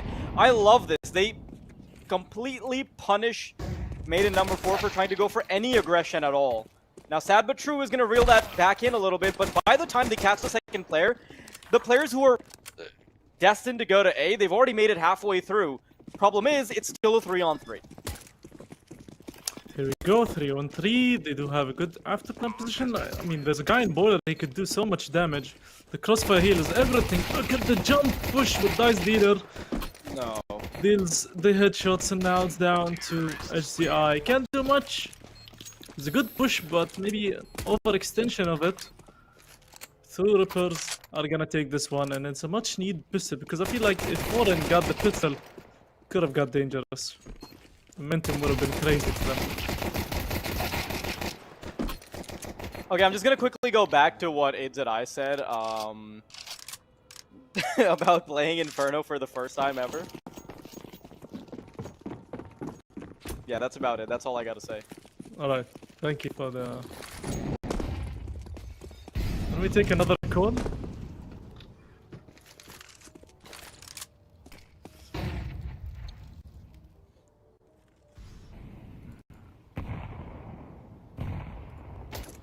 Again, a bit of a throwaway round for Maiden number 4. I think they're feeling pretty confident now. I mean, they've gotten the big hurdle out of the way. They've gotten through a Mirage. At least they haven't botched their own map pick. But remember, True Rippers, this is their map. This is their territory. And most of the players on Maiden number 4 are not familiar with Inferno at all. Ooh, AZI. With shots like those, I wouldn't know that this is your first time launching Inferno. They It's might a very actually even be able to uncommon isolate the map banana. Oh, that was a good smoke though. Oh, good kill by Bullet. It's a lot of good money actually. I don't know. It's doable because Dice Dealer is in 4 HP. But I mean, the longer they take, the less chance they win. Executor hasn't been having a good game. I think this is his time. His turn to shine, maybe. In Inferno.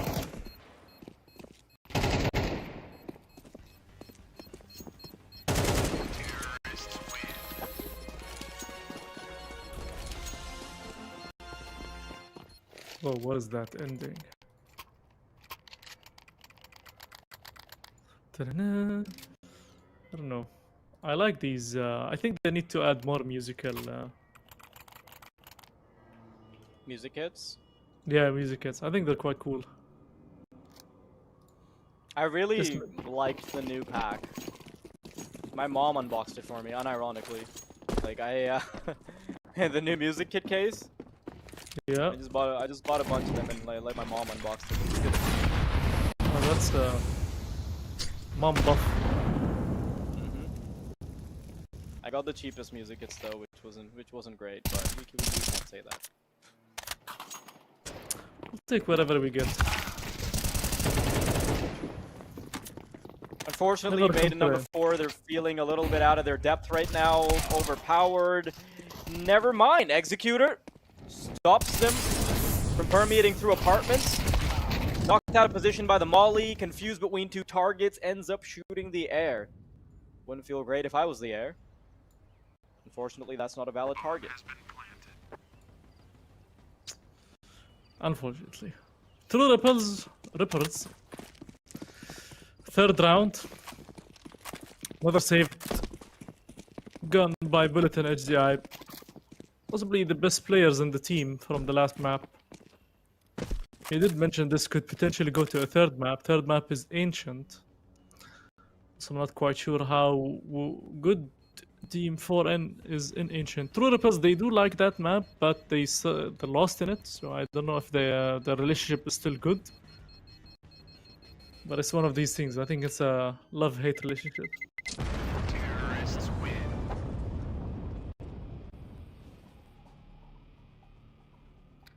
My brain is very smooth and slippery, so could you remind me what the last map was again? I can't remember what the decider was. Okay. Ooh, Ancient is like such a good map for Pakistanis, honestly. Like, I have a lot of faith in them, but then also, like, True Rippers, there are no slouches on it either, so we'll see, we'll see. I'm kind of glad that we get to see 2 maps that we also saw Starboys play, which means that we're going to be able to see a good comparison between the two of the top Pakistani teams. All right, one Pakistani team down. The other is already 1-0 in the final. The banana control and how crucial it is. Oosh, that's a very good kill on Rossi. Some players we haven't mentioned much, like OK and Executor. Maybe on the other side, Defaulter has gone missing. Yeah, the interesting thing is that Everyone- Defaulter was actually having a solid game in the previous series, right? Like, I remember that McGills and Defaulter were 2 of the players that were carrying to keep them alive. Now, a little fighter, yes. That's okay, though. Teammates ready to pick up the slack. Bullet will be pressured by 2. McGills continues holding down the trigger until Defaulter is no more. Or rather, Bullet.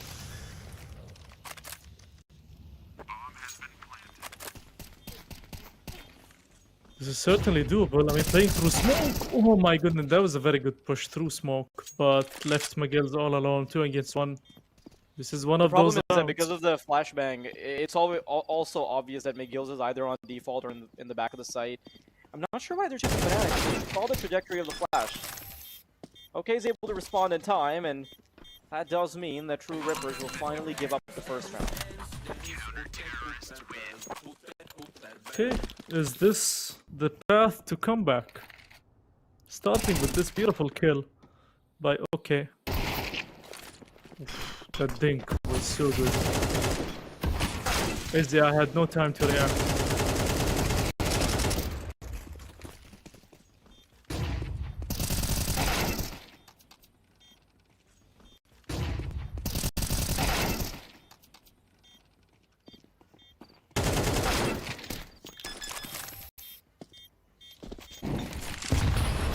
To be honest, I'm not really scared for mate number 4 just yet, because they are playing the CT side, and I have a lot more faith on the T side. HZI climbing up a flashbang, it comes through. They're playing anti-flash, though, so they're not very phased by it. CTs quickly realize that they've got to dig into their Molotovs to start holding them back, and with OK having found a kill, it puts the pressure on True Rippers to start making a move. 2 players ready and waiting on the B bomb site. Smoke hits Diceyla in the face, gives up his position. Bullet's too quick with it. That's the first kill. A flashbang to peek a second time, and they know where HZI is, but it doesn't matter. Plays it like it's aim training and finds both heads.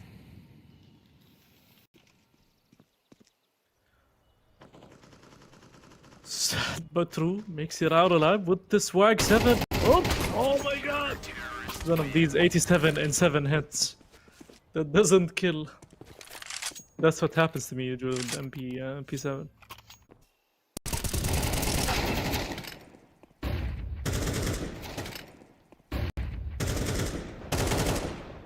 Oh my god, HCI. Really impressive, I would say, from the man.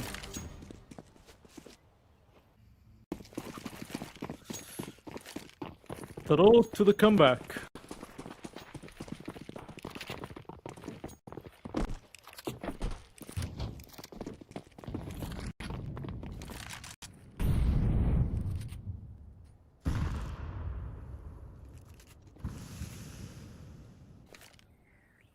Oppa ends 3-2 now. 2 rounds in a row, 4-4 in. Executor. Hasn't been executing much. But he That's has like the the chance lowest now. hanging fruit you could go for. Yeah. It happens. Lack of nutrition does that to you. Hence the banana. Hence the banana. The ice dealer. Oh my god. Well, So much yeah, he noise. might be able to find Executor. He does. And that's an AK recovered as well. Okay. Will now start fighting back against True Rippers coming his way. quickly peeks out. That's a kill. Nade to follow it up for some chunkier damage, and AZI will be happy to add to the tally. Now, remember, because OK's so low, oh no. Woo! Wow. He just whizzes past his ear and he still survives. Very surprising. Bullet, though, has already gotten in position, and that is the end of Defaulter.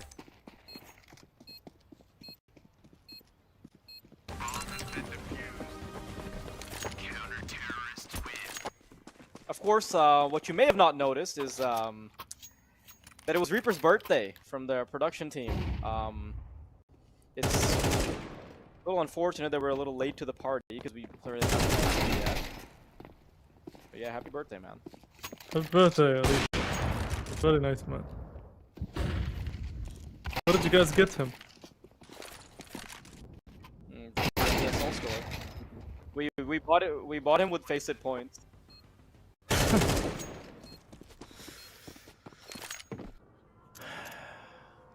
They're out there having burgers and fries while we're out here. I asked AZI if it was okay for me to say that on stream, like that they don't know how to play Inferno, and his response was, "If we don't know what we're gonna do, how are they gonna know what we do? So it doesn't matter if you say something." Reverse psychology. And like it kind of works, because I mean it's even Steven on a disadvantageous side. Like remember, this is a T-sided map.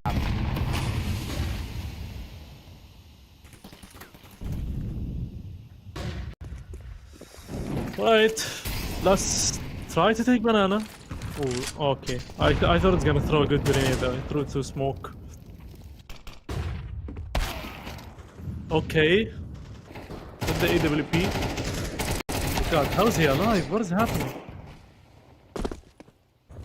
Oh wow, they just lost banana control somehow, some way. They could lose the round as well. Oof. Too fast, Crazy Gamer. Like the graffiti, I never really took a lot of time looking at it. Scuffing graffiti. Four against 3 now. I mean, if they get a kill early on, I think it's doable. If not, time to go back and save. Yep, save it is. There's a hunter. Is he exit? Oh no. The dealer. Quite excited. Okay, they're gonna play this. No, this is too risky. Yeah, they're just going for it last minute. This May is not be able to get it. No, Defaulter. He's the big difference maker. And I'm not even sure why OK thinks that he'll be able to get that. It's a big risk. Lots Oh, of never mind. money That was lost. a 1v1 at the end. Sorry, I didn't. Yeah, notice 1v1. The Molotov. I mean, okay, yeah. Well, the 1v1 makes total sense. My bad, my bad. It's just getting a little late. It's like 3 AM where I live.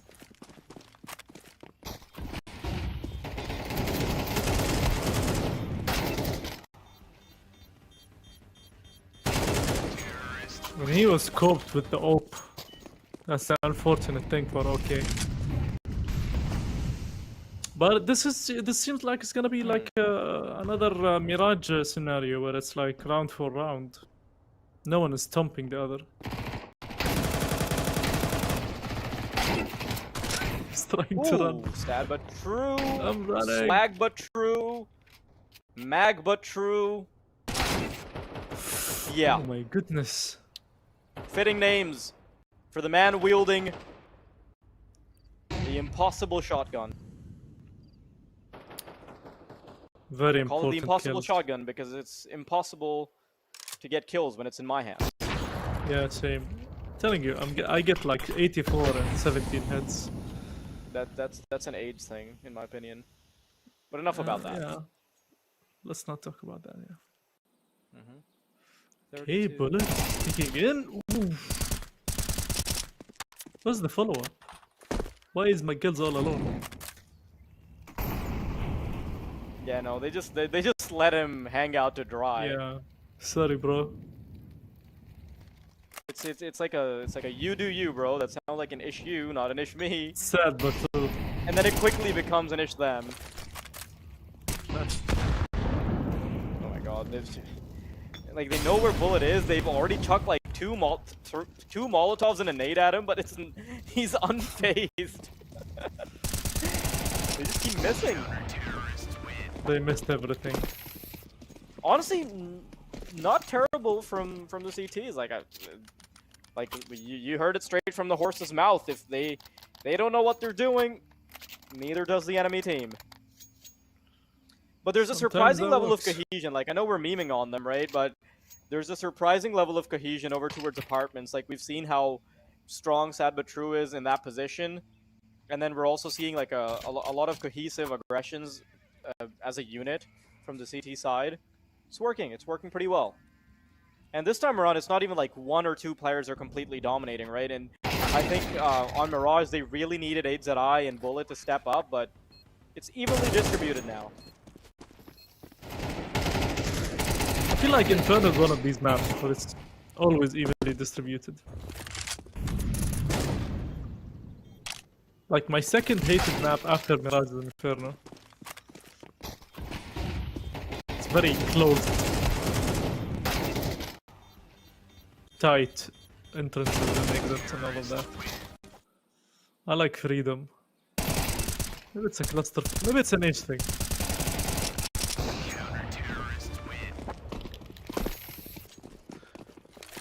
Okay, round 9. Some Deagles and an AK on True Rippers. Defaulter, and it's gonna be. Oh my god, it still has a MP7. Oh no. Oh man, that's not fair. It's sad. But true. He's still going for more, actually. There's an AK there. Oh no, oh my god, is this gonna be the ace? Oh my goodness.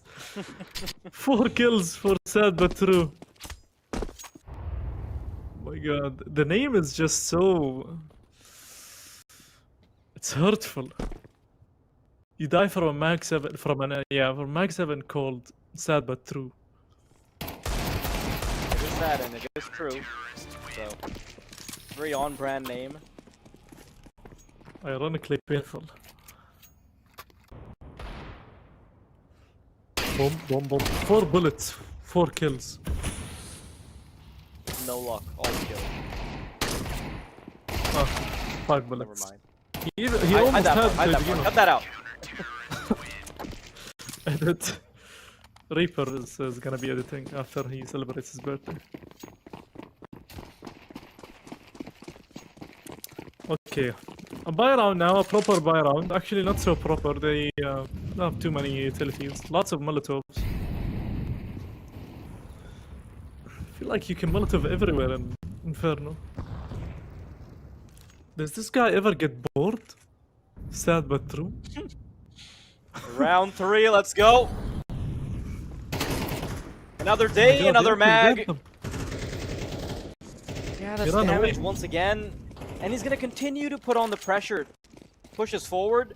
And the problem is that he doesn't even need to actually get kills with the Mag 7. As long as he can put fear in their hearts, just staying there in apartments, that's good enough to keep them at bay. And because of that distraction, they're so worried about the Mag 7 that 8ZI can just scoop up 2 kills and run away. What a game from Sad But True. I mean, it is scary. I never want to go there. Probably go B. Which is what they did actually, but then HZI was waiting. And Sad But True is like, guys, I'm your bank. You need guns, I drop you. Just swag. To be honest, I really like seeing this is more of a serious one, but like I really like seeing Sad But True playing on a team with fewer veterans. Okay, in all fairness, these are veterans. You know, they have like really big tenures, but none of these players are like known for their ego, known for like being like ever have been like the tippity top of the scene, which kind of puts him in a comfortable spot where he can play a little bit more experimentally and he can be himself. Because normally the context that I see Sad But True in is that he's going to be playing with like some of the top dogs from the Pakistani scene, and he's just going to be like the town punching bag, right? And he's kind of just going to like, I see him play in such a restricted way whenever I see him like play Face It, when I'm watching him on streams, things like that. But now that he's playing in a team like this, I'm really seeing him flex in a way that I don't think a claustrophobic environment allows it to do. Okay, here comes the push. 2 kills for McGills. They're gonna lose this. So sad but true. Finally, Ross is waiting for him this time with the Tech 9. McGills. Oof. Okay, Wow, somehow gets that is that. nuts. Making it a 2 against 2. Rifling with the Okay, op. pushing. Okay, they know that Rossi is way too far. Like, bro, defuse. Yeah, this is done. He can't push the Molotov. And he, Yeah, the he has mollies. he has the swag 7 anyway. Yeah, not a lot you can do from that position. Yeah, Sabato is like, Once again- you know, even if he kills me, I only have a MP7. That was a really important round from 8ZI as well. The fact that he gets 2 kills with the M4 up close against Tech 9's very impressive. And it's pretty much what keeps him alive there. 7th round on the board for Made in number 4.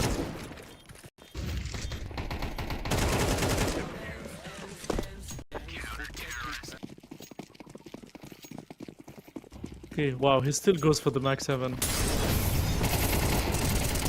Oh, I Whoa, love that this from aggressive 8ZI. The play. confidence brewing as he tries to take over Banana. It's only good for the 1, but that's okay. Big chunk of information gained, but retaking Banana is the first thing on the agenda for True Rippers. Okay, Mid see bullet number sandbag. 4. They don't want to let go of it either, though. Just watch the position Bullet's playing. Playing up close and personal, punishes immediately for crazy Gamer's transgression. But now they know that there's 2 players on Banana, so they want to try and quicken up their pace a little bit over towards the A site. They try and book it through the molly. Dice Dealer, how is he still alive? Switching over to the P250. Okay, panics a little bit, and that allows passage into the A bomb site. 2 on 2. Nice shot from Rossi, catching the pixel in the corner. And Bullet is now on for the 1 on 2. Rossi baited out of position by the molly, but he can still stay alive and stay hidden. Smoke brings it to the 1v1 towards McGills, but McGills has such a strong position, and there's no way he's losing that. Okay, 7-5, I guess it's fair.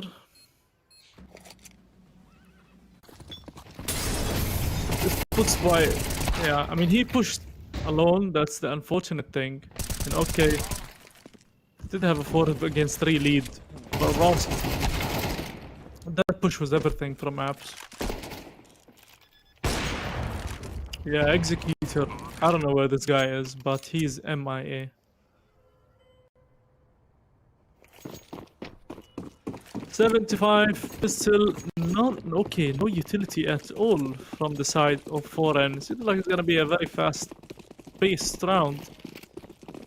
Maybe faking mid back to B, or maybe going split A. Here we go.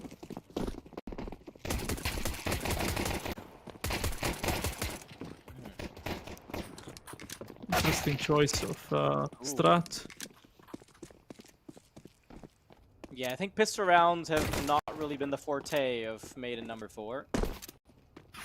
8ZI trying to individually get something done, but it's a little ambitious to think he get 4. Already finds 1, brings it down to the 3. Doesn't have the bomb, unfortunately, and it's pretty much in no man's land. It's taking his sweet time. Problem is, regardless of wherever he goes, he could potentially have 3 barrels that he's staring down.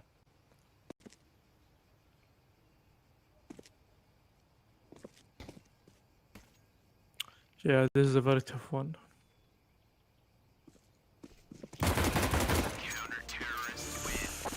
Triple peak, impossible. 76. As much as Yeah. I think it's a T-sided map, the problem is, if they don't have a strategy for the T-side, it could very well just be more comfortable on the C team. So very Yeah. heavily dependent on whether or not the teams are prepped for it, which, if we know anything from the inside info that I just told us, probably not as clear-cut as we'd like it to be.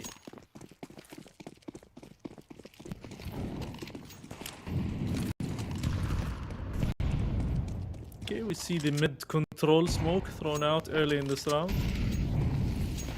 Some deagles, P250s, 4 inside. They're gonna respect the smokes, they're gonna wait it out. No rush.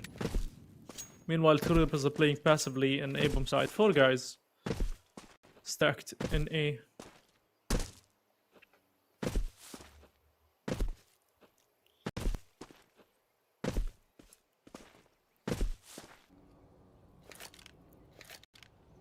Wow. What is that? White man boost? Yeah. What can you see from there? Mid? Based on the fact that they got no kills, I would argue jack shit.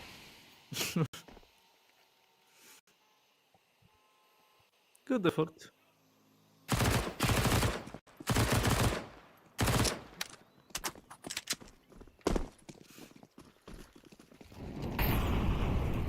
The producers just told me that the stream is PG-13, and I think I adhered to that and didn't say anything. Didn't say anything too outlandish. Maiden number 4 though, they're just gonna get mowed down. Yeah, True Rippers, easy peasy tie up. But this is where it starts to get harder as they bring out the weapons. Okay, very important round. 2 MP9s. I think 3 M4s. 5 AKs on the other side. Not a lot of utility. Sometimes you don't need a lot. Smoke long, take short. Smoke short, take long. It's very simple. Push together. Ooh, there's a boost through smoke. Ah, okay, it's in boiler. This should be an easy kill here. Unless, who's that? Oh, I love that prediction. I love it. From Sad But True. Just anticipating there to be some tomfoolery here. Made a number 4, round's straight up over. barreling. Yeah, pretty much. Nothing the True Sad Rippers but can true. actually do about this. It's, yeah, it is in fact sad but true. I mean, the guy is switched in this game. The Max 7 gave him so much power and confidence. Sometimes that's all you need. A good little shotgun.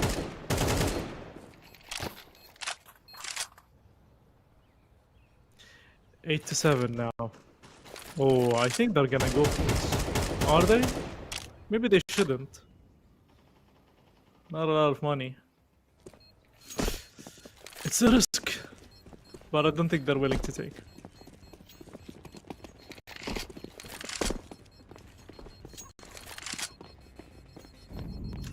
Yeah, I think losing next round for True Ripple will be devastating. They have to be very careful. I would take a pause, actually.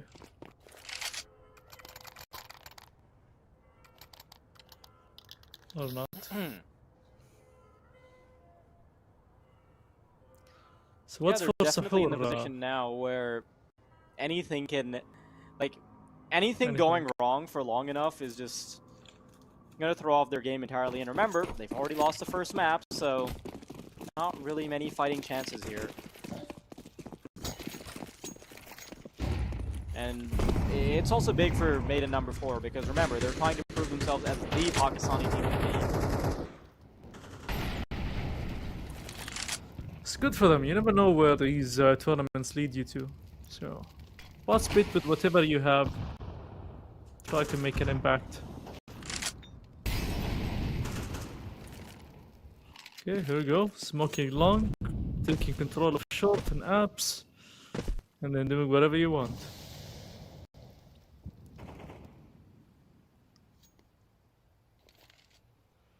Actually, it's gonna be a push through smoke from HZI. Smart play. It's gonna be a aim to aim. Oh, that flash missed the timing. HZI, so much damage, yet no kill. Yeah. Very surprising to see how wrong this was going for a second. Dice Dealer, even through the flash, What is happening? he manages to do enough damage, and Mick Gills, along with his nade, puts an end to all the madness. Madness Thankfully indeed. for Maiden number 4, they can still buy up weaponry. And if you're in the True Rippers camp, you're just breathing a sigh of relief that you get to live another day with weaponry. because the CTs are hanging by a thread at all times when you're playing Inferno. Couple wrong rounds and probably giving up 3 freebie rounds along with it. Money's of the essence. Right, another crucial round here. This round gets scary, unless you get 2 rounds in a row. It's gonna be back and forth. HCI. Rossi had no chance. Look at this deep push into banana. It's all about the timing. Oh my goodness, crazy gamer trying to do some crazy here, but doesn't work out so well. B is all clear, yet they're still sticking to A. I kind of understand, because heading into this round, they had some limited options, because they also had an MP9 in Dice Dealer's hands. It wasn't like a full investment. Oh, they're going to stack. They need someone to scout. Someone has to go somewhere and give info. That's basically Sad but True's job. He's poking around the apartments, he spots Whoa. one, ooh, and he continues to spray to land a hairline angle. He's just gonna swing out now, get information on the final 2, and it's okay if he dies. Good enough, yeah. Well done. SDI, that entry kill on Rossi. Unexpected, really, but individual plays coming into play here. Executor. Gonna see something from this man.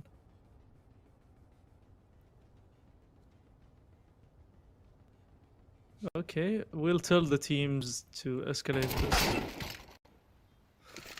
And Bullet is gone. Executor still there, backing off. He's like, ah, okay, I see how it is. Sorry, bro. Okay, boom C4, boom 9th round for Foreign. 2 guns saved. I think Defaulter can drop one. Dice Dealer probably can drop off a mass. No crazy shotgun players. That was scary for True Rippers.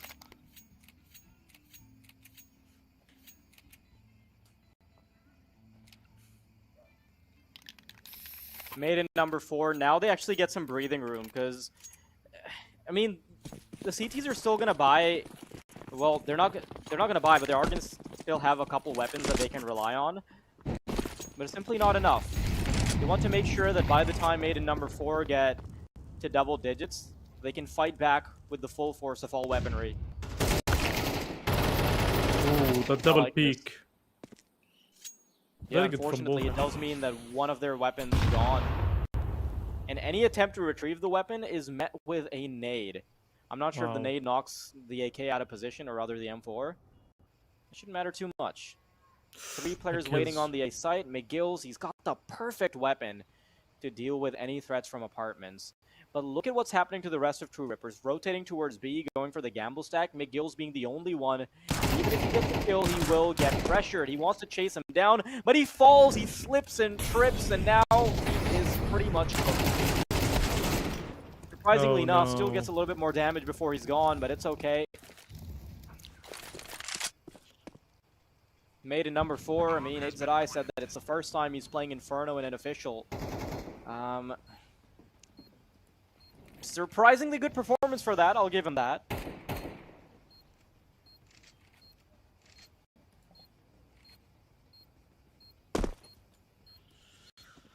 I mean, they played a very interesting way in the CT side. The shotguns and the way they were stacking into the B a few times. It seemed like they were quite comfortable with it, but very unexpected. Which is something sometimes you need. Oh, okay, it's onto something. Okay, spots out one. No follow-up. Rossi Bob will get his M4. Okay, 2 guns saved. Guns can be dropped. 10 to 8, 3 map points and series points and final points, championship points.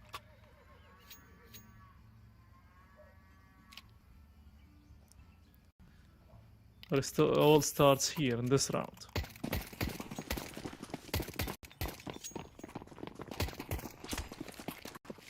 Library. You know we call it library. Is that just library with one letter missing? Yeah, it's just faster. Library. And you can just call it books. Books is no. I I'm just not made it used to up. books. Library is nicer. It's okay if you're not used to books. I didn't take you for much of a reader anyway. I read things I like. Okay, Sabatru once again. The opening on Rossi. Instant push. What? Oh my goodness, what happened? Surprising amount of damage being put out by McGills here. I really thought he would be punished. But it's okay. Made it number 4. Wow. They're going to start to reroute. And this is such a weird late game position, like mid-round position to be seeing, because remember, this is like 55 seconds still. Crazy. This is all about you've the got the timing. bomber in apartments. We've got OK all the way in B. There's just so much information being given. No, but the Wow. bomb is caught out in the open. I'm sure Crazy Gamer has no idea that there's a player all the way on B site.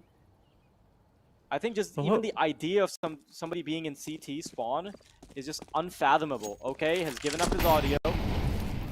Molly's gonna stop him for a split second before he uses the smoke and flash bomb to start coming on through, but he's punished. Wait, why was he Such going? a weird round. Apartments. Quite weird.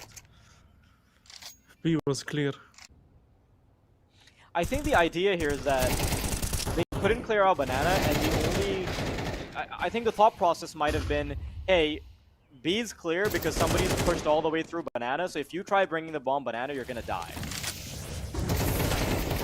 It's all about timing, I think, in that round. Crazy Gamer he took the initiative, which was smart, and the timing was perfect for him. That's good game sense, with a little bit of luck.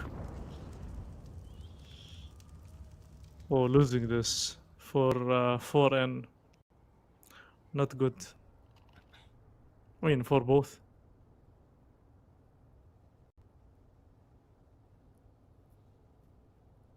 Executor and Sabatru do lots of damage, usually in boiler naps.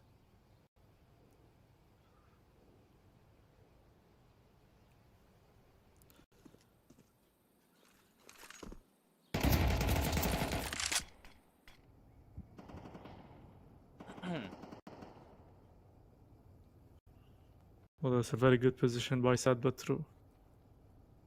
Very good position. They just need to make some noise, enabling him to enter.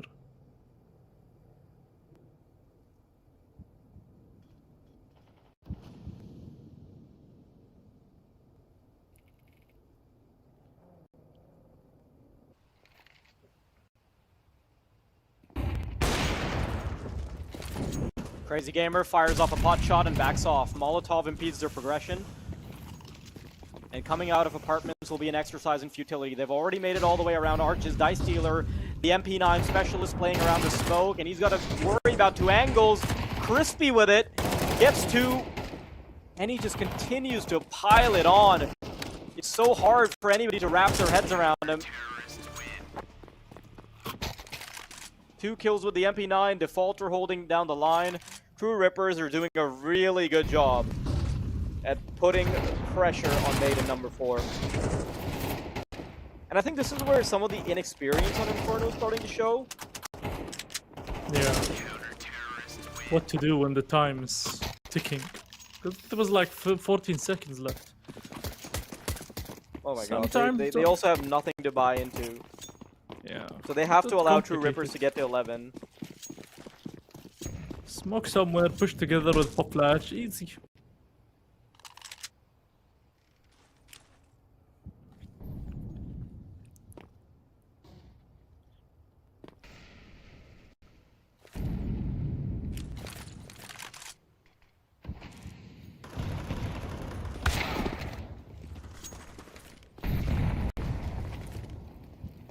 Oh, they're going for Crazy Gamer. Oh, no. That's an OP They kill. found him, and that's an off as well. Oh my god. Executor, that is such a nice shot. And he is going to get punished because of his over-aggression, but at least now they have info. McGill's, great stuff from him. But the problem is that's a couple weapons being recovered. Sad but True's in position with the AWP. And in the meantime, 2 players are coming through from CT. I'm not sure if they'll be able to fight against this, but the positions are good. After clearing out most of Banana, Sad but True now has the resolve to come around and watch CT caught on the cross. Dice Dealer, his position's fully known, and they know where the final player is as well. Okay, spots the barrel, and that's the headshot.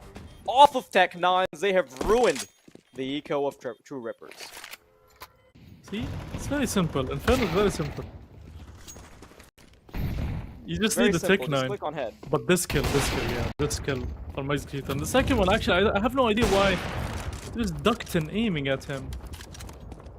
But then Maggles here couldn't get more than a single kill.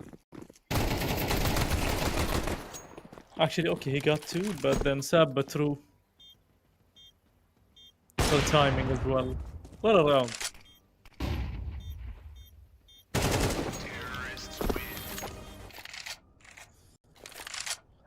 Rossi now, he's had so much from the shotgun of Sad but True. Decided to get his own. Calls have been on points for 4N. Walking to B was only one guy. Which is my girl's actually the guy with an M4.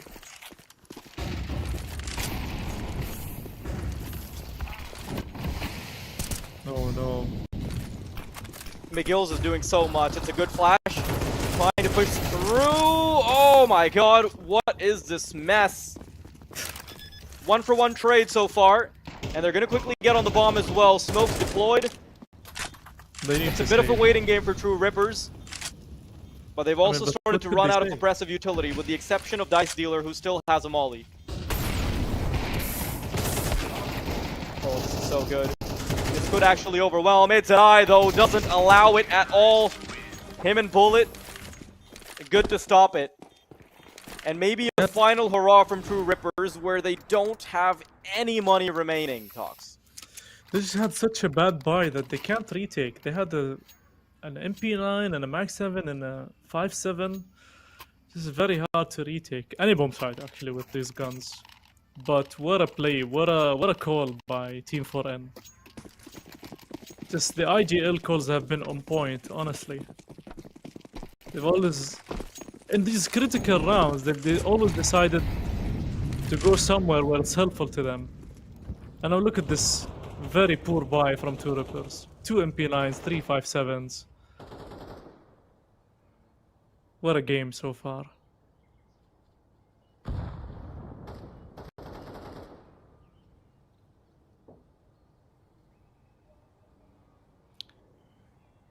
If you It would have to be a miracle.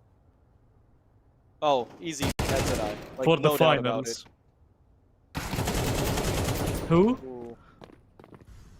For this particular match, I'm sure it's ZZI with the amount of work he's been putting in, the legwork. I agree. Like IGLing, top fragging, he's been doing everything under the sun, and this is about to be a GG as True Rippers have been ripped apart by Made in number 4. Just Dice Dealer remaining, and I know that MP9 has been magical, but the M does not stand for miracle in MP9. Simply not happening. Yeah. They tried. Yeah, I mean, True Rippers tried, but... This is just delaying the GG. inevitable. 13 to 10. Yeah. GG's indeed. Big step up actually from Team 4N there in both maps actually.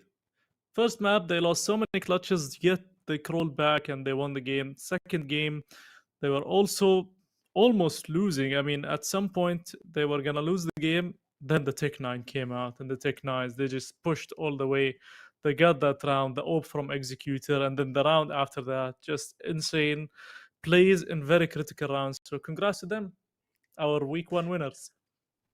And congrats to the both of you. I mean, this was not an easy first day at all, especially when you guys are going to be fasting in just a few hours, a bit closer for a while there.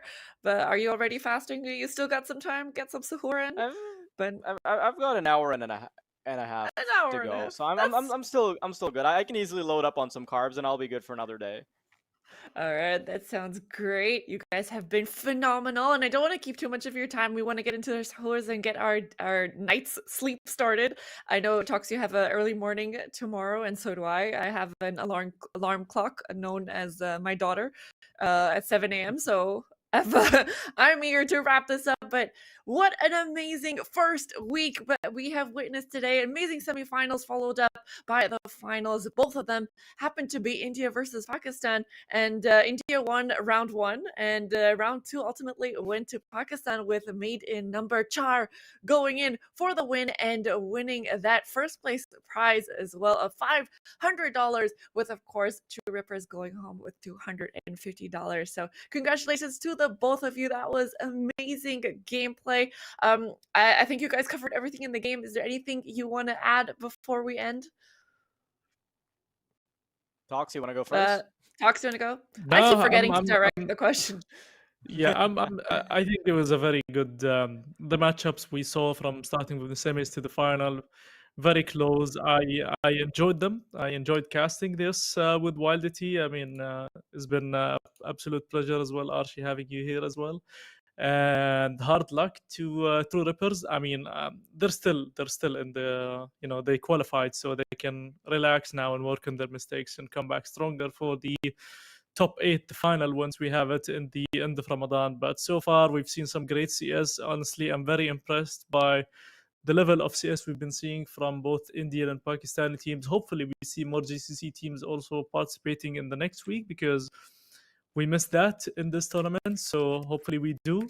And yeah, I don't have anything else to add except thank you guys for sticking around. And yeah, it's been an absolute pleasure. Well, your turn. To, Give us the to be honest, gratitude. I know that you guys have been, we've had some witty banter going on around, but you love us. We love this. So give us some positivity before we end our stream today. To be honest, like I quickly want to just shout out 8ZI as well, because he's been in and out of teams. It's been like really hard for him to find his footing, but he did a phenomenal job today. He did a great job as an IGL, and he was also fragging out. There were so many difficult rounds when you're looking at games that are going like 13-10, 13-11, things like that. You're gonna need every cylinder to start firing. Am I going blurry on this camera? Is something happening to the autofocus? Oh, okay, there we go. I'm good now. But yeah, super happy to see him being able to perform as well as he did within the first week. That also qualifies him to the finals, which is super great. And of course, the big one, happy birthday, Reaper. Like, in case anybody didn't know, Oh, yeah. it was Reaper's did I We're birthday. not forget going to let that? that go. Yeah, we're not letting that go. We will let that go in week 2, to be honest, because no, don't want it to get too stale. But happy birthday again, Reaper. Indeed. Happy birthday. And maybe it's somebody else's birthday in the next week. So who knows? But Yeah. just to reiterate, Talks, are you turning 5 soon, or? No, I'm turning 46 later. Not anytime Okay, soon. Okay. All right, just to remind you guys that this is not the last time that we'll be seeing these teams. They both qualify to play in the playoffs after we are done with all 4 weeks, so they get a chance to I can't. My brain is mush. It is almost 3 a.m. It is mush. You're going to be seeing them again. $2,000 up for grabs for them. They could be going away with the prize. And we are so excited to be continuing this series with you guys with GG League from Ramadan Rivals. Once again, thank you so much to our partners, DEF, Faceit, MESL, and EZQ. And don't forget, if you guys want a chance to get 30% off your tickets for DEF in 2024 at World Trade Center, UAE, all you got to do is go to platinumlist.com, put the code DXB Games for a flat 30% off. Plus, if you head over to our socials, you can get some tickets for free. So definitely go and check that out. I think we're at time to close, the time to get our scores in. So much to talk. Thank you so much for Wild for that epic casting. As the kids say these days, it was fire. And we It's look lit. forward to Fire emoji. it was lit. I think lit is old now. Lit is a bit late. Now they Yeah. say fire. Yeah, get with the times, Talks. Come I'm on, old, get sorry. with the God times. damn it. All I right. missed the Thank you times so much when to everyone. And we'll see you guys next week. So make sure to stay tuned on the 25th, if I'm not mistaken, 25th of March, next Monday. So we'll see you guys then, and take care.